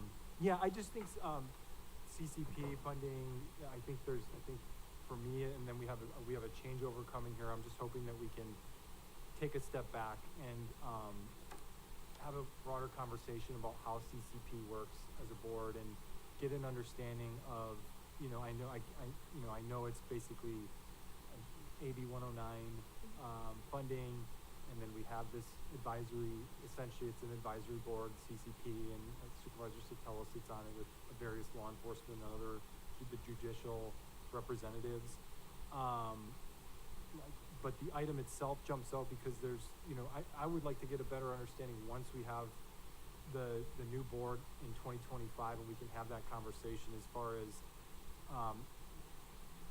whose money is this are these county dollars basically. We have discretion as a board as to where these dollars go, yet within this recommended allocation we have a judicial courtroom assistant, a Hollister police officer position, and several other items that are essentially discretionary. And you know, I'm personally wanting to have a conversation about working with the CCP and getting on the same page when it comes to, because we are so limited with our resources, what is essential and the levels of essentiality, because we've had a lot of conversations recently about not having enough money for sheriff's deputies, not having enough money for the jail, having to really scrounge together $400,000 to address the jail to try to prevent this closure situation. And I just would like to take a step back and look at this closer, as opposed to just, you know, having a kind of a traditional consent item that we're sort of kind of rubber stamping to see. And I respect everyone on the CCP, obviously, but because these are discretionary dollars that can go toward essential appropriations, I just would like to pull back on it and bring this back in 2025 and have more of a larger conversation about community corrections partnership in light of the fact that we are so limited with our resources. Thank you, Supervisor Koznicki. Actually, I think we're somewhat on the same page without knowing that we're on the same page, because I'm actually working right now with my administrative team to bring an informational presentation to the board, the new board, come the first of the year. We're actually putting together a PowerPoint presentation kind of answering a lot of your questions. So so to speak. What funds we are receiving, where those are being allocated, the use of the funds as far as salary and benefits and supporting ongoing positions that are offsetting general fund dollars, as opposed to what we're using for supervision, programming, services, supplies, things of that nature. And so we're kind of vetting through all of that right now as we speak. I would say we're about halfway through. Coming into my position, I'm not trying to speak ill of previous leadership or anything, but I'm surprised that there hasn't been a push for anything like this in the past, as far as coming forward. And in trying to have like really full, transparent conversations with all of the CCP executive committee, as well as the other members that sit on that committee, where we're using the dollars, how we're using them, if they're being used for the intended use of the AB 109 realignment, and how that ties into what we're providing and what is suppression efforts versus intervention efforts versus, programming and resources, reentry, those types of things. We're in the midst of all of that right now. So I can assure you that there's no one who's taking as close of a look on that other than me as my budget officer over here. We are also looking at kind of just detailing it out in a percentage and breaking it down for the board to see, what percentage is going to each of the different respective departments that you named. And I know you called into question some of the use of some of the items that we're bringing forward, but there's 6 executive members that sit on the Community Corrections Partnership, including our honorable presiding judge, as well as the chief of police. And in really trying to bridge the gaps, some of that intergovernmental collaborative efforts that you guys were previously talking about before we went to lunch, it's really important for us to continue our partnerships even with the city of Hollister and to work together to really combat all of the issues that are involving our justice-involved population. So I do think it warrants a broader conversation, and I have already started the framework for bringing all of that information to the board and presenting that. It just takes a little bit of time. But I hear you, and that's why I just think, because it's a lot of money, and I just think, as all these CCP allocations always are, to take this opportunity to step back, because these are, am I wrong, are these county dollars, or that's why I'd like to have that conversation, these are county dollars, right? They're realignment, So government the county is putting 100 and, I think it was 130, was it 135, I don't have the spreadsheet, toward a Hollister police officer. There's a 6-figure dollar amount that the county is putting toward a and I understand it's for a special intelligence unit, which is why I pulled the next item, obviously, to go with this, but I just would like to have the conversation, a bigger conversation about the justification for that, as opposed to just, we're fine with it. And I think when we put the presentation together and we show you like the pot of funds and where those dollars are being allocated, it's really going to give you a full understanding of, maybe that's only 2% of the entire budget of us working and having and funding that, and fund like the police officer, right? For example. And then to your other point, these dollars are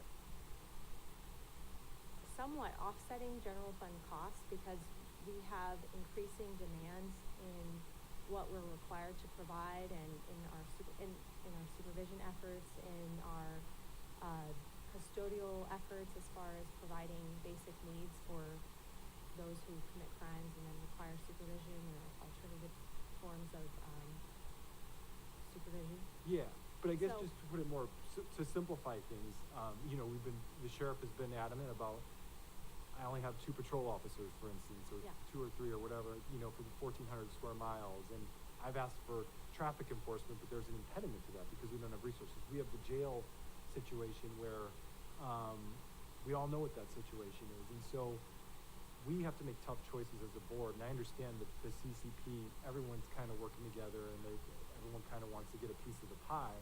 But if these are county dollars, we have to make those tough decisions and have to decide ultimately if we should be putting just this example, 300 and X amount of thousands of dollars toward these items, or if there are items of higher priority potentially. And that's kind of why I would like to pull back in general and have so the full board understands the CCP, and maybe we end up allocating to these pots of money either way, but I just don't think we're in a position, and the timing with the new board member coming on, I just think it only makes sense mid-year, especially if it's a budget adjustment. Yeah, I mean, I think it's important to have the Board of Supervisors input, and I think that's why we have Supervisor Sutella who sits and she comes to those meetings every time we have them scheduled.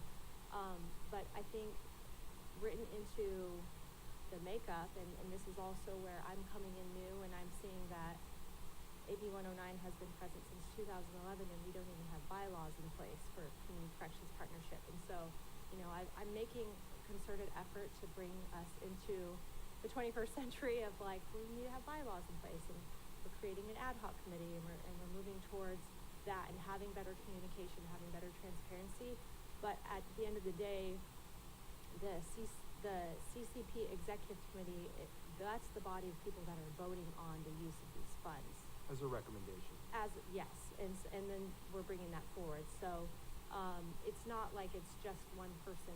There's a group of people who are involved, and I don't want to discredit all of the efforts and work that goes into the group of people that do look at this from a county perspective. We're not just looking at it from like a law enforcement perspective. We're looking at it because, and I think this will be better explained when we bring that presentation forward, there are hundreds of thousands of dollars that are being committed that are countywide, community specific, not just law enforcement specific. And I'm talking about, you know, beyond just funding the public defender's contract, beyond just funding, I'm trying to think off the top of my head, I don't have everything in front of me, Yeah, but I hear you know what I mean? Yeah, It's just, and some it's of not these might just make specific. sense. Yes, exactly. For me, I am really stuck on this notion that maybe we just need to have more of a dynamic between the board and the CCP, as opposed to the CCP just taking this allotment of money and putting it before us, you know, where we maybe can give some direction on what our priorities are as a board and work in tandem with the CCP, as opposed to, the state funds the courts, right? So, you know, just as a simple question, why are we funding a judicial position? You know, and why are we funding a City of Hollister police officer? Just from a very simplistic standpoint, that doesn't make sense to me. Yeah, and I think if you were at the table and you were present for a lot of the conversations regarding countywide collaboration, it would make sense. Right, but I also want more sheriffs on the street to patrol and do traffic enforcement, and that is a bigger priority for me than hiring a Hollister police officer. I'm gonna be frank about that. Yeah. So that's why I would like to pull back and have a bigger conversation about how these dollars are used. I think this is a lot of money, and I don't think it should just be, as much as I respect all the people involved, all the people involved have their own interests. So they're inherently going to want, the Hollister police chief is going to want a significant dollar amount for a special intelligence unit because now there's an additional resource, but we just frankly can't afford it. If these are discretionary county dollars, then we should be putting those limited dollars toward our most essential needs, in my view. And that means more police on the streets. If we need to put more money toward corrections, then that's a bigger priority for me than at least 2 or 3 or 4 of these items that I'm seeing here. Yes, I understand. You good? Yeah, I'm good. Thank you. Supervisor Made my point. Sotelo. Well, I just think it might be a little helpful, Ashlyn, if maybe you want to go into a little bit about what AB 109 is for. It's for, like, and kind of go into the whole recidivism. It's not like we can just put more. It's about, like, making sure that there's not repeat offenders and things. So it's not about just putting more officers on the street. That's actually opposite of what they're trying to do. What they're trying to do is rehabilitate and make sure that people are not reoccurring offenders. And so a lot of these programs that we're doing are to support that, right? Not just putting more officers on the street. But one and of them is a Hollister police officer. One of the right, but I think positions it's for a special, like kind of a special thing in there. So, Ashlyn, if you maybe want to talk about that a little bit, and I don't know if that helps give a little bit of perspective with it, but Yeah, and to be fair, I mean, I think you said it a couple of times, like, these are county dollars, these are county dollars. The realignment funding is specific to the Community Corrections Partnership, which is outlined in actual legislation. And so that's where I'm saying it would be better, that's fine if we want to table this, we can table this. I can bring all of this information forward when I do the presentation, so I can give the background summary of AB 109 and what the realignment is and what it's really intended, and really clarify all of that, because I think also what has happened is there's a misunderstanding about what those funds are, what that actual amount is, because everything is put into one pot currently. So we have like SB 678 funds that are put into the AB 109 pot. Those are probation specific funds. We have PRCS mitigation funds. That's like over $800,000 put into that pot. That makes that pot look larger. Those are very specific probation funds that are put. There are also funds allotted to the district attorney's office and public defender's office that are put in that pot of money that make that amount look like, oh, they have like $6 million or whatever the number is. And it's like, that's where some of the educating needs to come in, and that's what I was prepared to do come the first of the year, to just kind of very clearly outline what is AB 109 funds specifically and what are these other funding streams. And I have asked, just on a side note, for these other funding streams to be separated out so they're not inclusive, and I have been denied numerous times from the auditors for various reasons, you know, and so I've been actively trying to pursue doing that so that there could be a more clear picture as to what that pot of funds is.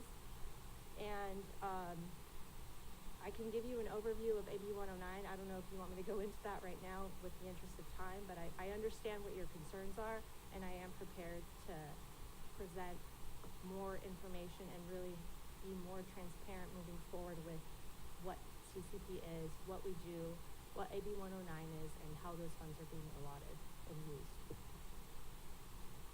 Supervisor Sotelo, are you okay with that being in January?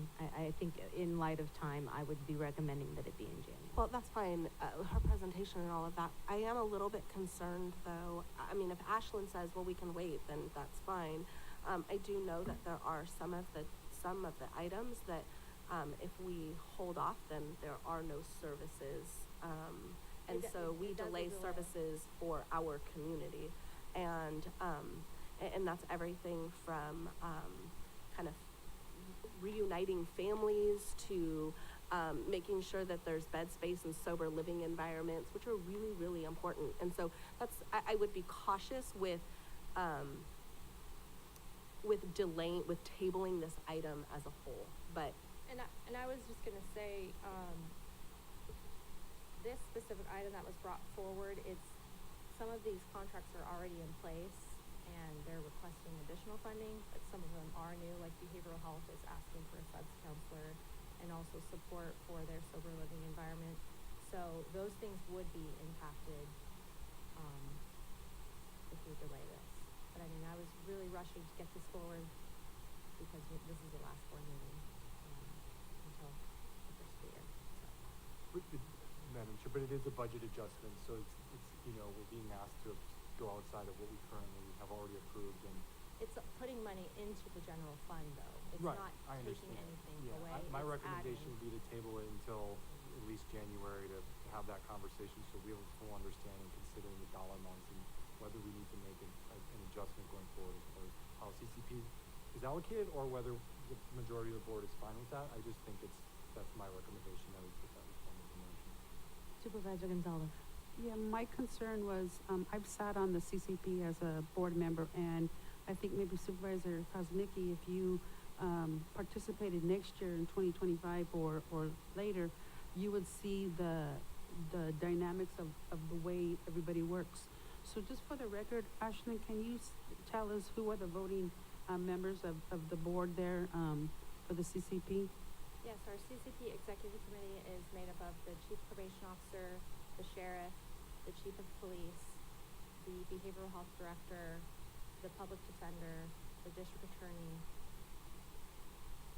and the Judge.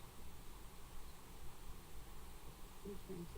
So it really is a collaborative effort, as Supervisor Kosmicki is encouraging it to be. My concern is, since this is a 4/5 vote, I don't know if we're gonna get that. I'm hoping we get there and are able to provide the services that you need. I would go ahead, if no one else has a comment, to make a motion to approve. I have a Oh, comment. I'm sorry. Yes. Okay.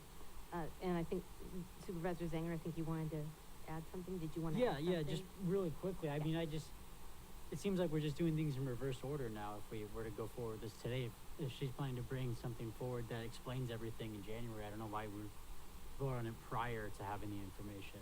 That's my take on it.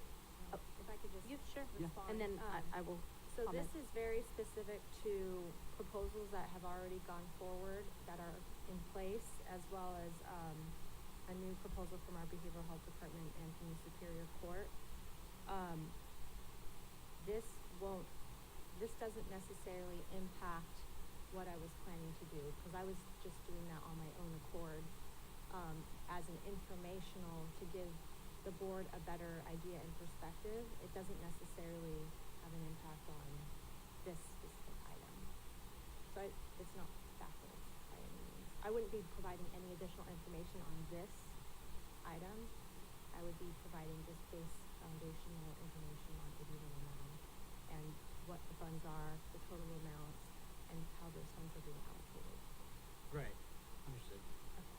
I just wanted Are you good? Okay. So, understanding, after going to the AB 109 training at CSAC with all of the questions that came out of that, this is a really complicated issue in our county, because AB 109 is a realignment for very, very specific things, and if it's going into a single pot, it's almost impossible to manage.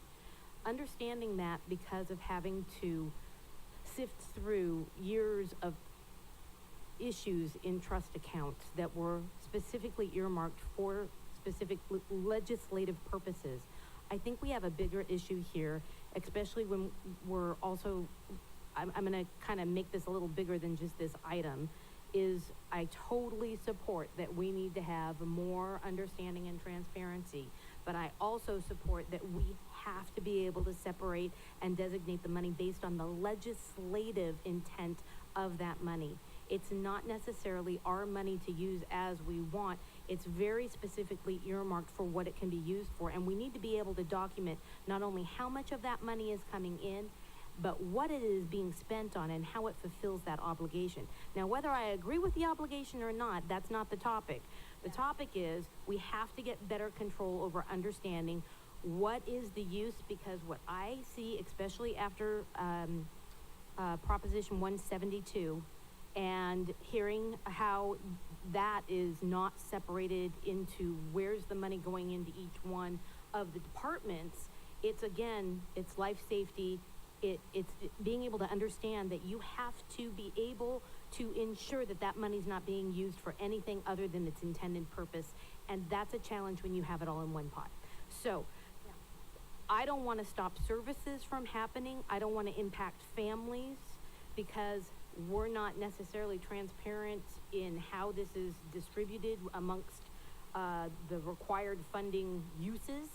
I think that needs to be addressed. I'm glad to hear that you're bringing that forward. We talked about that over a year and a half ago, that we have to be able to see where the money's coming in and where it's being allocated, and that it's meeting that obligation. So, because I don't want to, you can add, and then I'm going to open it up to public comment, because I don't want to add to any impacts on families or services. I will be supporting this, but only because you're coming forward with an item, and that we need to really have action items that are asking this board and asking for us to give direction on what our expectations are on transparency. Yeah, I just wanted to add that, we do submit, a community corrections partnership realignment plan, and we submit a survey, and that really outlines some of the goals and objectives and things that we're doing, and that's submitted annually to the Board of State and Community Corrections and is available on their website. So if you ever wanted to do a little bird's eye view research into CCP and the use of our funds and what we've done, that is available online for you to view. And it contains a lot of the information that I'll be bringing forward in my information and presentation. Okay, I appreciate that, and I really do understand that I agree with Supervisor Kosmicki. We do need to have more information, more understanding, more really understanding the AB 109 restrictions, because I had more questions when I left that training than I had answers. Yeah. And Ramon was sitting behind me going, I hear ya, and I'm like going, we really need to be talking about this more. So I know we've talked about this. I'm happy that you're bringing forward, but because of the services that are so essential to some of the families in our community, I will be supporting this only with the understanding that it's coming back. Is there comment? Okay, I'm going to bring it back to public comment. I do not believe the speaker spoke on any of this previously, so please come up and have public comment. Thank you, Madam Chair, and thank you very much, Supervisor Curro, for stating what it is. This money is only specific, and getting another deputy is not what this funds are about. They're supposed to be specific. They're set by law. And if you, as an individual sitting up there, do not know what AB 109 is, that's on you, because that is your responsibility as a supervisor when you get your agenda and you get your packet. If you're going to be against something, go do your homework so that you know when you're up there sitting, you're going to speak with facts as to why you are for something or why you are against something. Okay? Ms. Canez was very nice, being very polite in her presentation, but the fact is that you have all these individuals that sit on the CCP, and not one of those individuals would I ever question their veracity, that they're doing the right thing for this county, for this community, whether it's for a city, San Juan Bautista, the city of Hollister, or San Benito County. So her bringing this forward and making sure these funds are not general fund monies. These are specific funds. If Supervisor Zanger and Kosmicki want to hire another deputy, go find those funds, but you don't take it from this, because they are already set by law. So honestly, and for full transparency, again, if you haven't done your homework and you're going to vote no on something like this, then shame on you. There is absolutely no reason to vote no for this item, because they are bringing you something forward that is set by law, and not because one of them individuals said, oh, you know what? I think I want this, so give me $5 for this. And the other person says, well, give me $10 because I got an idea for this. Well, the ideas are all discussed, and Supervisor Sotelo, she sits on those committees. She goes through this. She understands what's going on. So again, just like Supervisor Gonzalez said, Supervisor Kosmicki and Zanger, if you haven't sat on this, please volunteer to get more information. You don't even have to sit on this committee. Just go sit down and find out what the information is with one of the committee members, so then when you sit up here, you actually make an informed decision, and don't make a decision or you're going to vote on something because you just personally think, because it's not a personal opinion. This is something that is set by law. That is what you must decide on, and it is done with the best interest of the entire community and not by your personal opinion. Any additional public comment? I have one other on Zoom. Sheriff Taylor, you've been unmuted and you have 3 minutes. Thank you. I would just look to, first of all, thank you, Chief Canez, for the presentation. Sorry I couldn't be there in person like I said I would be. But I want the board to know that Chief Canez is a no-nonsense leader in those meetings, and her and Lorraine demand a lot of everybody, and they're doing a great job. My only thing would be to maybe appeal to county council. I'm not exactly sure, so I'm speaking a little bit out of ignorance. Sorry, Elia, that I didn't do my homework, but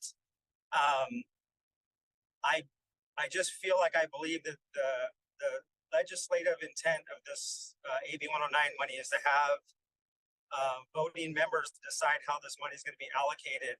And I would just look to council to, I guess my question is, what authority does the Board of Supervisors have to either change that or deny that what's already been allocated? And I'm just looking to protect the CCP. And I also, on the same token, understand completely where Supervisor Cosmic is coming from, because I think that the county should be the beneficiary of the majority of this money, and we're always willing to ask. But I think that that's my question for council is, once the CCP voting members have voted to allocate money to something, can that be undone by either city council, Board of Supervisors, or anybody else? Thank you.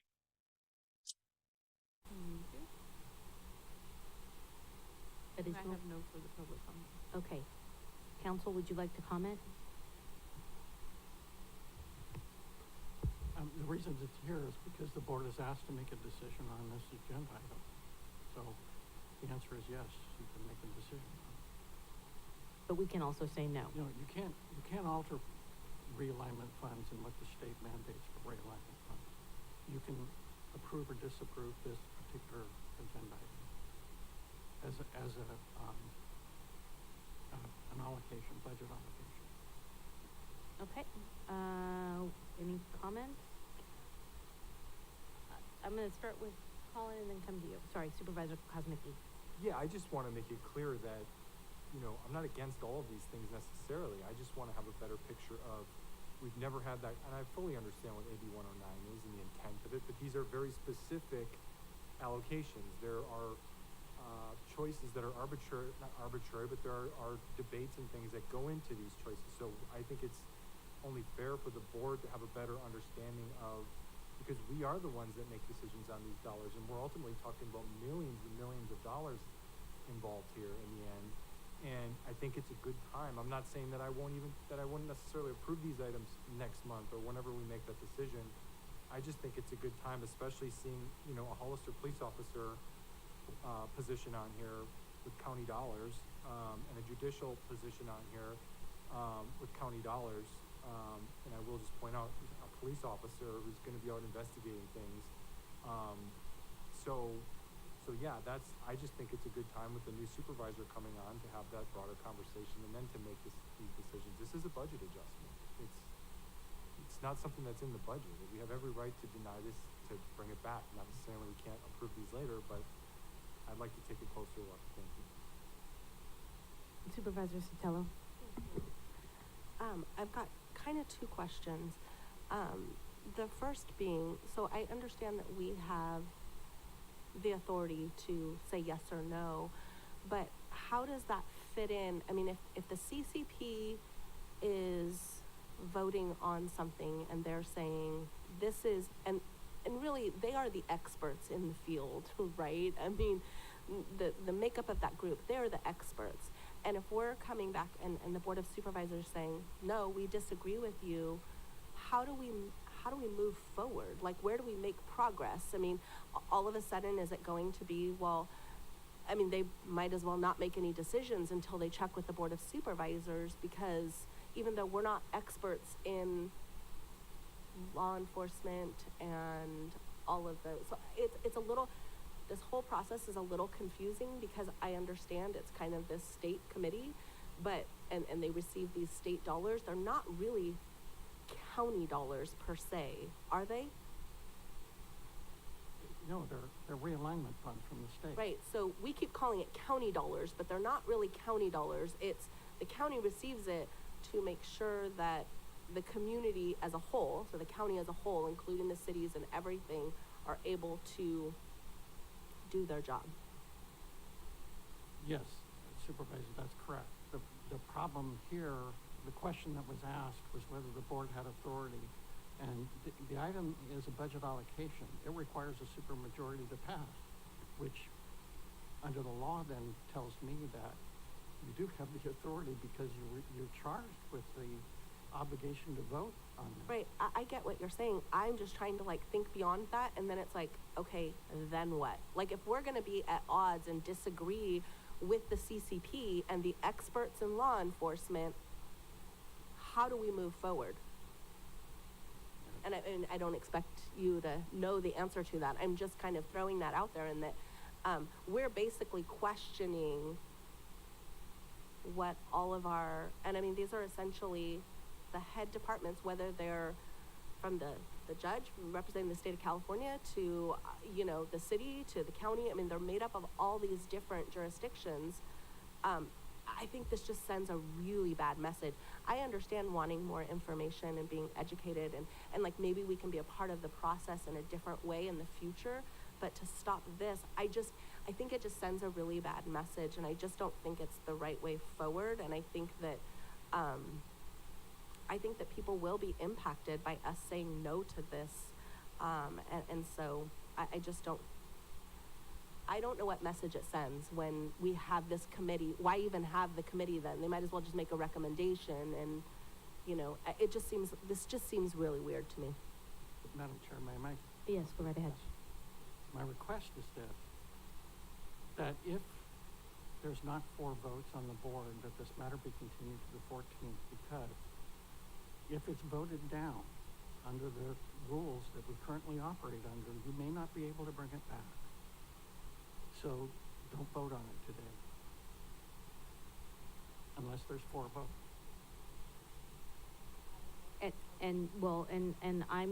We don't know if there's 4 votes, but my big concern is this is money coming into the general fund from AB 109 funding from the state.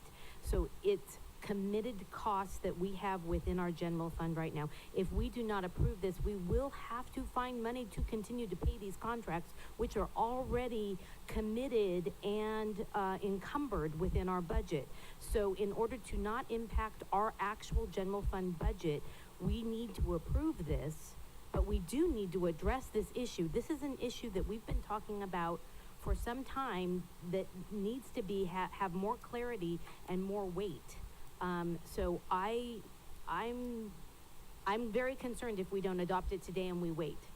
Madam Chair, Yes. I would just say Supervisor I think we should wait on it. I don't think we should vote on it today. Microphone. These are non-budgeted items, and there's something wrong with the process then if we're being asked and being basically told you need to approve this or else services are gonna go away. Well then, if there's something backward there, then this should have been approved during the budget last year then, if that's the case, because, and I will also point out that there's new positions in this, so these aren't necessarily all items that, that are ongoing services. The item that I pulled for 1.18 is related to this. It's the MOU for a special intelligence unit, which of course has to do with that police officer position. I don't see any harm in putting a pause. That's what I'm asking for, is a 4-week pause so that we can fully understand the decisions that we're making, and if there needs to be more dialogue between the CCP and the board who ultimately makes these decisions, then that's going to have to happen, because there's just a lot of money at stake here, and I don't agree with I can't support this because I don't agree with all of these allocations. I just don't. I will agree there is a major flaw in our procurement process that we can have contracts before we have actual budget allocations. It should never happen. If you have a contract and you don't have a budget allocation, you better have that budget allocation with your contract. But that's not the way this county's ran previously. This is why procurement is my biggest thorn in my side. So I completely agree with you. I just want to make sure that it's understood that if services are being withheld from individuals in our community because of this, that falls on me, and I don't feel comfortable doing that. Madam Chair, for item 117, I don't believe that is any positions. That is the substance abuse disorder, the bed spaces, the family time accountability program, and the lease vehicle. So I think you're talking about 118 when you're talking about the positions. Do you have clarity on that? Sure, we can get clarity. Come on up. Clarify. Yeah. So Clarity provided. So we have a contract in place right now with Transcend Educational Services. They provide anger management, domestic violence, parenting support classes. They have a contract in place currently. They've asked for additional funding to support additional programming in the county jail. That's what that is. Enterprise lease vehicle, we have a lease vehicle contract. We have something in place. Unfortunately, the lease amount has increased. We are requesting the additional funding to pay for the difference, basically, which I don't have the exact amount right in front of me, but I could look for it. The Family Time Accountability Program, that is, again, another parenting support program, additional funding to support in the county jail. The public defender has requested $25,000 to have a case management file system. This goes hand in hand with our support of supporting the public defense, indigent defense contract that CCP has committed to fund, I think 1 point something million. And then the behavioral health has requested $100,000 to support the sober living environment, for there to be dedicated bed spaces to those who are being released from custody and require outpatient level of substance use treatment, in addition to paying for a full-time substance use disorder counselor at the behavioral health department, which was previously supported through CCP under previous leadership of Alan Yamamoto as the behavioral health director, and then it dissipated at some point, and now they're requesting funding to support that position again, because they have budget constraints that they're dealing with, so they've come and asked for CCP dollars to support that position. And then, last but not least, the Superior Court has come and asked for a judicial court release assistant to process all of the violation of probation petitions and revocation petitions and such for all the 81-9 population that they do for everything that my office files with the court. So it is all of those things in this that would be impacted on. To clarify, on item 117 or 117 and 118. I want to make sure that That's we're only talking 117. about 117 because there was clarification about 118. Just That is making sure. 117 only. That's And Madam Chair, 117. 118 is also CCP. 118 is CCP for the Special Intelligence Unit, and Right. it's for the MOU. The Special Intelligence Unit has actually been in place for several years now, and when I came on board, I noticed that we didn't have any MOU agreement in place between all of our respective departments and agencies that outlined any, accountability, any expectations, any what to do for what, who, what, when, where, all of that, and that MOU I have brought forth in an effort to, I guess, have something to point to as far as outlining expectations for those officers and deputies and members that are in that unit of SIU team that has already been developed and has been going for several years now. And the funding of a police officer. That has already been approved and has been provided. They just haven't had someone in place. That's been like one of those vacant positions, but that's been, that's been in place and approved years and years ago. A couple years, maybe 2 or 3 years. It's not additional new, it's been something that was previously approved by the CCP. This is before I even was. What would be the impact if we put this off for a month to have that conversation? Would services just halt? I mean, that's where there's just not a lot of information provided as far as. I mean, you run the risk of not being able to support certain programs and services. The public defender wouldn't be able to look for a case management system. There wouldn't be a substance use disorder counselor hired on to help provide substance use services in the county jail. I mean, there are impacts on delaying this. I think, just in full transparency, I understand why you have questions, because I don't think that anyone has brought forward information before, but I also feel like we have Supervisor Sotelo sit on the CCP for a reason. She is the voice of the board.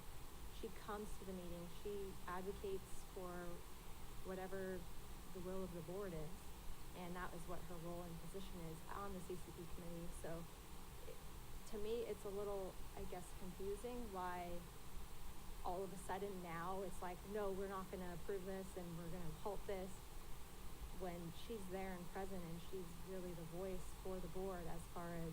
We've never given direction to Supervisor Sotelo on what the boards, and there's no offense to Supervisor Sotelo, that's just not part of the process. Yeah, and So that's just not think- I mean, no offense to you either, it's just not that's not accurate. She's not the voice of the board, she's one of 5 supervisors. I understand that, but she's been appointed to that specific committee to chair and champion the county's Yeah, I needs. get that. And I think, to be fair, I mean, yeah, I'll just. Yeah, I- Madam Chair, Supervisor Zanger. to follow up on the clarity, oh, hold on a second. I'm sorry, did you ask me a question? I had a question. Nope, we for you. waited. I was about to I ask. apologize, No sorry. worries, no worries. Yes. So I'm trying to understand the clarification that you just gave here. So a few times you said they're requesting additional funding. So would services stop or would new services cease to start? So we approve a contract and there's a set amount in that contract. Sometimes we get to a point where we're getting to the end of that contract and we're not through the end of the fiscal year and we anticipate additional funds will be needed or else they won't be able to provide the service because we'll be out of funds as to what the auditors are willing to process when they're invoicing us.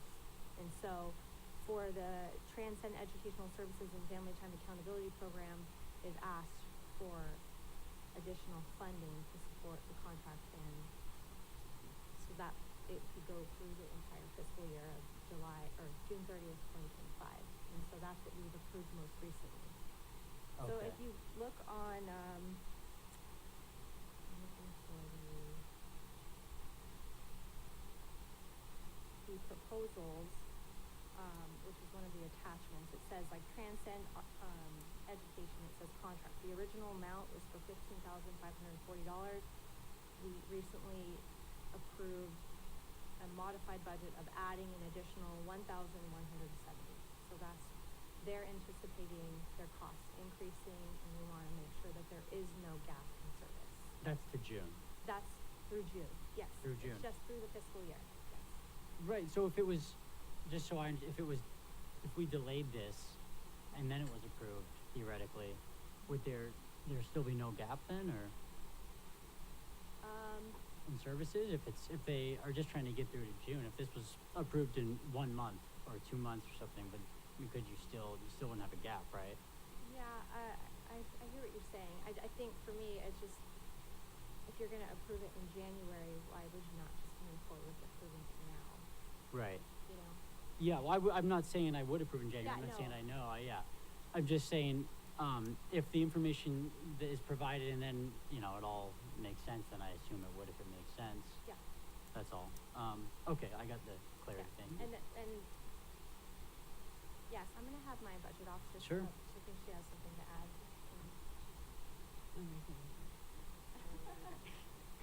Madam Chair, one thing I do want to make clear is the police officer position was in the original fiscal year 24-25 budget adopted by the county.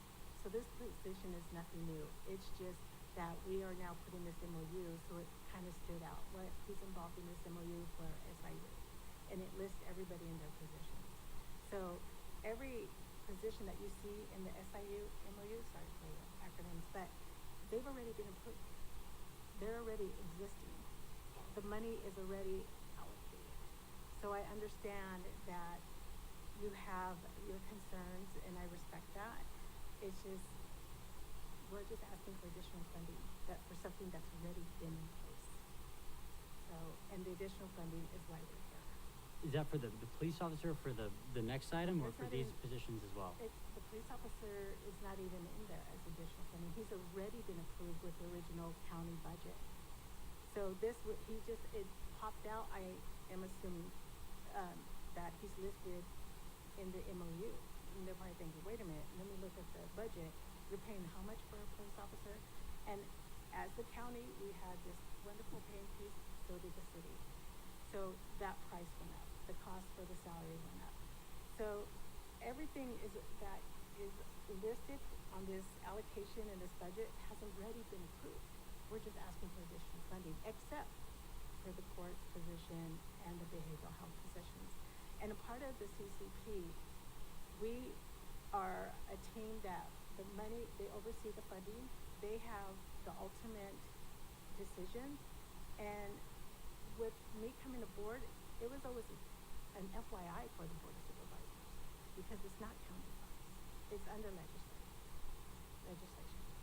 So, and that, there's online trainings that the BSCC puts on. If you guys would like the link for it, I would be more than happy to send it to you. There's, there's just so many different things, and I've been told, it's just, when we come to the board, we're just saying, hey, as a courtesy, this is what's happening. This funding, this is how they're being allocated, and I understand your concern. But as I stated, these items, except for the new positions, have already been adopted and accepted by the original 24-25 budget. So it's not like we're asking for new funds for the police department. It's already been approved. But the two new positions haven't, and those are No. the two more expensive They have things not. here, right? And We that's the do- bulk of it. Yes. Right. You're right. And so when we have CCP meetings, the committee, the people, they come in with proposals, and we accept proposals. And as Chief Canes stated, she's working on bylaws, because there's so often we're trying to get control over the whole situation of this thing. We're trying to make it flow a lot better. Like, every time we have a meeting, maybe we're gonna do it quarterly, you can have a proposal. So these proposals are not a part of the county budget, because it's not county funds. Right. You know, we house it here, and we oversee it, and that's what it says in legislation, that the chief of probation oversees the committee. So, just to help you understand that, these are just additional funding except for the new positions at behavioral health, and that is a county department that that funding is supporting instead of general funds. No. And we would like to move forward. Right. Madam Chair, can I make a Supervisor suggestion? As Supervisor Zanger stated, the bulk of the money are the two new positions. I'm hearing that this concern, and we're talking about $1,000, $8,000, and $10,000. I'm willing to support moving forward with the items that are continued services, but to hold off on the new positions, at least until we have that conversation about the CCP as a whole and how this whole thing should work. And I do believe there are improvements that need to be made, because we do approve this. There's a reason why we approve these dollars. It's not a rubber stamp, and it shouldn't be a rubber stamp. So that's where I'm at. Willing to compromise and. Supervisor Cosmicki? Yeah. Would you be willing to consider to add the, public defender case management system? That's where I was gonna go, just Yeah. that one item. Yes. Yeah.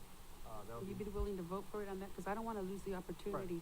If it doesn't pass, then we lose the opportunity to do anything with it. But will you include that? Yes, so that would be the motion that I would make, is to approve this with the exclusion, at least for now, to put a pause on consideration of the behavioral health positions and the judicial courtroom. Are there? I also see the sober living environment. But is that a person? No, that's to support the SLE that's in our community currently. We're allotting 100,000 towards supporting that. Yeah, I would pull back on that and hold off on that as well. About the Family Matters contract, so that's 10,000. Yeah, that's an extension of the current contract, correct? So everything but the bottom three. Everything but the bottom three, essentially, is what I would be willing to support for now. And I'm not saying I'm not supporting those other positions. I just want to have this opportunity to pull back and just have that dialogue. Is there a second? I'll second that because it includes the essential services that need to be maintained. So I'll second that. And I appreciate the motion and consideration. All in favor? Oh, unless you like more discussion? Sure, you can ask before we go to. Council had previously told us if we didn't table it, if we voted no on it, it couldn't come back before us with the new rules. And so being that this is modified, are the other items able to come back before us, or are those dead in the water, and whatever we vote on today, that is it, and the other items can't come before us? I just want to clarify, because you had made the comment that if we voted today and said no, it could not come back before us with our new rules. Yeah, I don't consider this a no vote. I consider it an affirmative vote, allocating the funds except for these funds. And tabling the remaining funds. Okay, Can come okay. back. I just wanted to make sure that we weren't doing something that, Came back and. No, I think you're good. That was my Um, concern too, thank you. Yeah. and then I'm a little bit concerned with us, not including the sober living environment. I just think, so if we cut that funding right now, or not cut the funding, but if we don't approve the funding today, will people still be able to go to the sober living environment for now, or does that cut off the services until the funding is approved? I'd have to ask, the behavioral health director right now what she's currently using to support. I don't know if that's other grant funds or what she's using right now to support paying for the SLE or how that's working. I just know that she put forth asking for CCP support for the SLE because they don't have enough to support it. I thought they had like run out of funding or something Exactly. like that. So, Yeah. I mean, would our board consider a lesser amount then, at least to get us through this next month? So we're, like, if people need, if they're coming out of 25,000. jail and if they need, to go to a sober living environment, that, there's some funding there, so that at least over this next month, as we have this kind of gap in time, that people aren't turned away, if they need it. So to clarify, and again, I think this is just, to be honest, some of this is just this item, and I did call staff, and I just couldn't get answers on all this, but the way it's presented is a little, I think we need to work on that as well, just as far as, so sober living is a current service as well. SLE, yes, there's an SLE in I think there's a men's and a women's SLE. And it was funded by CCP before, and we're just asking for an There was- additional. right or now, it was, CCP it is was not- not funded by CCP before. CCP has not. But funded behavioral yet. health is. Behavioral health was funding it, but they've run out of the funding for it, and so, instead of stopping services, they went to CCP and asked for funding, and so CCP said, yes, sure, we'll fund it for up to 100,000 or whatever it was, and so that's kind of where it is. So it's not something that they previously did, it was something we offered before, but we've run out of funding. Behavioral health has run out of the funding to pay for it, so they went to CCP asking to make up the difference. And just to clarify, this is through the end of the year, so if we're asking for only a month of delay, if we, reduced it down to 20,000 until That's it what I was comes gonna back. suggest, yeah. So I'd like to make a friendly amendment to Yeah, and the I'd be first willing and the to- second, and that would be, to 20,000 on that item only, and the remaining 80,000 would come back next year For consideration. for consideration. I need a second on my friendly amendment? I'll second that. Okay, so with the friendly amendment and the second and the great conversation, all in favor? Aye. Any opposed? Oh, thank God, 5-0.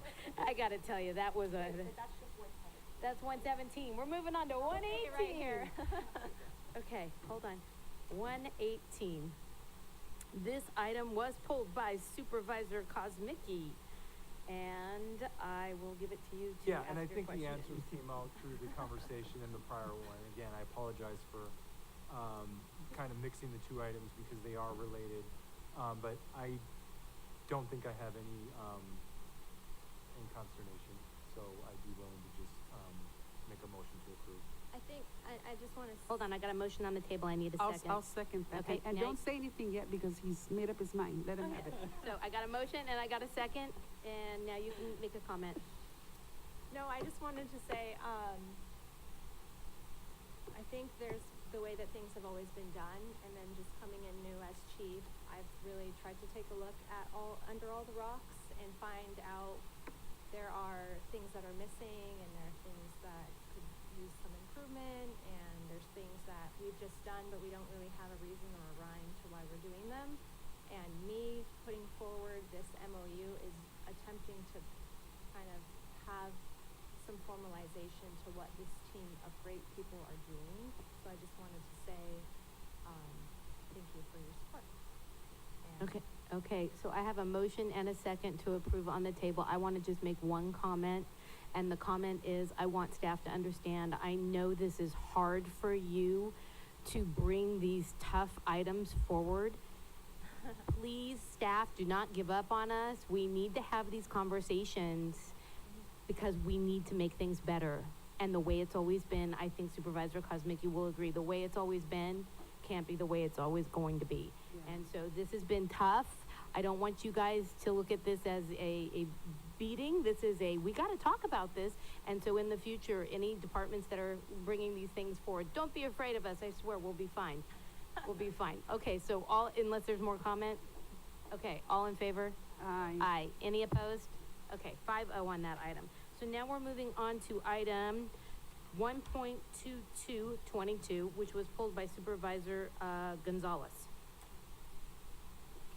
My question was, and I got the answer to my question by reaching out, was this a sole source? And no, it wasn't. And my concern is directly with this individual that's going to be the recipient of the RFQ that went out. And so how long was that circulated, and there were no other interests from anybody else who wanted to service this contract for us? Thank you for your question. I'm Catherine with Integrated Waste Management. Selena is out sick today. And I did work on this RFQ. I worked very closely with Sean with County Council's office, and Ella, thank you very much for those services. We advertised this in the freelance and the county website on October 18th. And then a second time, and it was posted in OpenGov. We released the RFQ on October 18th. The deadline for any written questions was October 28th, and we received none. And that's not typical when we do put out an RFP. We usually get some questions and some people calling.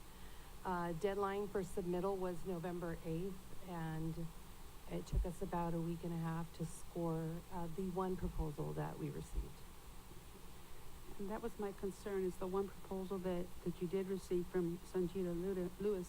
This is for a 5-year contract going forward, but I know through past experiences from my years here on the board is that this individual, we've had conflict of interest, major conflict of interest that have been introduced while she has been a vendor with the county. And so I can't approve this contract. I can't vote yes for it. The other members of the board will have to make that determination, but I just can't, just from what I remember from the conflicts that were posed, and they weren't addressed publicly. They came to light after the fact, and then just very subtly about the conflicts that were posed. And I actually approved or voted to approve, but it was a 4-1 vote, and I actually voted to have the item that was presented that I say is a conflict, but it wasn't approved by the board, the majority. So actually anyways, I was in the minority. It didn't get approved, but there are conflicts of interest with this individual, and I would hope that we would look at some of those issues that have occurred in the past, and we don't let them continue forward in the future. I appreciate your comments. I just wanted to let you know that the operator is a very big nationwide company, and they operate landfills all over, and this one individual does not have any conflicts of interest with the operator, and we suspect that most people do, and that's why they did not submit proposals. Leave it to the board to decide what they want to do with this, but as I said, I can't support this. Any other questions, comments? Okay, the only comment I have on this one is that it actually in the agenda item goes to, and this is just being picky, June 30th of 2030 in the agenda item, when in actuality it goes to 28 with automatic renewals for 2 more years. I just want it to be known. It doesn't mean it's automatically going to renew if it's terminated. I just want that on the record because one of it being pulled in the comments that were made. I have no information about a conflict on this. So is there any concern from staff I heard from you. Thank you so much. Okay, not seeing anybody wanting to talk about this. Is there a motion to approve? Move to approve as recommended. Oh, thank you. You caught me. I almost made it. Public comment, because this is my new thing. If you'd like to make a comment in chambers, please provide a speaker card on Zoom. Please press *9 or the raised hand icon. And I have no public comment. Thank you, Vanessa, you caught me. Okay, I got a motion to approve from Supervisor, Kosmicki. Is there a second? Second. All in favor? Aye. Aye. Any opposed? Nay. Okay, so it's a 3-2. Moving on to item 1.27. 1.27 is pulled by Supervisor Dom Zanger, and it is, hi Steve, welcome back. Good afternoon. Hey, Steve. Can you just explain what's going on here? Why we're moving the money from Fairview for different projects? I assume we had extra, but. Yeah, so the SB1 program funds are primarily focused on Fairview Road. There's actually a lot of other roads, but right now it's on Fairview Road. And so a few years back, we decided to allocate a small amount of money for the segment of Fairview from San Felipe to Ludis, which is a portion north of 156, and then other segments along the way. So driving that segment, it's actually one of the kind of the better roads, or at least it's held up well. It was paved years ago, but it's held up pretty well. And so the majority of the funds that's being shifted, the $265,000 down to a different segment, which I'll discuss in a moment, is from that good pavement segment down to an area where we were working on Santa Ana, near Santa Ana Creek on Fairview Road, and wanted to extend the limits there. And we're not quite done. We're close, but we want to extend those limits, and so we thought it'd be better to use the funds for that segment, and it's all SB1 funds. And then additionally, there's a tiny piece, well, not tiny piece, there's another piece of road near from Santana Ranch up to what was Santa Ana Creek, and we wanted to shorten that one a tiny bit to the tune of about $50,000 so that this other project could extend in the kind of the worst part of Fairview Road. So it's all for Fairview. The main chunk is to take some of the portions from that good segment and put it towards the segment that needs more attention, basically, if that answers your question. Yeah, it does answer my question. So. Everyone else good? Everybody else good? Okay, is there a motion? Yeah, move to approve as recommended. Second. All in favor? Aye. Any, wait. Public comment. Wait a minute.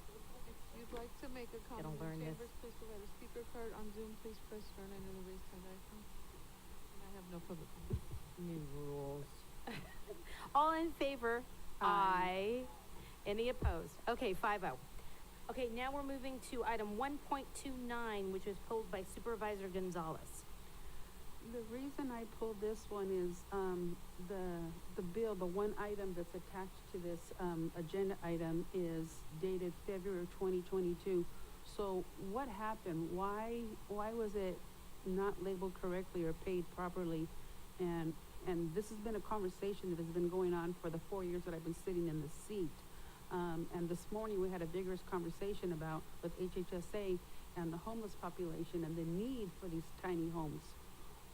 Why can't we get it right? Why can't we get them hooked up, installed, and operable? What is the problem? What's the issue out there? And what or who is a common denomination that is not making this a smooth, successful transition? So I guess it's a two-part question. The first part of the question is from an accounting standpoint. We did, like you said correctly, approved essentially a change order, I think it was 2 years ago roughly. And what a change order does is if a contract is a certain amount and you approve a change order, it increases the value of the contract. And so the mistake was a couple years ago, we approved this change order, but it was just paid for out of the contract. So it wasn't, the contract amount wasn't increased by that delta, even though it was extra work, mostly for design of solar panels and sprinklers and some ADA things and some appliances that we installed. So it was additional scope. So it should have been entered in as additional work and the contract should have been extended. So we get to the end of the good news is we're at the end of phase 1 and phase 2, which we'll talk about in a moment. And we go to make the final payment for phase 1 and the accounting folks say, hey, you're off by 56,000, what's going on? You have funding available, but the contract amount doesn't match what's been approved in the past. And so this is kind of an accounting error that all we're doing is we're making the contract match based on that change order increase that was approved a couple years ago. There's no extra funds being requested. So second question, based on your second question, believe it or not, we're gonna be wrapped up within the next few weeks with both phase 1 and phase 2, minus PG&E's hookups, which we're ordering an electrical panel. It's not gonna arrive till maybe May, I think, because electrical equipment is just very delayed right now. But except for the electrical and gas, and full disclosure, some landscaping things, which are always last, everything else is basically gonna be done. If you wanna visit the site, we have all 16 homes there. We'll for sure have a ribbon cutting, because it'll be long awaited, but we're actually, believe it or not, at the end of the program, and we're almost done finally. So almost is when, more or less? Well, when the electrical panel arrives in May, I think it's supposed to take about a month to hook up the panel, and then we can move folks in after that. So May, June. Mm-hmm. And then what population are gonna be housed in the tiny home village that we have? That's a great HHSA question.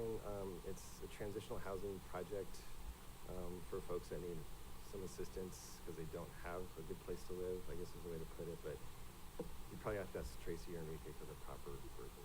So this potentially could be space then to house some of the individuals that are gonna be removed from the riverbeds? Potentially, yes. I'll answer that. Mhm. Okay. All right, I just wanted to know why the county was such a mess, but you gave me a good description on that, so thank you, explanation on that, thank you. You're welcome. Okay. I would hope that if the county is moving forward in any more projects like this, that we find a different vendor that can help us get it done quicker, more efficient, and cheaper. Noted. That's my hope. I agree completely.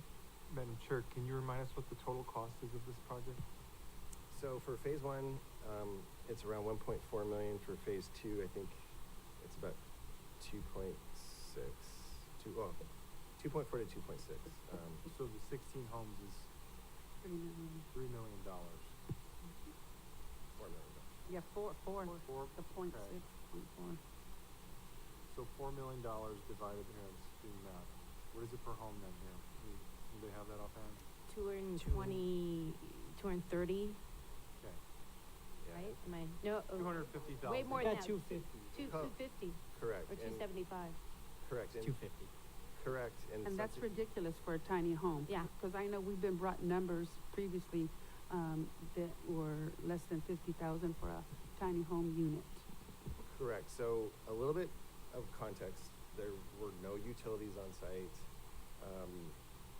There was, essentially nothing. So we're bringing a lot of utilities on site, and we're having to do solar panels. We're having to do sprinklers, which some of those other smaller units that have been suggested don't have solar panels, don't have sprinkler systems. So they're not your standard itsy-bitsy home. I'll just say with that. Matter of fact, if you go visit them, especially the new ones even, more than phase 1, phase 2, they're pretty nice units. I'll just leave it at that. So, I'll just echo what Supervisor Gonzalez said. This absolutely has to be the last time we're doing anything remotely close to this. Government should not be building tiny homes if they cost $250,000. And if we have to, when we have this conversation, we should be partnering with a nonprofit of some kind to get out of this business. fair enough. Thanks. Totally agree with Supervisor Koznicki and Supervisor Gonzalez, but also at the same time, this error in where and why this change order didn't get processed goes right along with the procurement policy and the issues that I keep pushing forward. Because if we're approving something, it should be added into a purchase order so that these lines do not unbalance. So I'm happy to see that it's caught, and I thank the auditor's office for ensuring that we're not paying over a contract amount when we get these things resolved before. But I'd like to catch them sooner. Ditto. Any comments? Nope. Okay, with that, is there a motion to approve? Oh, public comment. If you'd like to make a comment in chambers, please provide a speaker card on Zoom. Please press star 9 on the raise hand icon. And I have no public comment. sorry if you spoke earlier and I knew you did, so you can't speak now. So, with that, is there a motion to approve? I'll let someone else make the motion because I'm setting vote To no. approve as recommended. I'll second it, even though I'm not happy with the program and we need to do better. All in favor? Aye. Aye. Any opposed? No. Okay, 4-1. Okay, with that, that brings us back to closed session. Before we go to closed session, because I don't want people sitting around here waiting, we're gonna just look at item number 5.1, which is a list of future agenda items. I wanna make sure that this body is in agreement that these were the remaining items that had not been addressed, besides items that were discussed in today's board meeting, so that we can transition this over to the new board and chair. Did anybody have any concerns with that list, the remaining items? I do want to say thank you so much, not only to this board for adopting the new rules on agenda items, but to staff for enforcing them and sticking them so that they connect with our strategic plan, because these items, when you look at where we were when we came on some time ago to where we are now, I say it's all of us that have made the difference. So I thank each and every one of you for that. With that, we're going to adjourn into closed session. We're going to go into closed session. We still have 4 items to go, and then we have, because we added 4.6. Thank you. We have 5 items, and so if you're not wanting to wait around, you might not want to wait around. You can. I can't tell you when we'll be out. 10 minutes. Oh, Colin said 10 minutes.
from closed session. County Council, would you like to report out? Yes, thank you. On item 4.1, Ibarra, it's a claim. Direction was given to staff. On 4.2 is Karaski, pending litigation. Information was given and direction was given to staff. 4.3 was a review of existing litigation. Information was given to the board during that item, and also the potential for a settlement with the Lee case, and the board has unanimously approved the settlement. It's a no-money settlement. Basically, the board's agreeing to do what they have a legal obligation to do, and the matter will be dismissed, and the motion, the default, will be set aside. 4.5, Ms. Ring was appointed to the position of interim CAO. And 4.7, which is the urgency item, considering WellPath, information was given and direction was given. That's it. Great. Thank you so much. And can I get a motion to adjourn? So moved. Second. All in favor? Aye. Any opposed? Okay, 5-0. Thank you, guys.